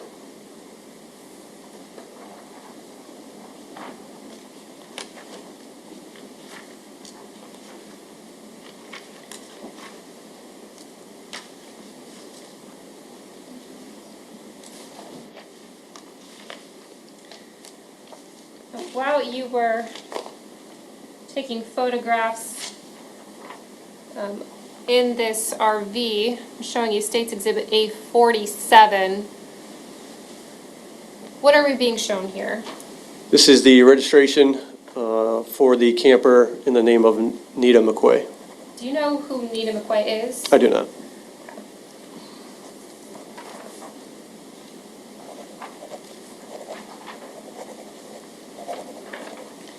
It says State's Exhibit A49.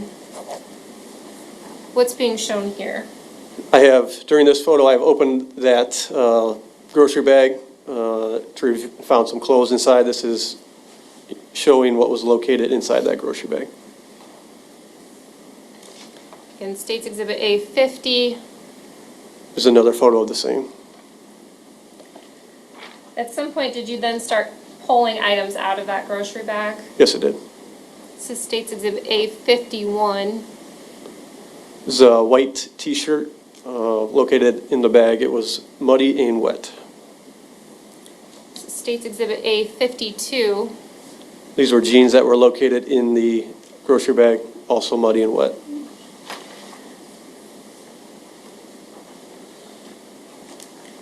State's Exhibit A55. Showing the size of the jeans. To your knowledge, size 1 to 2, is that an adult female sizing? Yes, I believe so.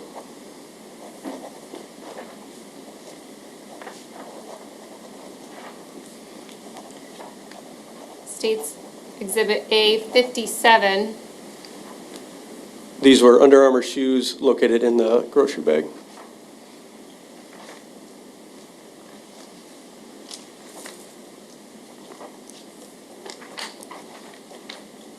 And State's Exhibit A62.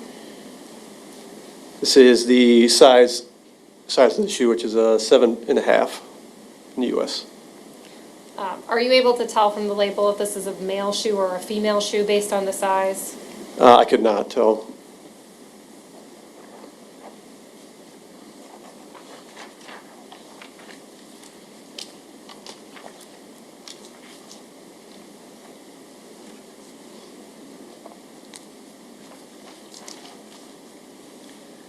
Now, any of the items that we've talked about here that were documented in these photographs, were they collected at this point in time? The only item that we showed in the photographs that was collected was the digital scale. Now, you've already mentioned a first search warrant being executed. At some point, was there a second search warrant executed at this same RV? Correct. Basically, during the search, we notified our bosses of what we had located. The warrant we had didn't cover any of those items, such as machete or clothing, so another search warrant was drafted.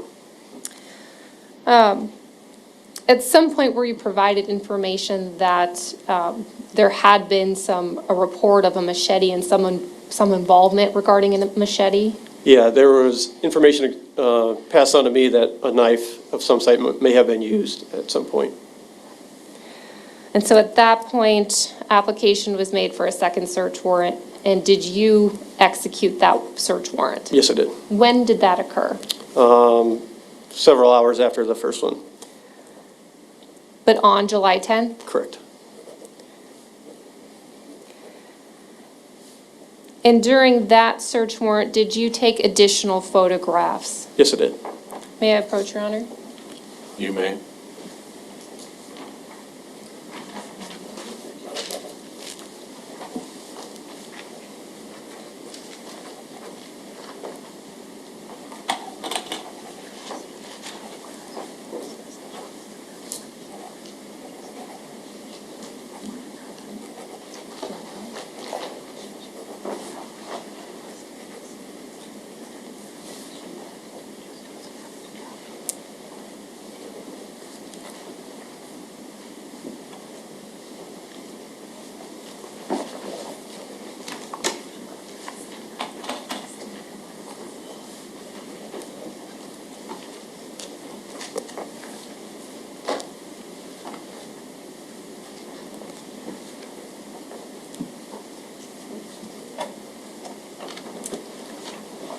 I'm handing you what's been marked as States Exhibits 9-1 through 9-13. Do you recognize these exhibits? Yes, I do. And what are these exhibits? These are my photos of the second search warrant. And do they fairly and accurately depict the photographs or the condition and the items you would have collected during the execution of the second search warrant at this RV on July 10th, 2020? That's correct. At this time, Your Honors, the state would move to admit exhibits 9-1 through 9-13 into evidence. No objection. Those exhibits will be admitted. May I publish? You may.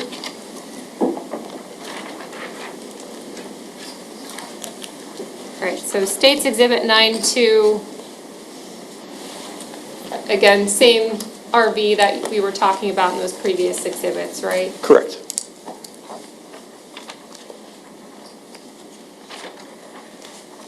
So 9-4, what are we being shown here? This is the machete and how it overhangs the microwave. States Exhibit 9-5, This is showing the blade end of the machete. and while you were documenting this machete, did you make any observations of its condition? As I was looking at it, I could see what appeared to be some type of white cloth or paper on the serrated edge of the machete. This is States Exhibit 9-7. This is showing the sheath for the machete that was located kind of tucked underneath the couch. Now, when you, eventually did you collect both the machete and the sheath? Yes, it is. At any point in time, did you put the sheath on the machete to see if it fit or was a match or anything like that? No, I did not.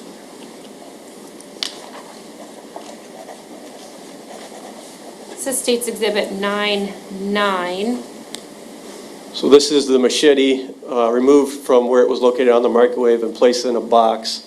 This is, again, highlighting the paper or material located on the serrated edge. And showing you then States Exhibit 9-10, is that just a closer up of that serrated edge and the white pieces of what appear to be cloth or something along those lines? Correct.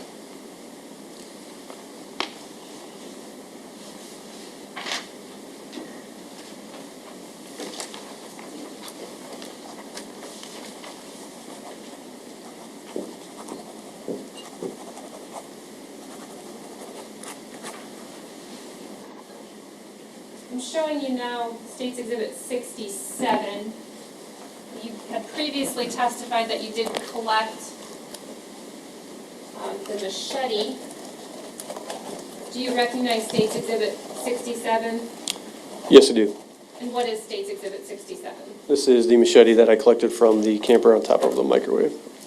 And that would have been the camper located at 743 Schmidt Road that you collected on July 10th, 2020? Correct. And showing you then States Exhibit 68, it's based on the label. Do you know what States Exhibit 68 is? Yes, I do. It's the sheath that was located on the floor. And that would have been collected again on the same day, July 10th, 2020, from that same RV. Correct. After collecting these items, what would you have done with them? Basically, take photographs and then place it in evidence. And would that have been placed into evidence at the Davenport Police Station? That's correct. At this time, Your Honor, the state would offer Exhibit 67 and 68 into evidence. No objection. Exhibits 67 and 68 will be admitted.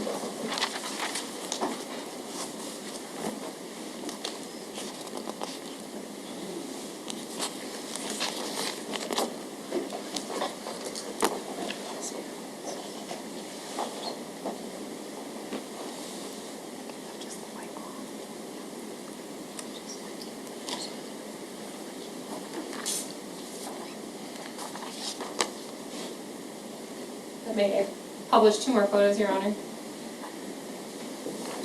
So I want to show you again, this is State's Exhibit 833, which again would have been photographs taken the first time that you were at this RV. Is that fair to say? Yes, it is. And again, the first time you were there and you were kind of reaching out your arms to take pictures of this machete, again, are you able to observe any of that white cloth or fibers, whatever that might be, on the machete here? Yes, you can.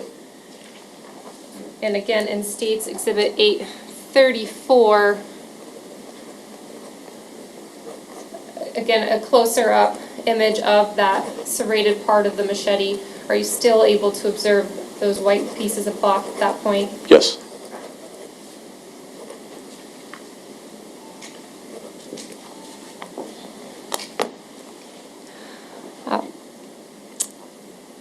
Thank you. I don't have any further questions. Mr. Waters? Thank you. Good afternoon.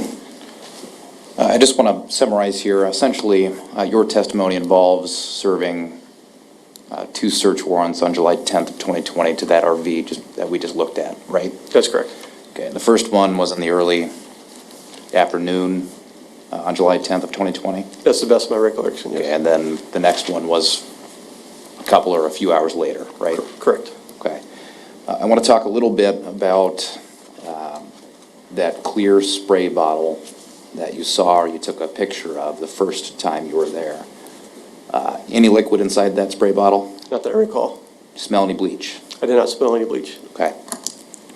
I want to then talk to you about this machete that we've looked at a couple pictures of. I think you just testified that you saw some sort of cloth on it, right? That's correct. That machete is also the machete you just looked at, State's Exhibit 67, right? That's correct. Okay, I'm going to hand you State's Exhibit 67.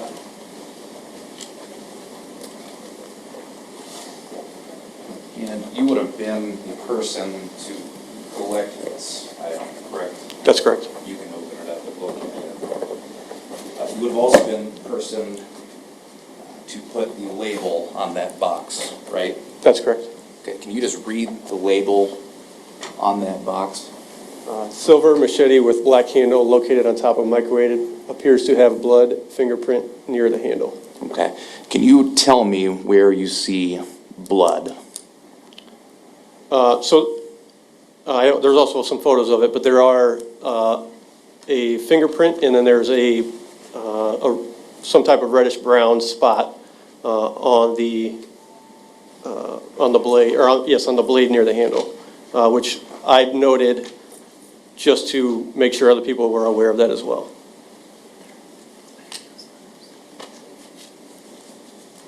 Just give me one moment here.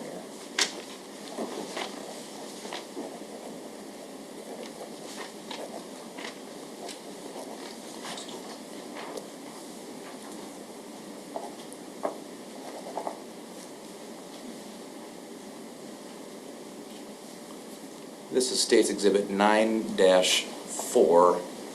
If you could use the pointer next to you,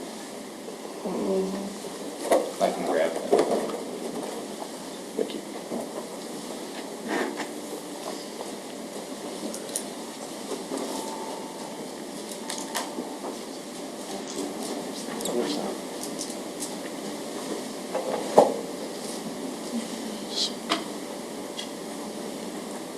Could you please just point to me where you see something to be appearing blood on that handle? You cannot see it from this angle. Okay. Well, did you have to flip it upside down? Yes, I noticed it as I did the further examination after I removed it from this location. Okay. Did you take a picture of what you saw that appeared to be blood? Yes, it did. Would it have been in State's Exhibit number 9? Yes, it would have.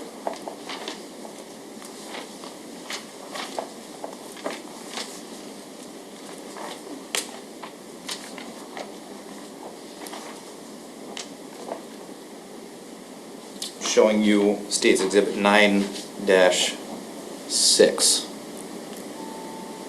Can you see the stain that appears to be blood on that handle in this photo? No, you cannot.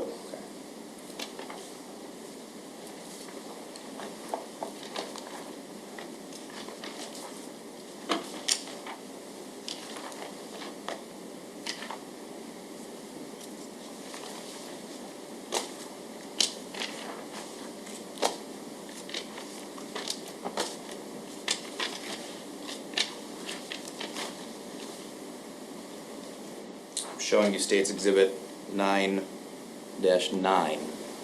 Can you see it on this photo? So the spot that I was indicating on, for, as far as the blood, is located right here.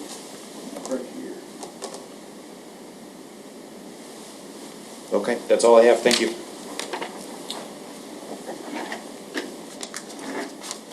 Ms. O'Donnell? Thank you, Your Honor.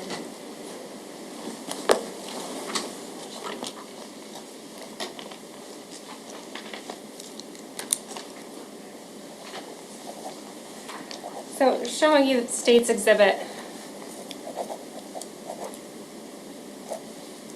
911. Is this a closer up look at the areas that you thought you observed either blood and or a fingerprint? That's correct. And now, these were observations that you made just with your naked eye, correct? That's correct. Something that you would have documented and then turned over that information to a detective or to some sort of crime scene tech to allow them to do any sort of further analysis. That's correct. So you yourself didn't do any sort of testing to determine whether this was actually blood or a fingerprint or anything like that? That's correct.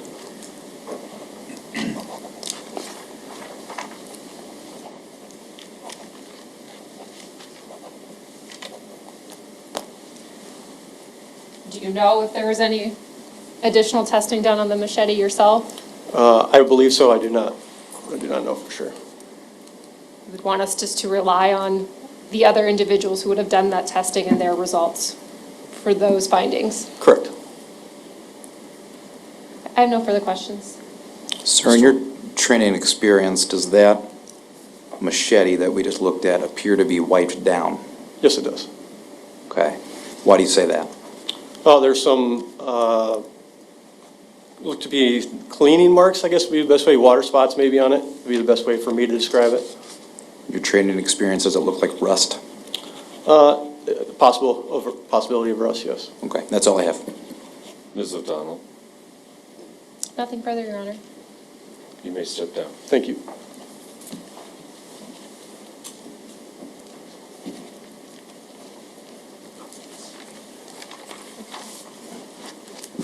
Your Honor, that would be our last witness for the day. All right, thank you. I would like to make a record of our last bench conference. The bench conference concerned Exhibit 9-9-10. The defense objected to the witness conclusively testifying to fabric or fibers on that item based on the fact that that exhibit had not been admitted at that time. The defense did note that most likely there would be no objection to the exhibit once asked to be admitted by the state. The court noted there was confusing testimony provided by the witness at that time as to whether she was the actual person that identified viewing the fibers herself. The court sustained the objection and requested the state to rephrase. Is that a fair summary, Ms. Cunningham? Yes, Your Honor. Mr. Freeze? Yes. Thank you. We'll be in adjournment until 9 o'clock tomorrow morning. Thank you, Your Honor.